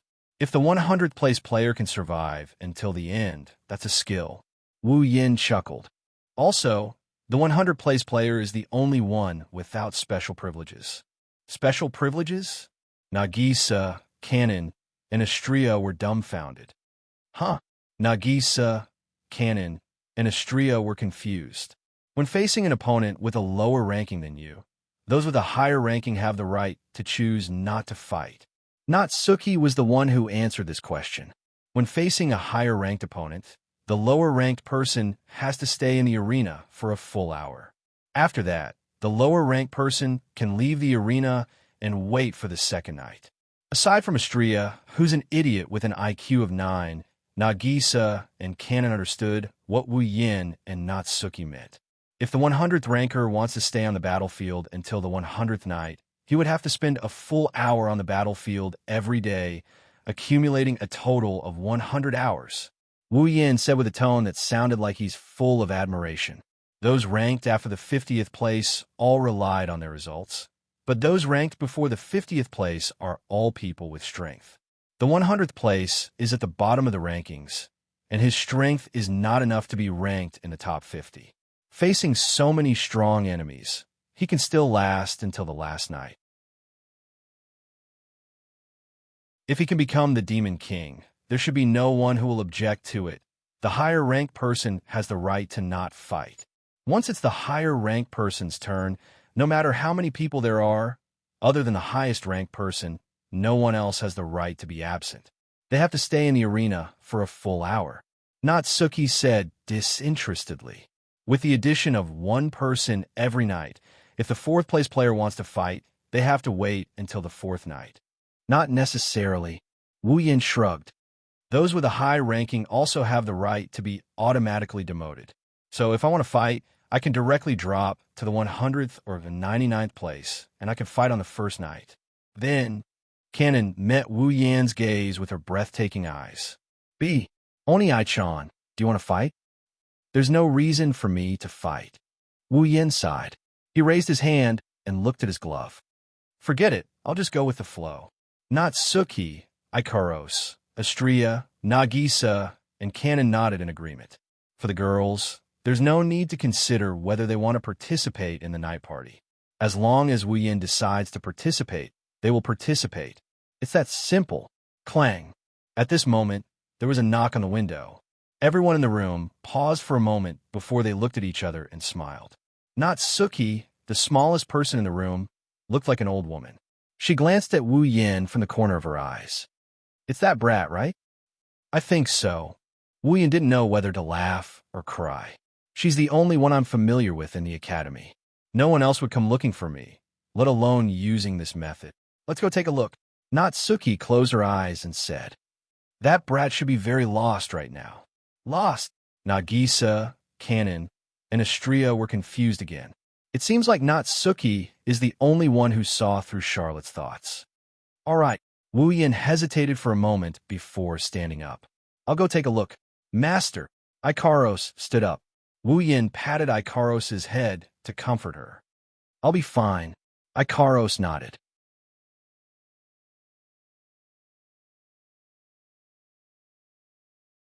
Chapter 1612. Valpurgis Royal Mecha Academy. An open space in the depths of the forest, Rasterkun. A delicate shout resounded from the sky above the open space and fell, and the sharp sound of breaking through the air also resounded through the sky. In the open space, a deadly beam of light shot out like a shooting star with a piercing sound. In the blink of an eye, it was in front of a beautiful girl with a pair of pure white wings who was holding a laser lightsaber and was as beautiful as an angel. Astria's expression didn't change in the face of such a powerful beam. Her crimson eyes flickered as she thrusted her laser lightsaber at a certain point on the side of the beam. Boom! Instantly, a ferocious power erupted from the girl's slender and voluptuous body. Through the laser light sword in her hand, she exerted all of her power on the side of the incoming light beam. She actually forcefully shook off the fatal light beam that could destroy everything and sent it flying. Looking at this scene, Charlotte, who was standing on top of Sigmund's gigantic dragon head, gasped in shock. Not only was the laser lightsaber not destroyed when it collided with the element of destruction, it even sent the raster cannon flying. How is this possible? I don't have time to distract you, Charlotte. While Charlotte's heart was in shock, a teasing voice drilled into her ears. Then, a magical light flashed at the corner of the clearing and entered Astria's body. Huh! Astria shouted. She flapped her wings and dashed forward, leaving afterimages in her wake. She appeared above Sigmund in the blink of an eye with her laser sword in hand. She aimed at Sigmund's head without any fancy moves. She swung it down. Whoosh! The vibrating laser lightsaber whistled through the air, accompanied by the sound of the wind. The strong wind caused Charlotte's uniform to stick tightly to her body as she stood on Sigmund's head. Sigmund! Charlotte didn't dare to be careless. She quickly gave the order. Then, he poured the mana in his body into Sigmund's body. Roar! Sigmund roared in anger. He swung his dragon tail like a whip toward Astrea, who was coming at him. It collided with the laser lightsaber that was slashing down with great force. Clang! The laser lightsaber and the steel-colored dragon tail collided with each other. The clear sound of metal clashing also sounded. Sparks violently flashed in the air above the empty space. Thick air waves also swept out from the point of collision, causing the large and small figure and dragon figure to rapidly retreat. Astrea did a somersault in the air and flapped her wings again to stabilize herself. Sigmund, on the other hand, retreated quite a distance before he managed to stabilize himself. The scales on his dragon tail cracked and blood flowed out. Wu Yan's eyes flashed as he looked at Sigmund, who stopped in midair. Dense magical power surged out of his body and turned into gas. It surged towards Astrea. A moment later, Astrea released a terrifying aura. The laser lightsaber in her hand vibrated as it sliced through the air around her. Upon seeing this, Charlot's expression changed. Immediately after, a considerable amount of mana surged out from his body and flowed into Sigmund's body. With the infusion of Charlotte's mana, Sigmund's body suddenly expanded. A bloody light flashed in his eyes as he opened his mouth, and a terrifying energy condensed, making Sigmund's mouth flash with a dazzling light. The laser lightsaber in her hand vibrated more and more frequently. At a certain point, Astrea's crimson eyes turned sharp. She gripped the hilt of her sword tightly and charged forward. Before she reached Sigmund, the laser lightsaber in her hand slashed down at him from afar. Rastercane! At the same time, Charlotte gave the order. The blinding light inside Sigmund's mouth exploded and turned into a beam of light. It pierced through space and shot towards Astrea. Astrea's laser lightsaber landed on the incoming laser beam.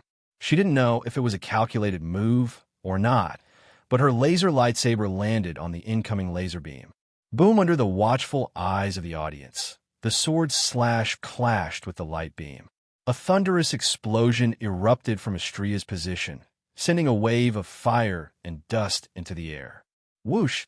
Suddenly, a hole was pierced through the center of the fire wave and smoke, leaving behind an empty area.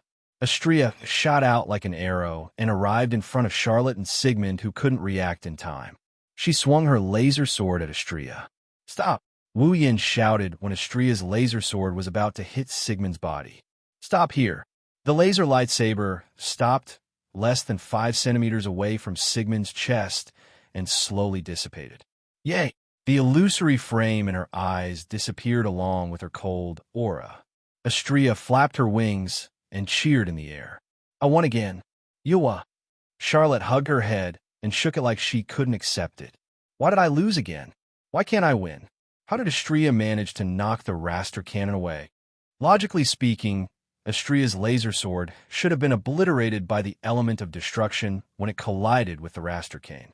In the end, not only was the laser lightsaber not destroyed, it was sent flying instead.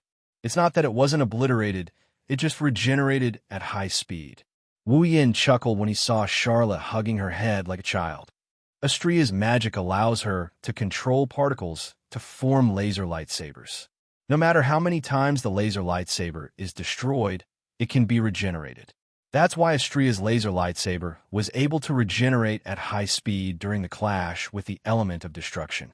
That's why she was able to send the element of destruction flying before it was destroyed again. Half of his explanation was true and half false.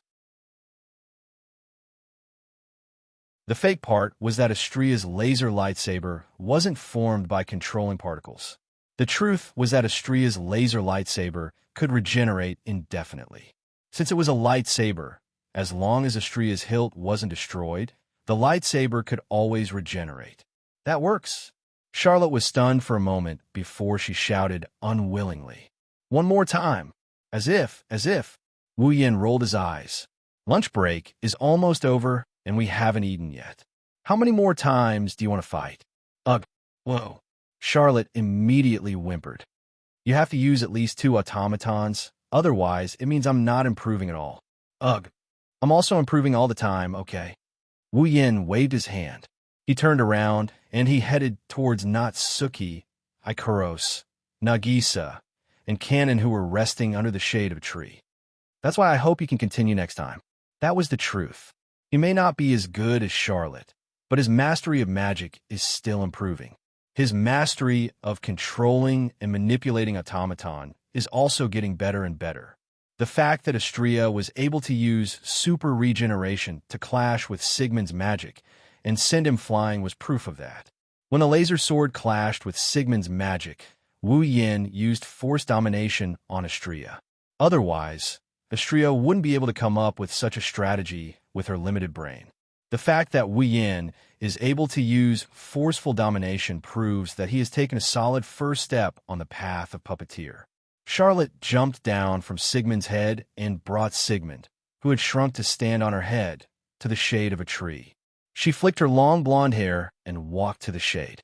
Under the shade, Ikaros, Nagisa, and Kanon laid out a cloth and sat on it with Natsuki.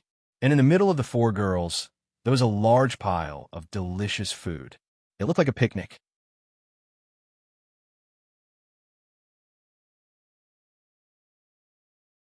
Chapter 16:13. Wah! Astria's eyes glowed when she saw the delicacies on the table. She pounced on them. Author of this article. First dish, I happen to be hungry. Master, Ikaros ignored Astria, who pounced on her. She picked up a sandwich and handed it to Wu Yin. Thanks, Ikaros. Wu Yin rubbed Ikaros's head. Ikaros's indigo eyes loosened up. She looked like she's enjoying this. Wu Yin took a bite of the sandwich Ikaros gave him. He looked at the delicacies on the table and asked, "Who did all of this?" "Kanon-chan, Ikaros, and I made these." Nagisa put her hands on her hips proudly. She looked at Wu Yin expectantly. "How is it? Is it good?" "Not bad. Not bad." Wu Yin chewed on the sandwich as he gave an honest evaluation. "It's just that the taste is a little too strong. If it's a little lighter, it would be 90 points. Is the taste too strong?" Nagisa picked up a sandwich and started munching on it. "I heard the English prefer a strong taste, so Nagisa wanted to do as the Romans do. I wanted to make the taste a little heavier." "Is that so?" Astria stuffed her sandwiches into her mouth without saying a word. "I think it's delicious." "Ha!" Wu Yin laughed dryly. "To you, as long as it's food, it's delicious." "Master," Ikaros said with a bit of unease. "You don't like the taste?" "Of course not. Of course not." Wu Yin shook his head. "It's just that I prefer a lighter taste. If Ikaros likes a stronger taste, we can make it that way from now on." "No." Ikaros shook her head. "Whatever Master likes, Ikaros will like." Oh. Wu Yin lovingly reached out his hand and patted Ikaros' head. Then, big brother, Kanon placed a plate of pastries in front of Wu Yin. "Try this. This one has a lighter taste." "All right." Teacher Nangong's words. "Do you want to drink black tea?" Nagisa took out a tea set from a basket and poured out a cup of black tea excitedly. Nagisa is prepared as well, but Nagisa just learned from Ikaros and Kanon-chan. "Minamiya-sensei, please don't dislike Nagisa's black tea, as long as you have the heart." Natsuki looked at Nagisa. It was as if he was looking at his own sister. Become amiable and intimate. Natsuki's current appearance was far too different from the usual Natsuki, who had no interest in anything, as if everything in the world was beneath her. Wu Yin almost fell into a daze. It turned out that this legal lowly could also be gentle at times. Natsuki glared at Wu Yin with an icy glare. "Were you thinking about something rude just now?" "I'm starting to suspect that you're a mind reader instead of a space manipulation magic." Standing at the side, Charlotte, who was hugging Sigmund, looked at this extremely harmonious scene and exchanged a glance with Sigmund. Both of their expressions were somewhat strange, but also somewhat peaceful.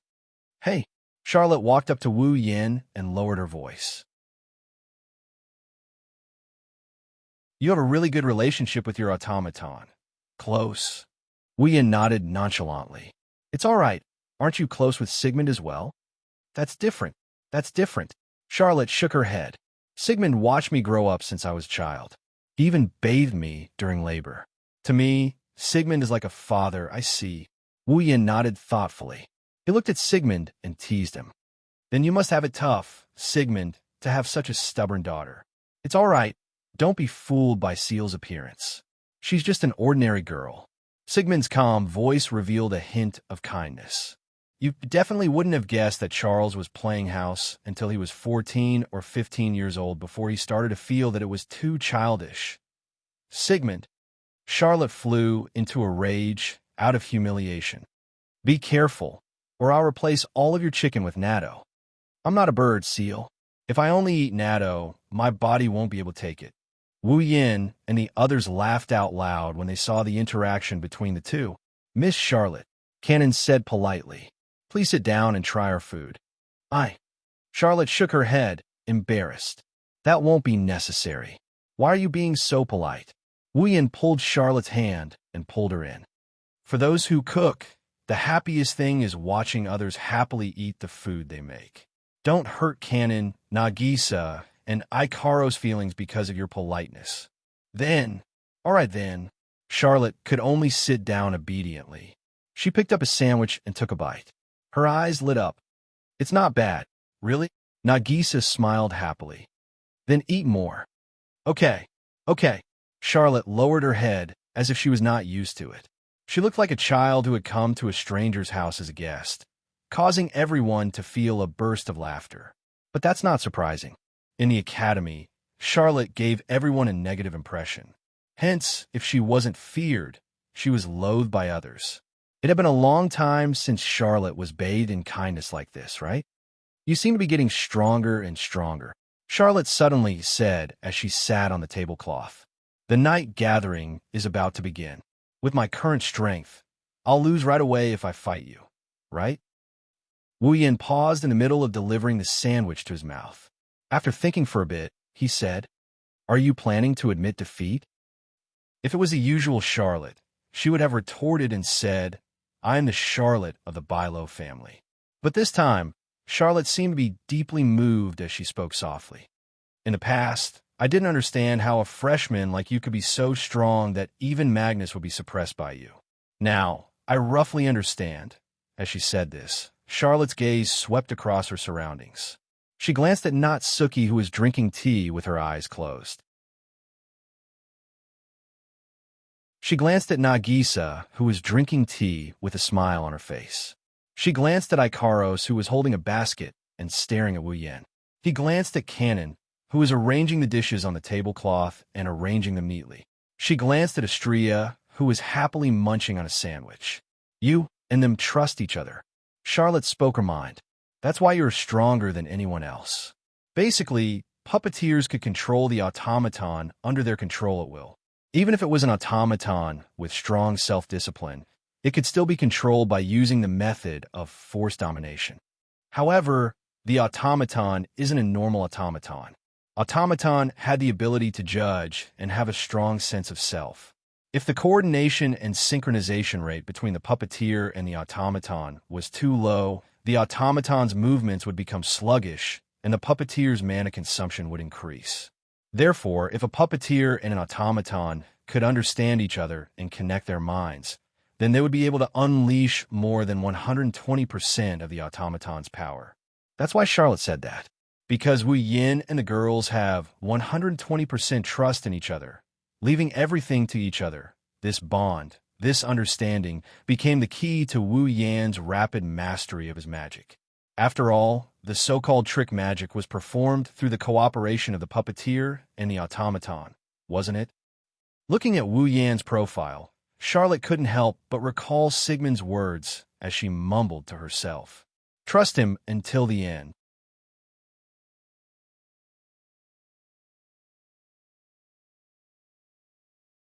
Chapter 16-14 Walpurgis Wang Li Ji Academy, Tortoise Hut. After returning to the male dormitory, Nagisa, Ikaros, and Kanon suddenly stopped when they passed by the cafeteria on the first floor. Oni Ai-chan. Kanon wasn't used to calling Wu Yin by this name. She tugged at Wu Yan's sleeve as he was about to head back to his room. You can go back with Minamiya-sensei and Astria. Nagisa, Ikaros, and I need to go to the cafeteria's kitchen. The cafeteria's kitchen? Natsuki and Astria stopped. Wu Yin turned around to look at Nagisa, Kanon, and Ikaros with a confused look. Why are we going to the cafeteria's kitchen? To fulfill our promise. Nagisa giggled.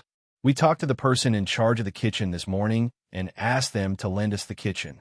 When we come back, we will work in the kitchen as a reward. At this point, Wu Yin and Natsuki finally understood how the dishes were made. In Walpurgis Wong Leaf Academy, other than the cafeteria in the middle of the main street, the only place that provides food for the students is the cafeteria in the student dormitory.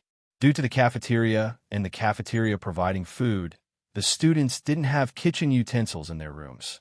It was the same even in the dormitories of the most outstanding students. Wu Yin and Natsuki were puzzled at first. They didn't know how these dishes were made. But now, they know the answer. Then, Astria raised her hand impatiently. Let me help. You? Nagisa blinked and scratched her cheeks. But Astria-chan, you don't even know how to fold clothes, right? Can you help? Astria choked. She clenched her fists and yelled with a determined expression. As an all-purpose angel, I'm the strongest in close combat. It's just a human job. I can do it if I learn it. Oh, really? Nagisa and Kanon looked at each other. They didn't know whether they should believe Astria or not. Master, Ikaros spoke in a soft voice. In the past, Astria helped me in the kitchen. Oh, Wu Yin didn't expect this. So she already did it. Then get Astria to help out.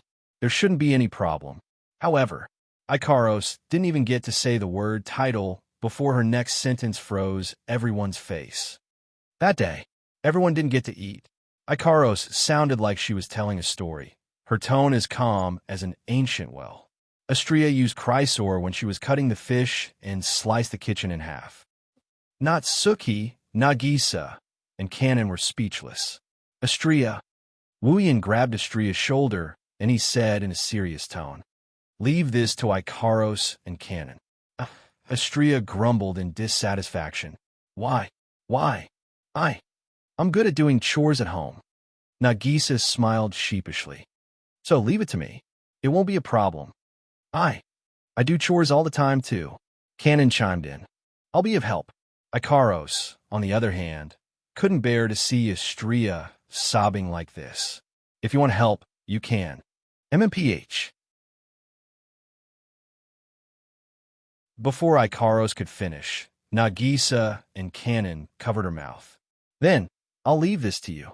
To prevent any accidents from happening, Wu Yin grabbed Astria's hand and said that, if there's anything, just call out my name in your mind. You've all set up a telepathic skill. If you call out to me, I'll be able to sense it. Then, he pulled Astria, who was pouting with a displeased expression, and quickly walked towards his room. Natsuki sighed and turned around. Her blue eyes landed on Ikaros, Nagisa, and Kanon. Come back when you're done. Don't stay outside for too long.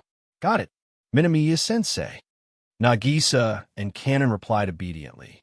Ikaros nodded as well. Seeing this, Natsuki turned around and walked towards her room. Then, Kanon-chan and I will go help out in the kitchen. Nagisa waved her hand enthusiastically. Ikaros, I'll have to trouble you to do some shopping. Shopping? Ikaros tilted her head in confusion. What shopping? Yeah, soy sauce, right? Kanon reminded her. When you borrowed the kitchen this morning, you asked us to remember to buy soy sauce when you come back. Soy sauce. Ikaros paused. She seemed to be recalling what soy sauce looked like. She nodded after a while. Got it. Then I'll have to trouble you. Nagisa and Kanon waved at Ikaros and walked towards the kitchen, chatting and laughing. Soy sauce. Ikaros stood there in a daze. She muttered the word soy sauce and walked out of the tortoise dormitory. The sky is starting to redden. It's almost evening. One by one, students came out from all directions of the main street and came out from the buildings. They chatted with each other and walked in other directions, making the entire main street seem lively.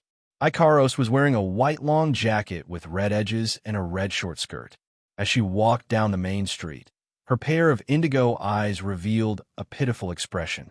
Under the dim light of the evening sun, she was as beautiful as a goddess who had just fallen into the mortal realm and didn't know how to return to the heavens. Instantly, the noisy surroundings quieted down. So pretty. She looks like an angel. Who is she? Is she a student too? Which year is she from? That uniform, I think I've seen it somewhere before. I remember now. Isn't that the uniform worn by the automaton from Scarlet Eyes? As soon as this sentence rang out, the surrounding boys, who more or less had a hint of surprise and lust in their eyes, felt like a bucket of cold water had been poured over them. They shuddered and looked at Ikaros with some fear in their eyes. Under the gazes of shock, fear, curiosity, and scrutiny, Ikaros lowered her head and walked down the main street. She slowly walked away from the noisy crowd. But not long after, Ikaros stopped in her tracks and froze on the spot. Buy soy sauce? Where should I buy soy sauce? Ikaros, who had been staying in Walpurgis Wangli School for quite some time, wasn't exactly unfamiliar with the place. But since the meals were all provided by the dorm cafeteria, let alone Ikaros, perhaps not a single student in the school had ever come out to buy soy sauce before. Although it's not that she's unfamiliar with the place, it's true that Ikaros hasn't been in Walpurgis Wangli Robotics Academy for a long time. She really doesn't know where to shop. She doesn't even know if there's a place that sells things in the academy. After standing there for a full 5 minutes, Ikaros raised her head and an illusory square appeared in her eyes. Wide area radar, activate. The moment her voice fell, the illusory frame in Ikaros's eyes also fluctuated. But nothing happened. Ikaros was stunned again. No. Mana. Yes. No mana. In this world, due to the restriction bracelet, not only was Ikaros suppressed to level 69, she was also restricted to the same level as an automaton. Without magic, Ikaros is just an ordinary person. And now, Wu Yin isn't with Ikaros. Ikaros didn't know what to do. Wu Yin placed a telepathic spell in every girl's body. Aside from being able to sense Wu Yin when the girls are in danger, Wu Yin also said that if the girls were to call out to him in their minds, he would be able to sense it. If Ikaros were to call out to Wu Yin now, not only would Wu Yin send his mana over, he would also come in person. But Ikaros didn't want to trouble Wu Yin. Right at this moment, a young girl slowly walked over from the front.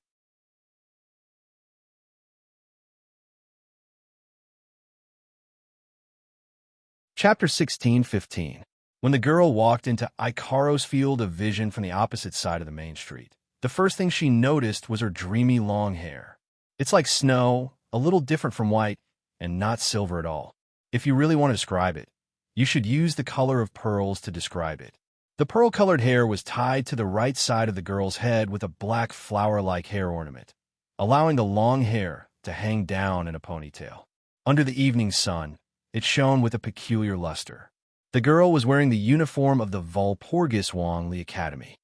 However, due to the girl's mature voluptuousness, the front part of her chest was open like a coat, allowing people to clearly see her fair skin and a pair of soft, fleshy sides. An exceptionally long scarf was wrapped around the young girl's neck and secured. The silk ribbon fluttered behind her back, making her look exceptionally adorable. Other than that, the girl also had a pair of ruby-like eyes, abnormally fair skin, and a somewhat vacant expression on her delicate face, making her look like she was at a loss, delicate and pitiful. At first glance, this girl, other than her appearance, her temperament was a little similar to Ikaros.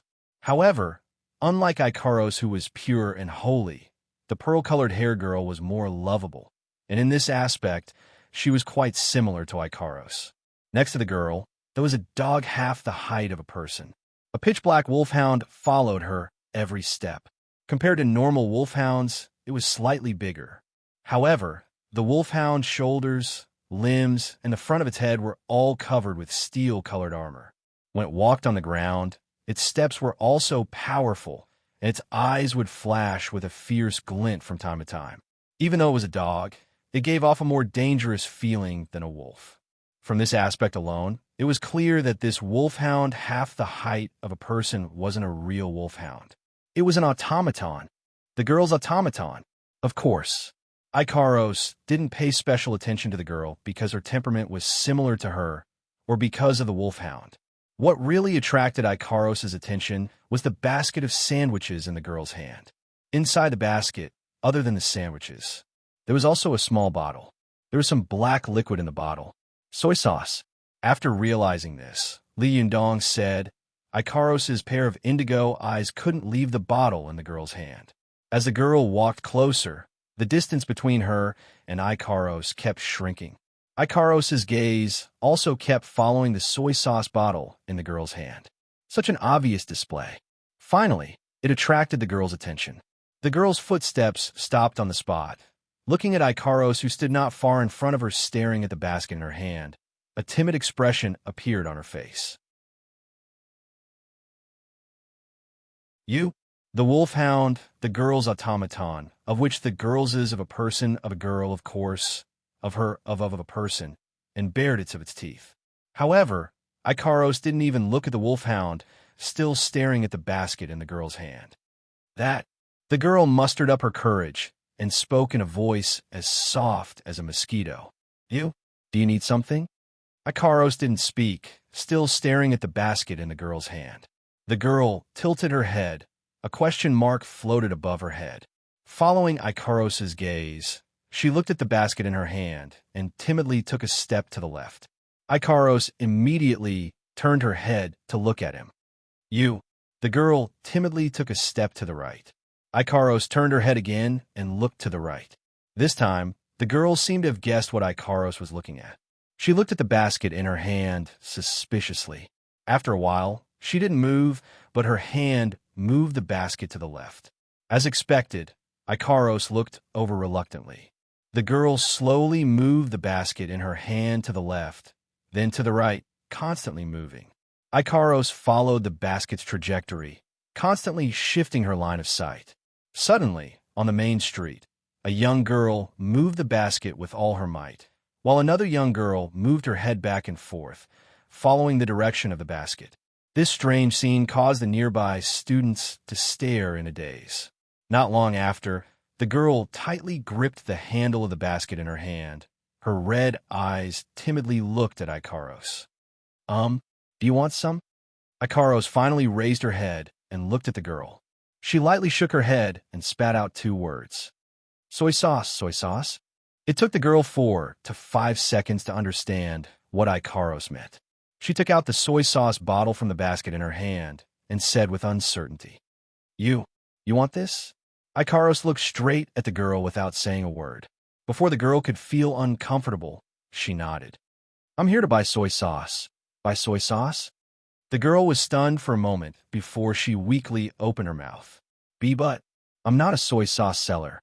Not a soy sauce seller. Ikaros lowered her head again. Not a soy sauce seller. Ikaros didn't pay any more attention to the girl. She turned around and lifted her foot as if she was about to leave. Wait! The pearl-haired girl hurriedly stopped her. Gripping the soy sauce bottle in her hand, the girl hesitantly walked in front of Ikaros. Then, she handed the soy sauce bottle to Ikaros. Ikaros was stunned. She couldn't understand the situation in front of her. Here! A faint smile hung on the girl's face.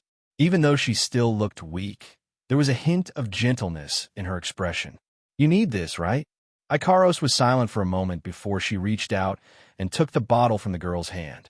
This is for you too. The girl also passed the basket in her hand to Ikaros. Her red eyes met Ikaros' pair of indigo eyes. The ripples in their eyes were almost identical, making people want to protect them. You can't eat soy sauce. After passing the basket in her hand to Ikaros, the girl reminded her out of kindness. If you're hungry, eat this. With that, the girl bowed to Ikaros and walked past her with her black wolfhound. After a few steps, she stopped, turned around, and asked with a timid expression, That, you? Hearing the voice, Ikaros also turned around and stared at the girl.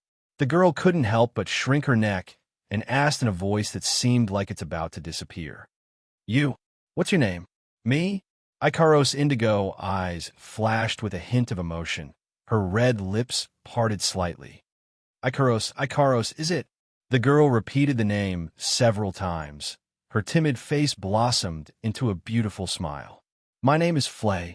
The girl by the name of Flay extended her hand and stroked the black wolfhound by her feet. This is my family member, Robbie. Family member.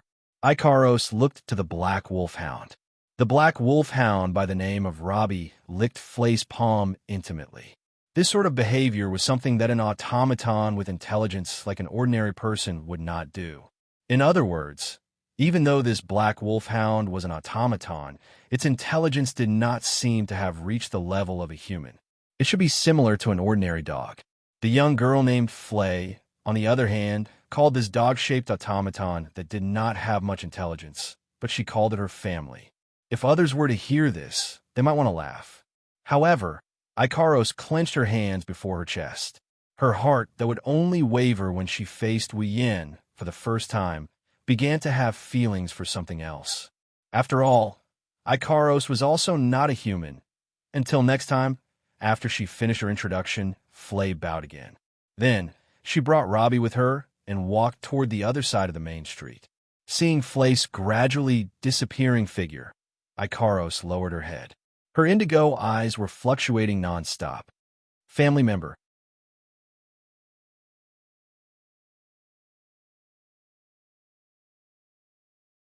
Chapter 16:16. The darkness of the night shrouded the brightly lit Walpurgis Royal Mechanical Academy, setting off gusts of cold wind that gently ruffled everything in the academy. Reading the latest novel, the moon was high in the sky, and the stars were twinkling. The night breeze blew through every building, every tree, every street, and every space in the Walpurgis Royal Mechanical Academy, bringing with it a series of whistling noises that swept through every corner of the academy. In the Walpurgis Wang Li Academy, a young girl slowly walked out of the tortoise-like male dormitory that belonged to the weaker students. Pink hair swayed with the wind. Two long ponytails moved up and down with the owner's steps, also swaying left and right with the cold wind. At the same time, the girl's short red skirt swayed in circles, exposing her fair thighs to the air from time to time, causing one to think of an elegant figure. Walking to the center of the courtyard, Ikaros gently raised her beautiful face and looked at the sky. Her indigo pupils reflected the stars in the night sky. The shadows of the stars were clearly embellished on her face. Unbeknownst to anyone, a pair of pink wings unfurled behind Ikaros' back. Pink feathers fluttered from the wings and fluttered into the night sky, carried by the night breeze.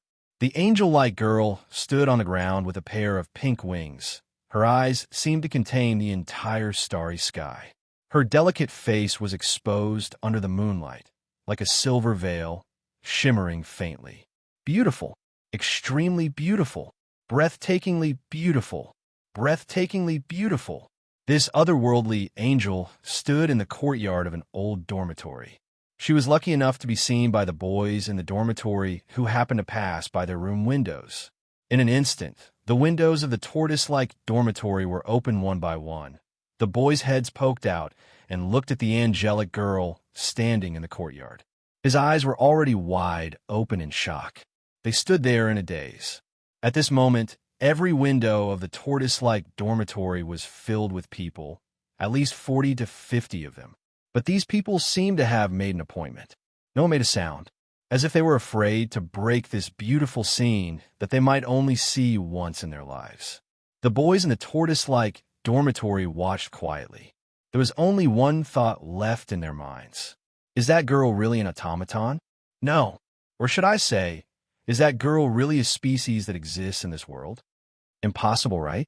How can there be such a beautiful person in this world? This person is definitely an angel that fell from the sky. With such thoughts, the boys in the tortoise-like dormitory were mesmerized by this scene, oblivious to the fact that this otherworldly angel's heart was filled with confusion. She clasped her hands together and placed them in front of her chest, making a praying pose. Ikaros looked at the round moon, her eyes filled with intoxicating ripples. Family. Even if they weren't human, could they still become family members with humans? Automaton? Angel? Aren't they all weapons? Weapons can become family of humans? Ikaros, who wasn't very good at emotions to begin with, fell into a deep confusion, unable to extricate herself. Ikaros couldn't help but fall into a deep state of confusion, unable to extricate herself. While Ikaros was deep in the abyss of bewilderment, the boys in the tortoiseshell dorm were looking through the window at the angelic girl bathed in moonlight with infatuation. At that moment, a person silently appeared behind Ikaros. Then, a coat draped over Ikaros' body. Ikaros was stunned for a moment before she snapped out of her daze. The moment she snapped out of her daze, a voice that was deeply engraved in her soul entered her ears. The night is very cold. It's just a simple sentence, but it instantly filled Ikaros' heart that was in a state of confusion. Ikaros tilted her head and looked at the person beside her. He was also looking up at the night sky with a pair of deep red eyes.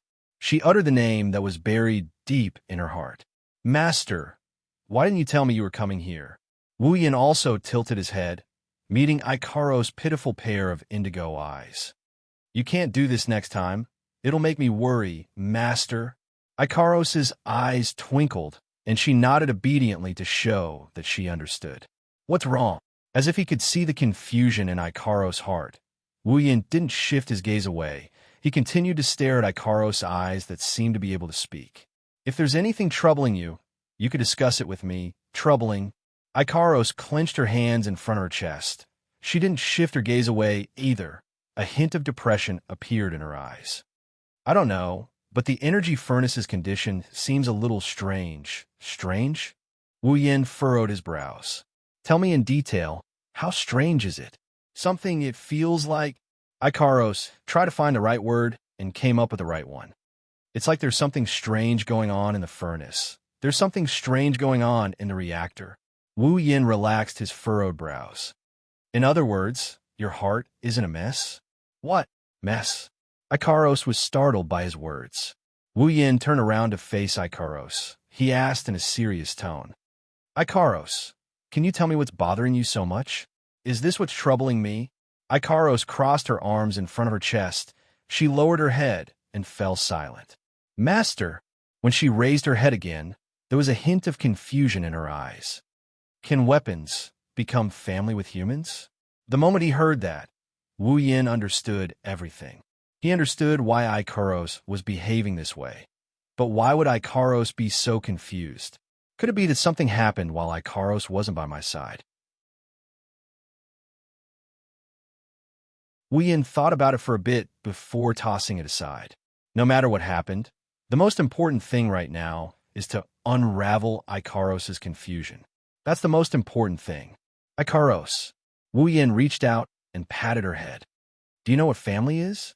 Family? What is family? Ikaros' confusion deepened. This question might be too difficult for you. Wu Yin smiled. But remember, Ikaros, if there's someone who cares for you from the bottom of their heart, takes care of you, tolerates you, comforts you when you're sad, looks at you with a smile when you're happy, and protects you when you need help, then that person is not your friend, but your family. Friends, family, Ikaros murmured. Other than confusion, there's also some uneasiness in her eyes. Then, am I Master's friend, family? Wu Yin froze for a moment before smiling. His smile was unusually gentle. No, Ikaros was stunned. For me, the hand that was stroking Ikaros' head slid down and caressed Ikaros' beautiful face. He let his voice enter Ikaros' heart with a wordless infatuation. Ikaros, you my lover, lover? Ikaros' heart clenched. When you're happy, you're happier than you. When you're sad, you're sadder than you. When you're happy, you're happier than you. When you're in pain 100 times, 1,000 times, 10,000 times. Wu Yan's gentle yet powerful voice struck Ikaros' heart. To me, Ikaros is such an existence. So, please be happy, please be happy, please don't be sad, please don't be in pain. Even if it's for me, at this moment, Ikaros' heart melted Me too. Ikaros looked at Wu Yin with her indigo eyes. Her lost look was replaced by a look of longing and love. Master, you're my lover. Under the moonlight, the two looked at each other, and finally, they closed the distance between them and kissed deeply. Seeing this scene, the hearts of the boys who were still by the window were all broken.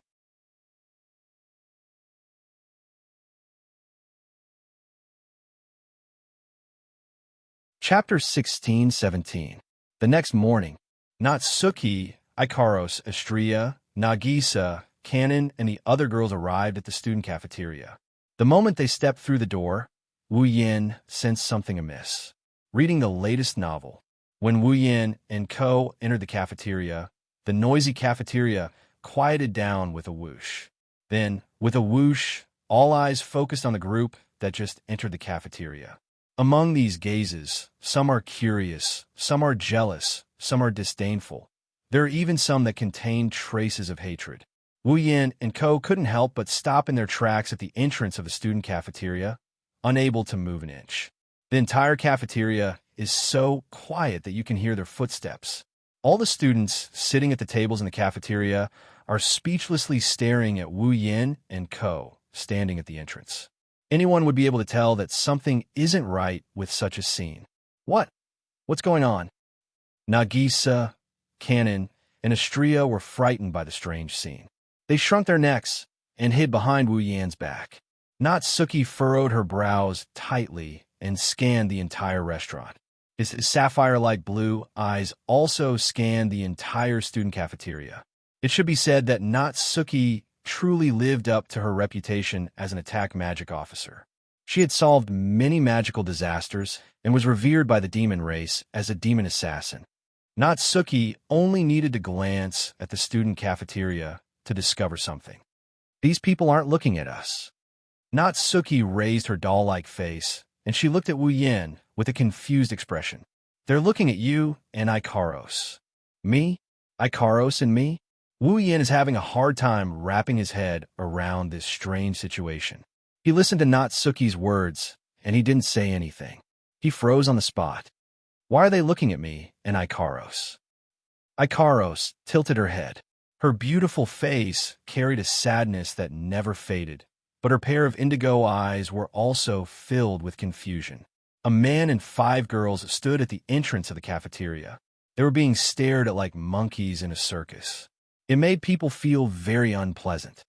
No matter what, let's go in, Natsuki said with a displeased expression. Of course not. I'm afraid I won't be able to control myself and will transfer everyone here to the cesspool. Yeah. Nagisa, Kanon, and Astria nodded like they were pounding garlic. It was clear they were uncomfortable with the situation. Phew, Wu Yin exhaled. He suppressed all the doubts and puzzlement in his heart and regained his composure. You're right, let's go in. Although he doesn't understand why this is happening, Wu Yin still led the girls into the student cafeteria, ignoring the gazes of the people around them, as if there's no one around, and they started looking for a seat. After entering the student cafeteria, Wu Yin subtly observed the students around him.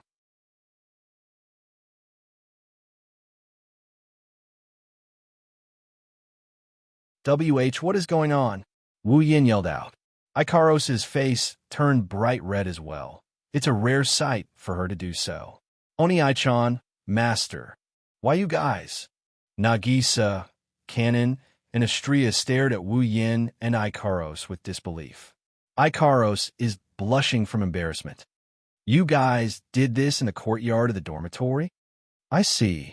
Natsuki chuckled, but there was no joy in her eyes. I finally understand why those students are looking at us with such gazes, the beautiful scene of Ikaros praying under the moon. I believe anyone who saw it would be stunned. Some of them might even fall in love with her at first sight. However, such a goddess, who had a 90% chance of falling in love at first sight, had thrown herself into another man's embrace and kissed him. Who wouldn't hate Wu Yin for that? As for the disdainful gazes and Charlotte's perverted comments, it's easy to understand. In other people's eyes, Ikaros is an automaton. Kissing your own automaton? For those whose values towards automaton were still stuck at the level of an item such an action should be no different from hugging and kissing a moving doll, right? That's why the people who read the newspaper have the impression that Wu Yin is a fetish. Disdain? Disdain? Isn't that obvious? Natsuki, Nagisa, and Kanon didn't know what to say. Astria, who still can't wrap her head around Ikaros's blushing face, kept mumbling to herself. Only Wu Yin was speechless. What's wrong with kissing each other?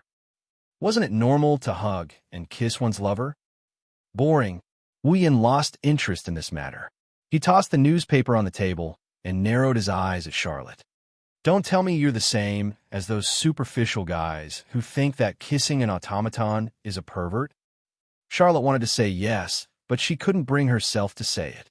After all, Charlotte also treated her automaton as her family and not an item.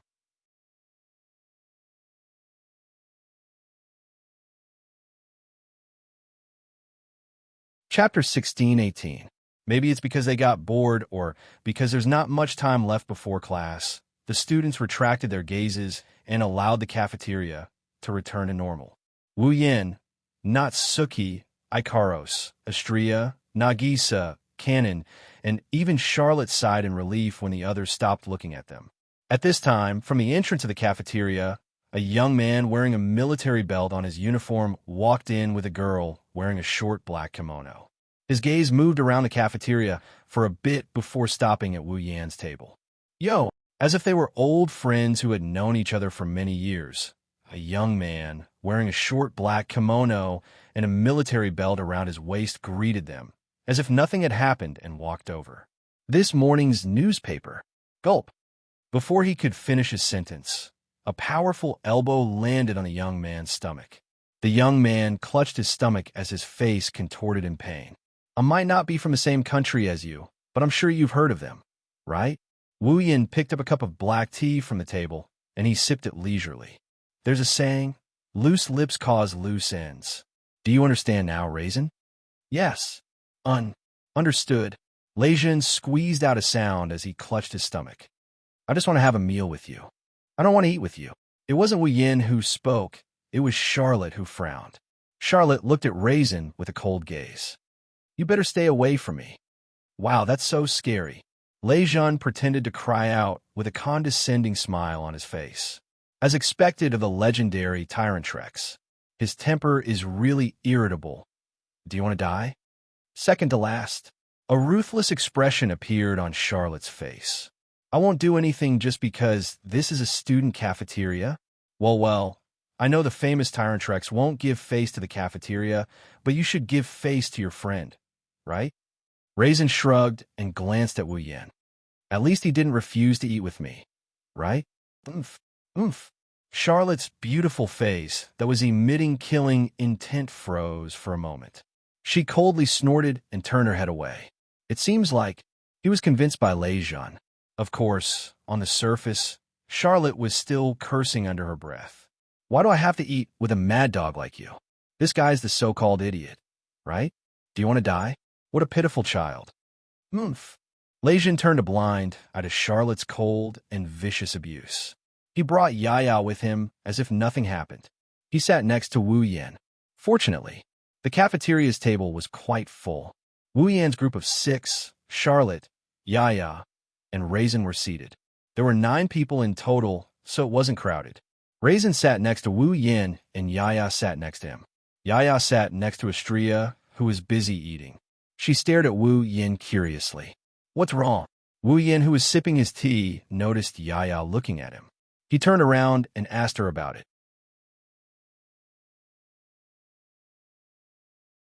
I don't think there's anything good about my face, right? No. And no, it's not like that. Yaya shook her head and continued staring at Wu Yan's face. She asked him a question out of curiosity. Mr. Wu Yin, did you really kiss your automaton? Cough. Cough, cough. Yaya's unscrupulous question made Charlotte and Leijin, who were eating, choke and start coughing violently. Wu Yin, on the other hand, smiled at the undisguised curiosity in Yaya's eyes. Why do you ask such a question? Because... Yaya hesitated for a moment and said this carefully. Don't you find it strange that you kissed your automaton? Yes. Oh. Wu Yin nodded without batting an eyelid. Then, why would it be strange? Because... Because... Yaya didn't only show hesitation. There was also a trace of sadness. Because no matter how much an automaton looks like a human being, it's still an automaton. It can't be compared to a human being, can it? Because, hearing this, Lei Jun, Charlotte, Natsuki, and the other girls fell silent. That's right. No matter how similar a human being and an automaton were in appearance, they still could not be mentioned in the same breath. After all, if a person kills another person, they will be charged with murder and will be sent to court. In severe cases, they will be sentenced to death. However, if a person were to kill an automaton, he would at most be charged with the crime of damaging or vandalizing public property. At worst, he would only have to compensate for the crime. This is the most fundamental, and irreconcilable difference between humans and automatons. No matter what other people thought about automaton, such a difference would not change as long as the current world system did not change. Automaton did not have its own rights. It may be cruel, but it is the truth. It is because of this that Yaya reacted this way. That's why everyone is against Wu Yin. However, when everyone was against Wu Yin couldn't help but laugh. Once upon a time, to those slave owners, the slaves that were bought and sold legitimately were just objects. But now, aren't humans still the same? Everyone is equal. Everyone was stunned when they heard this. Perhaps in this world, there is an uncrossable gap between humans and automaton, but automaton also has a life. This is a fact that no one can deny. Wu Yan's voice was very soft when he said this, but it was more powerful than anything in the ears of the people sitting at the same table. As long as they have a life, their status is equal. This is a principle that every human advocates, even if it's just words. Wu Yin couldn't help but curl his lips into a perfect arc therefore. Even if there's an insurmountable gap between humans and automatons now, there will be a day in the future when humans will be able to live on equal terms with automatons. At least that's what I think. Just like the warm breeze of the morning, sweeping away the thick fog that pervaded the world, Wu Yan's one sentence easily swept away the complicated emotions in everyone's heart. It also took away the confusion and worry of every night. Mr. Wu Yan, Yaya couldn't help but stand up and put her face in front of Wu Yan. I also believe that day will come. I also want to believe that one day. Sigmund, who was standing at the dining table, slowly opened his mouth and spoke in a relaxed tone. If I can live to see that day, then my 150 years of life will be worth it. You will see it. Charlotte showed her gentle side for the first time. She stroked Sigmund's head and looked at Wu Yin with satisfaction. All right, Yaya, don't cause trouble for others. Lei Jun waved her hand. She looked like she didn't agree with Charlotte's words, but she also looked satisfied. Let's stop talking about the future. Wu Yin picked up his teacup and looked at Lei Jun. There's so many seats here. Why are you sitting here? Don't tell me you're afraid of being lonely or gossipy. The surrounding girls all turned their attention to Lei Jun, making him feel a little awkward. Did I get caught? You have something to say, right? Wu Yin pursed his lips. If you have something to say, then just say it. Well, as you know, I haven't been in this academy for long. So, I want to ask about someone. Lei Jun scratched his cheek and looked at Charlotte. Wu Yin is also a new student of this academy, so it's natural that he wouldn't know too much. This time, Lei Jun was here for Charlotte. Actually, someone tried to assassinate me this morning.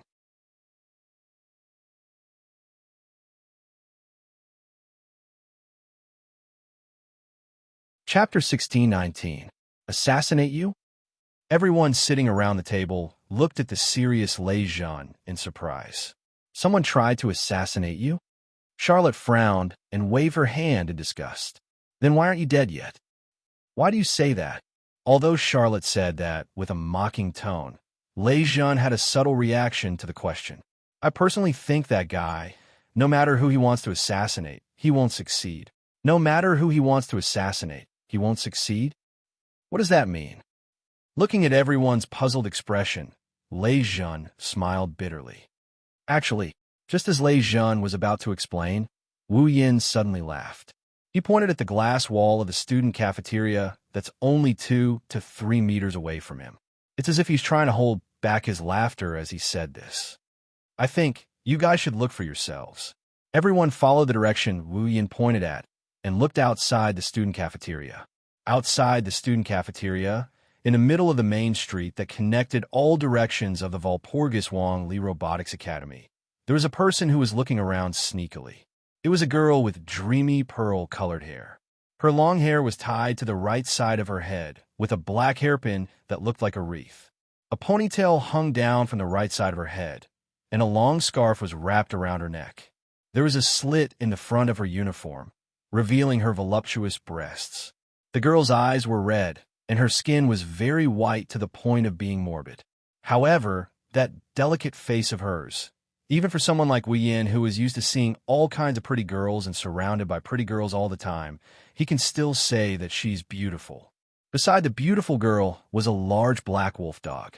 When they saw the beautiful girl with pearl-colored hair, no one noticed. At the side, Ikaros, who has been quietly guarding Wu Yin, had a look of surprise in her eyes. It's her. She's the one who wanted to assassinate me. Lei Jun's mouth was slightly agape as he exclaimed. But why did she come here? Pearl-colored hair? And he even has a dog-shaped automaton with him? Charlotte seemed to have thought of something. I remember now, she's a third-year student of the Academy's Tactical Tactics Department. She's ranked 99th in the Night Gathering, the Gauntlet. Log into Flay with the codename Quiet Noise. She's a Gauntlet. This time, it was Lei Jun's turn to be surprised. She's ranked 99th? Doesn't that mean? Yaya said with uncertainty. That Miss Flay is our opponent in the first battle of the Night Gathering? Our opponent in the gathering. Natsuki looked directly at Flay, who was looking all around outside. She spoke without turning her head around. So, only that little girl knew how to assassinate? Lei Jun was ranked 100th in the evening party. In other words, Flay, who was ranked 99th, was trying to assassinate Lei Jun because she wanted to eliminate her opponent. I understand now. Charlotte crossed her arms and glanced at Lei Jun. Flay felt that she would definitely lose if she were to fight you openly in the Night Gathering. That's why she wanted to assassinate you and eliminate her opponent, right? She felt that she would definitely lose if she were to fight me. Lei Jun's face was filled with confusion. Aren't you being too unconfident in yourself? I should say that you're the one who doesn't have self-awareness. Wu Yin glared at Lei Jun in an annoyed manner. Boy, you're the one who has been madly challenging the gauntlet in order to obtain the qualifications to participate in the Night Gathering. You're the one who obtained the glorious title of Mad Dog.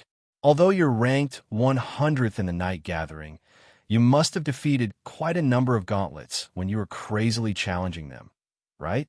Natsuki explained in a bored manner. Your strength is definitely not ranked in the Night Gathering. Everyone in the Academy knows that. Other than you who's ranked in the Night Gathering, that little girl who's ranked 99th is the weakest among the people who participated in the Night Gathering. I'm afraid that Flay also knows that, Charlotte said in a sympathetic manner. She knows that she's the weakest in the Night Gathering. Because of that, she wanted to kill her opponent. Nagisa held Cannon's hand. She had an expression of disbelief on her face. That can't be right. That girl doesn't look like a bad person, does she? Lei Jun grew silent. He looked outside the student cafeteria and did not ask any more questions. Under the attentive gazes of Wu Yin and the others, Flay seemed to be planning to do something. She patted Raby, who was beneath her. Immediately, Raby turned around and ran into the bushes at the side.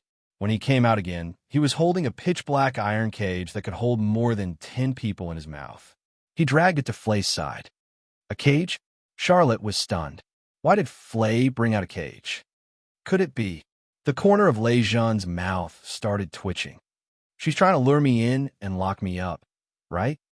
If that's true, then that would be a masterpiece. Even Wu Yin didn't know whether to laugh or cry. Such a large cage is placed in the middle of the main street. How is that girl going to lure someone in? This question was quickly answered by Flay. Flay entered the large iron cage and took out a low-grade photo album with a half-naked woman on the cover. She placed the photo album in the center of the iron cage. That, not Suki's delicate and pretty face, turned marvelous. Could it be that this is a bait used to lure prey? Lei Jun had an expression as if he wanted to die. He opened his mouth and laughed emotionlessly. So, in her eyes, I'm a man who could be hooked with that kind of thing. You, Nagisa, Canon, and Astria blushed. For them who are pure and kind-hearted, even a low-grade photo album is lethal. Kacha! Suddenly, a sound came from outside the restaurant. Everyone immediately looked at the direction of the iron cage. Then, they were all embarrassed. It was unknown whether the mechanism of the iron cage had been triggered or not, but before Flay could come out, the iron cage's door was loosened and was closed. Flay turned her head and looked in the direction of the door. She fell into a daze. After a dozen or so seconds, she finally understood that she had been locked in the trap that she had set. She panicked and started running around the iron cage. As a result, Flay stepped on her own scarf and fell to the ground with a paw.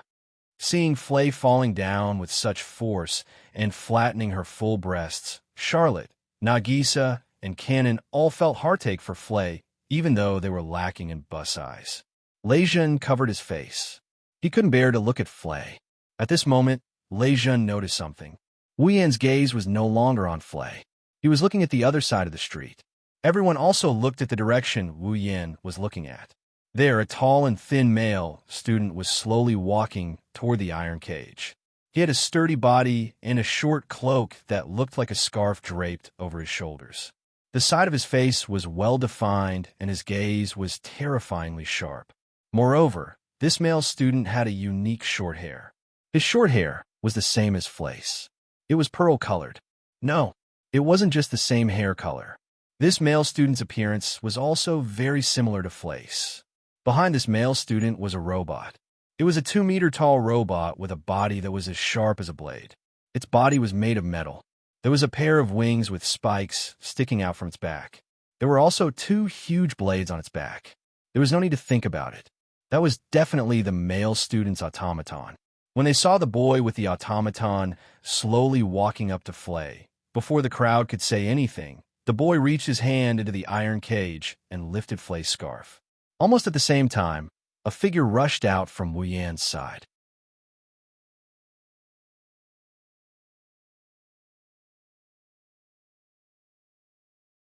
Chapter 16:20.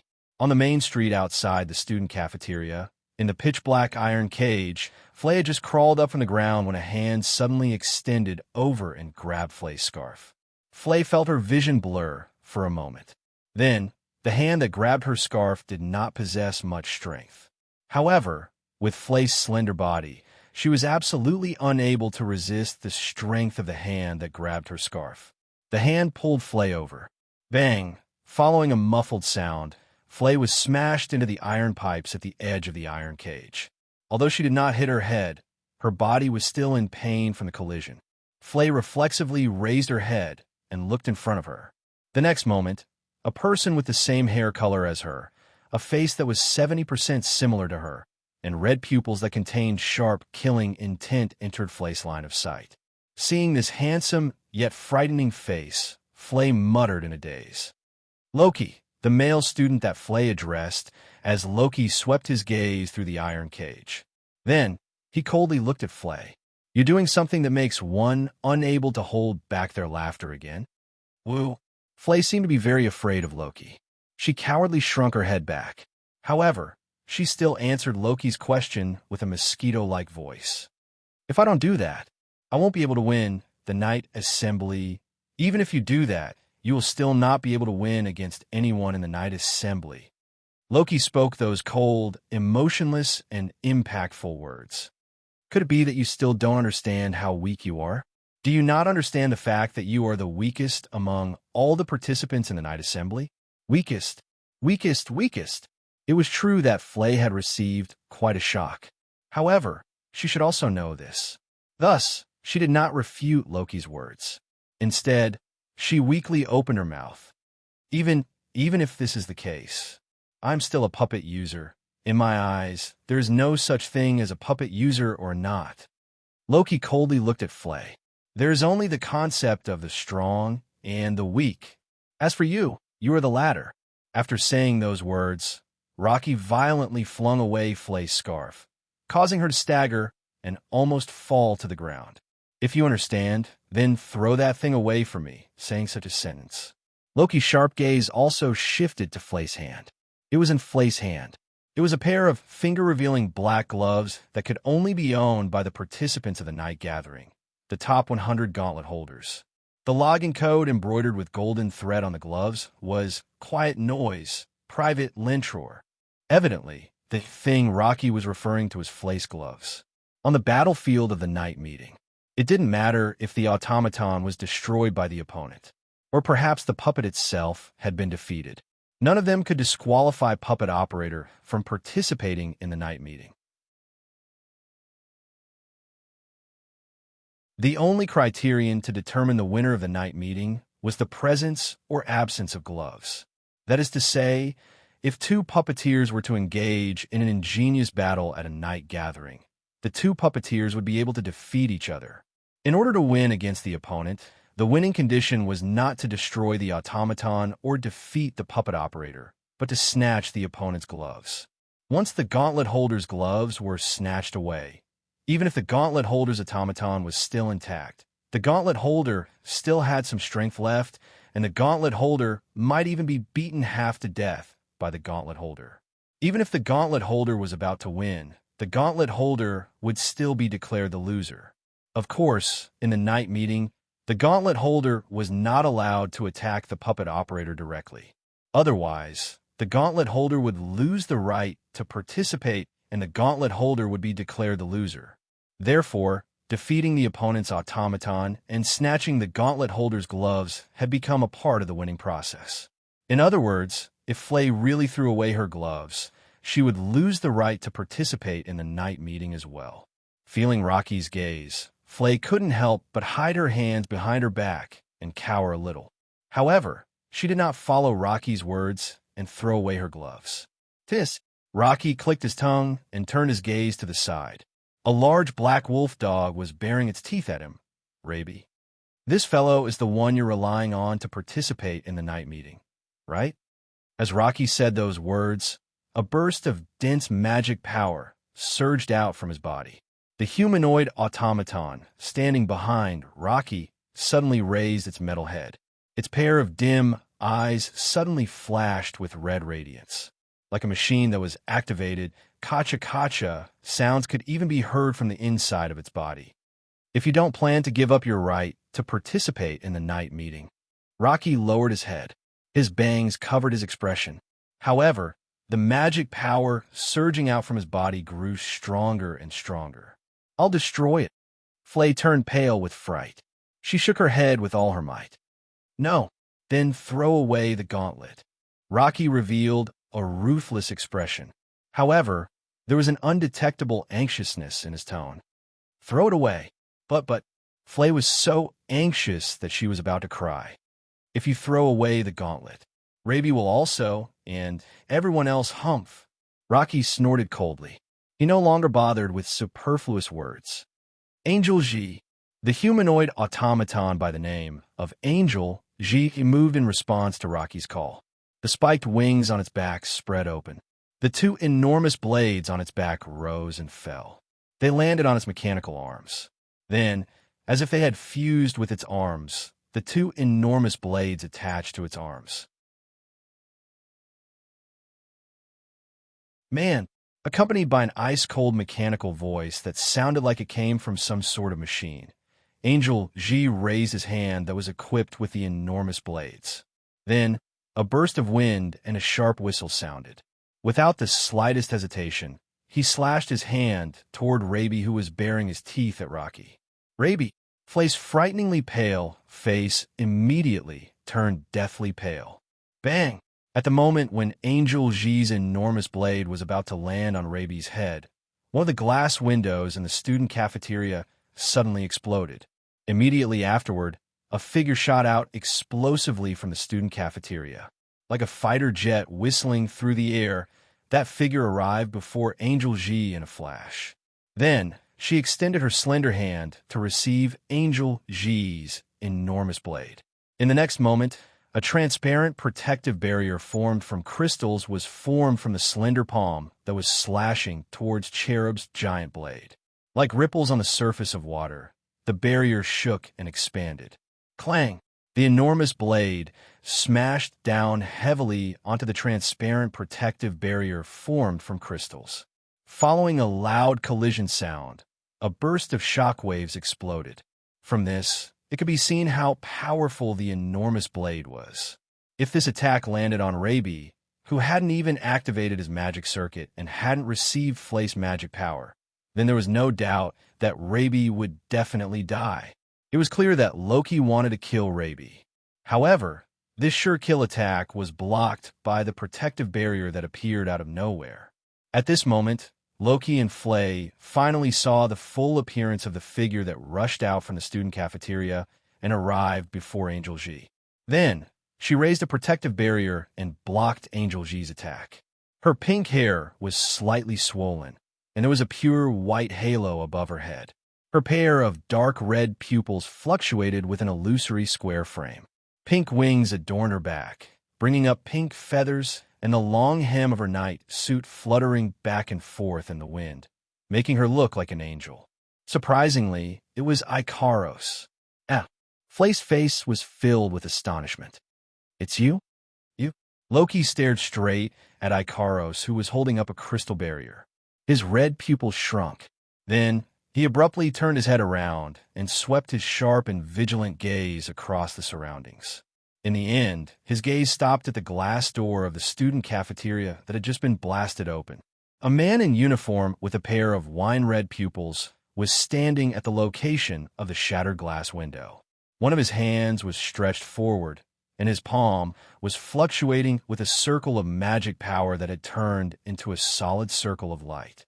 Looking at the man who was still in the student cafeteria, standing on the broken glass window and extending a hand with a magic halo rippling around it, Loki's eyes were filled with graveness and hostility at the same time. Scarlet Eyes.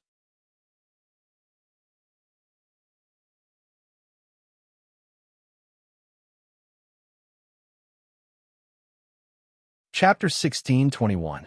Cherub. Level 66. Standing at the entrance of the student cafeteria, Wu Yin slowly retracted the mana he poured into Ikaros' body. He looked at Loki, who was staring at him. Then, he looked at Ikaros with a reproachful expression. Ikaros, master. Ikaros exited Sky Queen mode. She lowered her head, and a pitiful expression appeared on her beautiful face. She looked like a child who was about to be reprimanded. She slowly walked back to Wu Yan's side. However, Wu Yan was indeed reproaching Ikaros. After all, Ikaros didn't even say a word. When Flay's scarf was pulled away by Loki, she rashly rushed out and rammed into the student cafeteria's glass wall. If it wasn't for Wu Yan's timely reaction and channeling mana into Ikaros' body, Ikaros, who has no mana and is equivalent to an ordinary person, would have rammed into the glass wall. She would have suffered a lot of injuries by now. Moreover, even in this state, Ikaros would have still rushed under Cherub's greatsword to protect Robbie. At that time, Ikaros, who is equivalent to an ordinary person, would have been seriously injured by Cherub's greatsword. Wu Yan didn't understand why Ikaros would suddenly rush out and protect Robbie, and to protect the rabbi, but the action itself was too reckless. When he thought about what would have happened to Ikaros if he didn't react in time and didn't channel mana into her, Wu Yan felt a lingering fear in his heart. His gaze towards Ikaros became even more reproachful. "Next time, at least inform me first, okay?" He wanted to reprimand Ikaros, but when he saw Ikaros lowering her head, she looked so pitiful. Wu Yan's heart softened. As a result, the reproach he intended to say turned into a plea. This caused Ikaros to be stunned. She lowered her head even more. "I'm sorry, master." Wu Yan extended his hand. He rubbed Ikaros' head. To comfort her, His gaze shot out like an arrow, meeting the sharp eyes of Loki, who had been staring at him all this time. Who is that guy? Lejean was also observing Loki from the side. She looks just like Flay. Of course. Loki is Flay's younger brother. Charlotte replied reflexively before looking at Lejean in surprise. Don't tell me you don't even know Sword Emperor Loki? Sword Emperor Loki? Lejean narrowed his eyes as if he remembered something. He looked at Loki. So that's how it is. He's one of the Meet 13 ranked at the top of the night party. He's a second-year student like us, but he's the Burning Flame Sword who ranks 7th, right? Fortunately, you're not too ignorant. Charlotte looked at Loki with a serious expression. That's right, he's Loki. So far, he's never been defeated in actual combat exercises. He's known as a strong competitor who can compete with the #1 marshal, which is Magnus. An opponent who can compete with Magnus. Lejean's gaze towards Loki had already changed. He wasn't shocked by Loki's strength. Instead, it was a natural reaction when he heard the name Magnus. However, this reaction was not fear toward the strong. Instead, it was anger, hatred, and other similar emotions. Of course, this emotion only flashed through Lejean's eyes for a moment. In the next second, Lejean returned to his usual arrogant tone. That guy called Loki is ranked 7th, and you're ranked 6th, but he's said to be an opponent who can compete with Magnus, but you don't. What's going on? It's the stupidest thing to do to judge an opponent's strength based on their ranking, Charlotte said with contempt. Although the top 50 of the night meeting are ranked according to their strength, that is still the judgment of the night meeting's executive department based on the strength they saw. Who knows if Sword Emperor Loki is hiding some trump cards in the dark? If the Gauntlet's ranking was based on their strength, you wouldn't be ranked in such a pitiful position. Charlotte's gaze turned towards Wu Yen. As for him, he won't just be ranked 4th. Lejean didn't know what to say. During this time, Wu Yen and Loki stared at each other from afar. They didn't say anything. However, in the air, a sense of nervousness that made one's heart beat faster unconsciously filled the air. It was not until a long time later that Loki was the first to break the silence. You can't even control your own automaton? Scarlet eyes.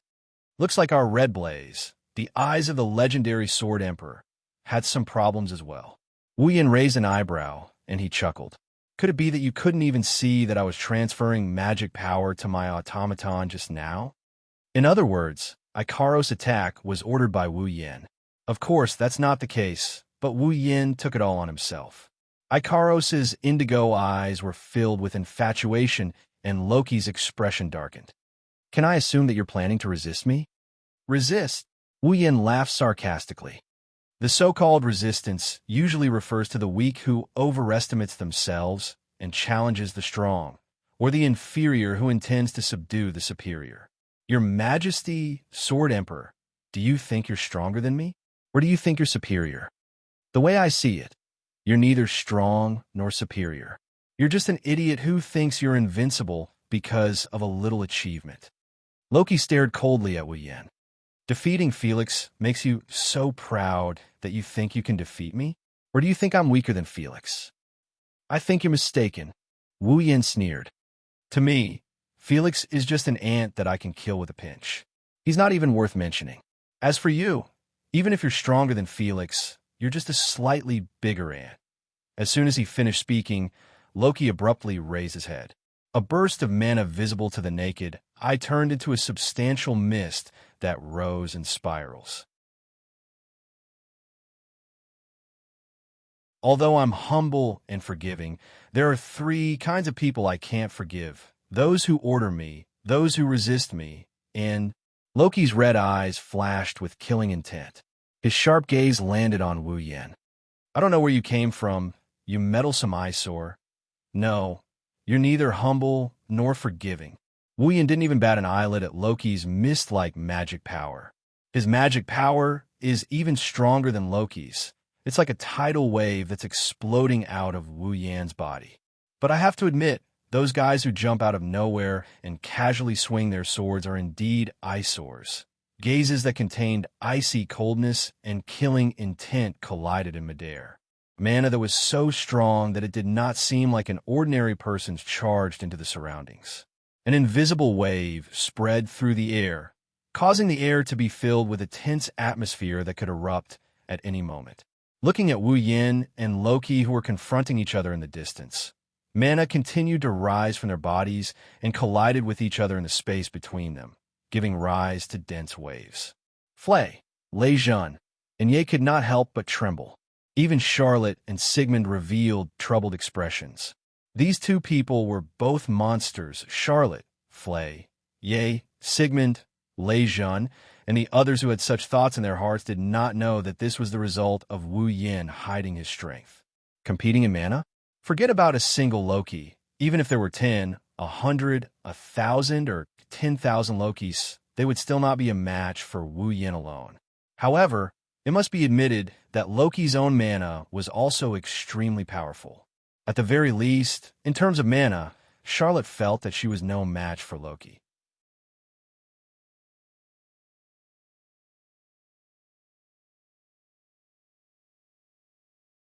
Chapter 16:22. As the mana collided with each other, the students who were gathered in the cafeteria and the main street all retreated far away as if they were afraid of being caught in the crossfire. Charlotte, Yaya, Sigmund, and Raisin also retreated a distance away.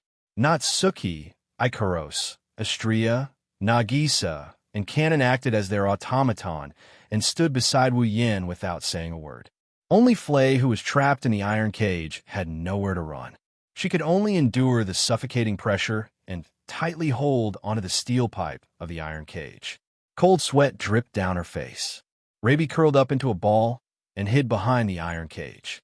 As time passed, the two of them, who were constantly releasing their magic power, finally showed different performances.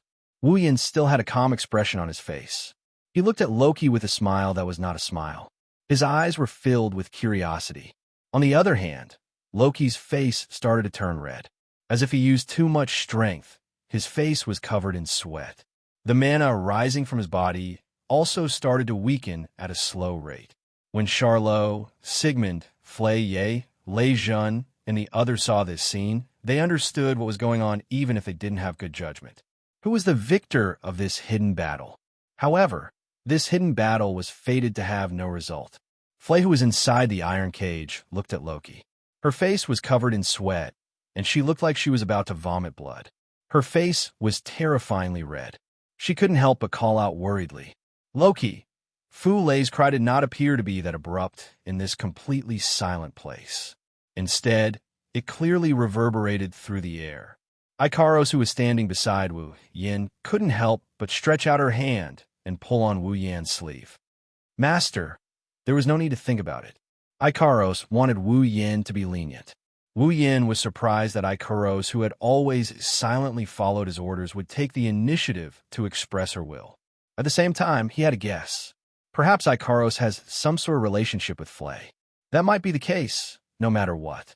Wu Yin naturally wouldn't go against Ikaros's rare wish. He slowly retracted his mana. Sensing Wu Yin retracting his mana, Loki stopped.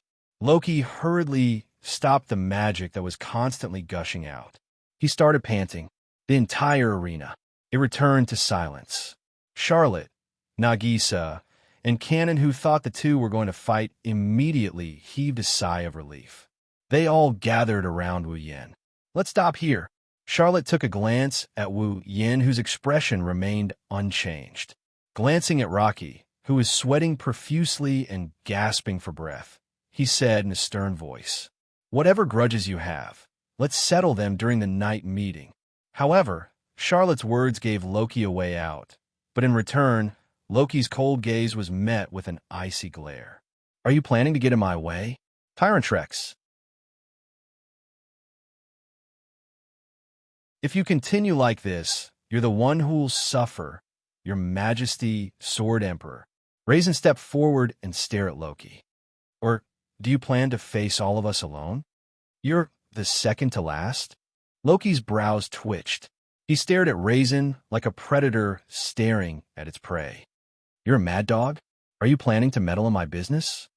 So, I can only apologize to you. Leijin didn't want to be outdone and sneered. It's your sister's fault for being so popular with dogs. A mad dog like me can only obediently run over and wag my tail. Loki glanced at Charlotte, Raisin, Flay, and the automatons. Finally, his gaze stopped on Wu Yen. You'd better not meddle in the affairs between me and my brother anymore, Scarlet Eyes. Wu Yen curled his lips when he heard Loki's words. Are you threatening me? It's just a warning. Rocky's voice was cold as he opened his mouth and said this. I'll say it again. Don't think that you're invincible. After saying that, Loki turned around. His automaton, Cherub, had also dispelled its combat-ready state.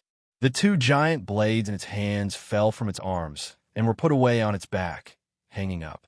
Loki left the scene with Archangel, who was making clanking noises. That guy. Looking at Loki's back as he gradually walked away, Charlotte and Lei Zhan's hearts sank slightly. From the situation just now, everyone could see that Rocky was at an absolute disadvantage. Ignoring the fact that Wu Yen is more powerful than Loki, Charlotte and Raisin also showed signs of wanting to join the fray. Although Loki had stopped his attack, he was obviously not afraid when he was facing two players who were ranked in the top 13 and a strong gauntlet. Therefore, Charlotte and Lei Zhan both understood. Loki did not stop because the situation was not right. Loki was confident. Even if he had to fight against Charlotte and Lei Zhan, he was confident that he could win. That was why Loki's gaze only swept past Charlotte and Raisin. It stopped on Wu Yen. Loki was not confident he could win against Wu Yen. However, Loki's last words did not express his confidence in winning, but his determination to die. He was telling Wu Yen that, even if he can't win, he will still fight. That was all. One annoying bastard. Charlotte hugged Sigmund with a fierce expression on her face. Who does he think he is? Does he think he can win against me, just because he can compete with Magnus? Don't let me see him at the night party. Well, from a certain perspective, you're quite the scary guy.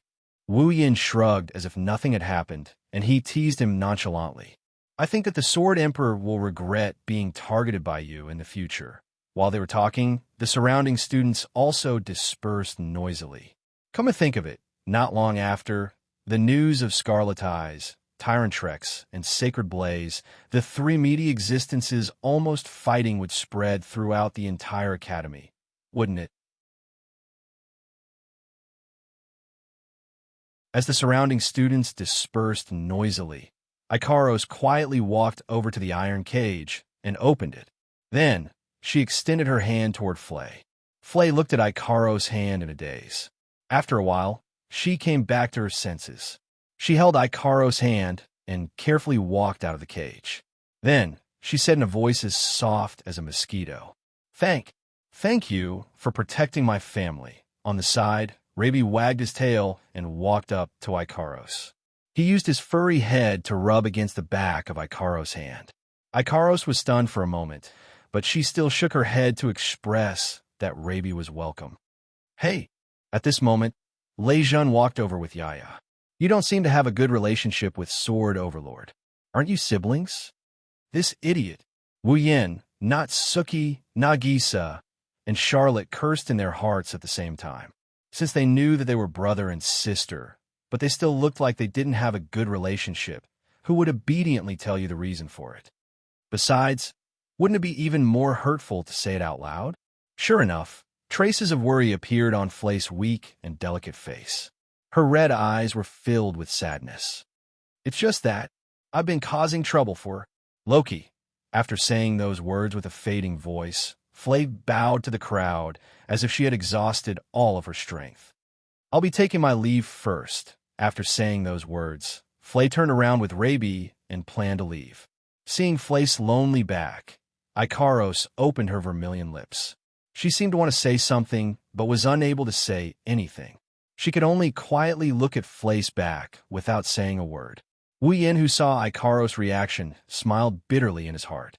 Suddenly, he opened his mouth and said something that caused the expressions of everyone present to stiffen. Say, Senior Sister Flay, do you want to go on a date with me? That you're tuning in to the Romance Rendezvous YouTube channel. We're so grateful for your support, And don't forget to subscribe to join us on this incredible journey through captivating stories. Your generosity through donations truly makes a world of difference, as it's the primary source of revenue that allows me to expand and enhance this channel for you. Thank you from the bottom of my heart for being a part of this adventure.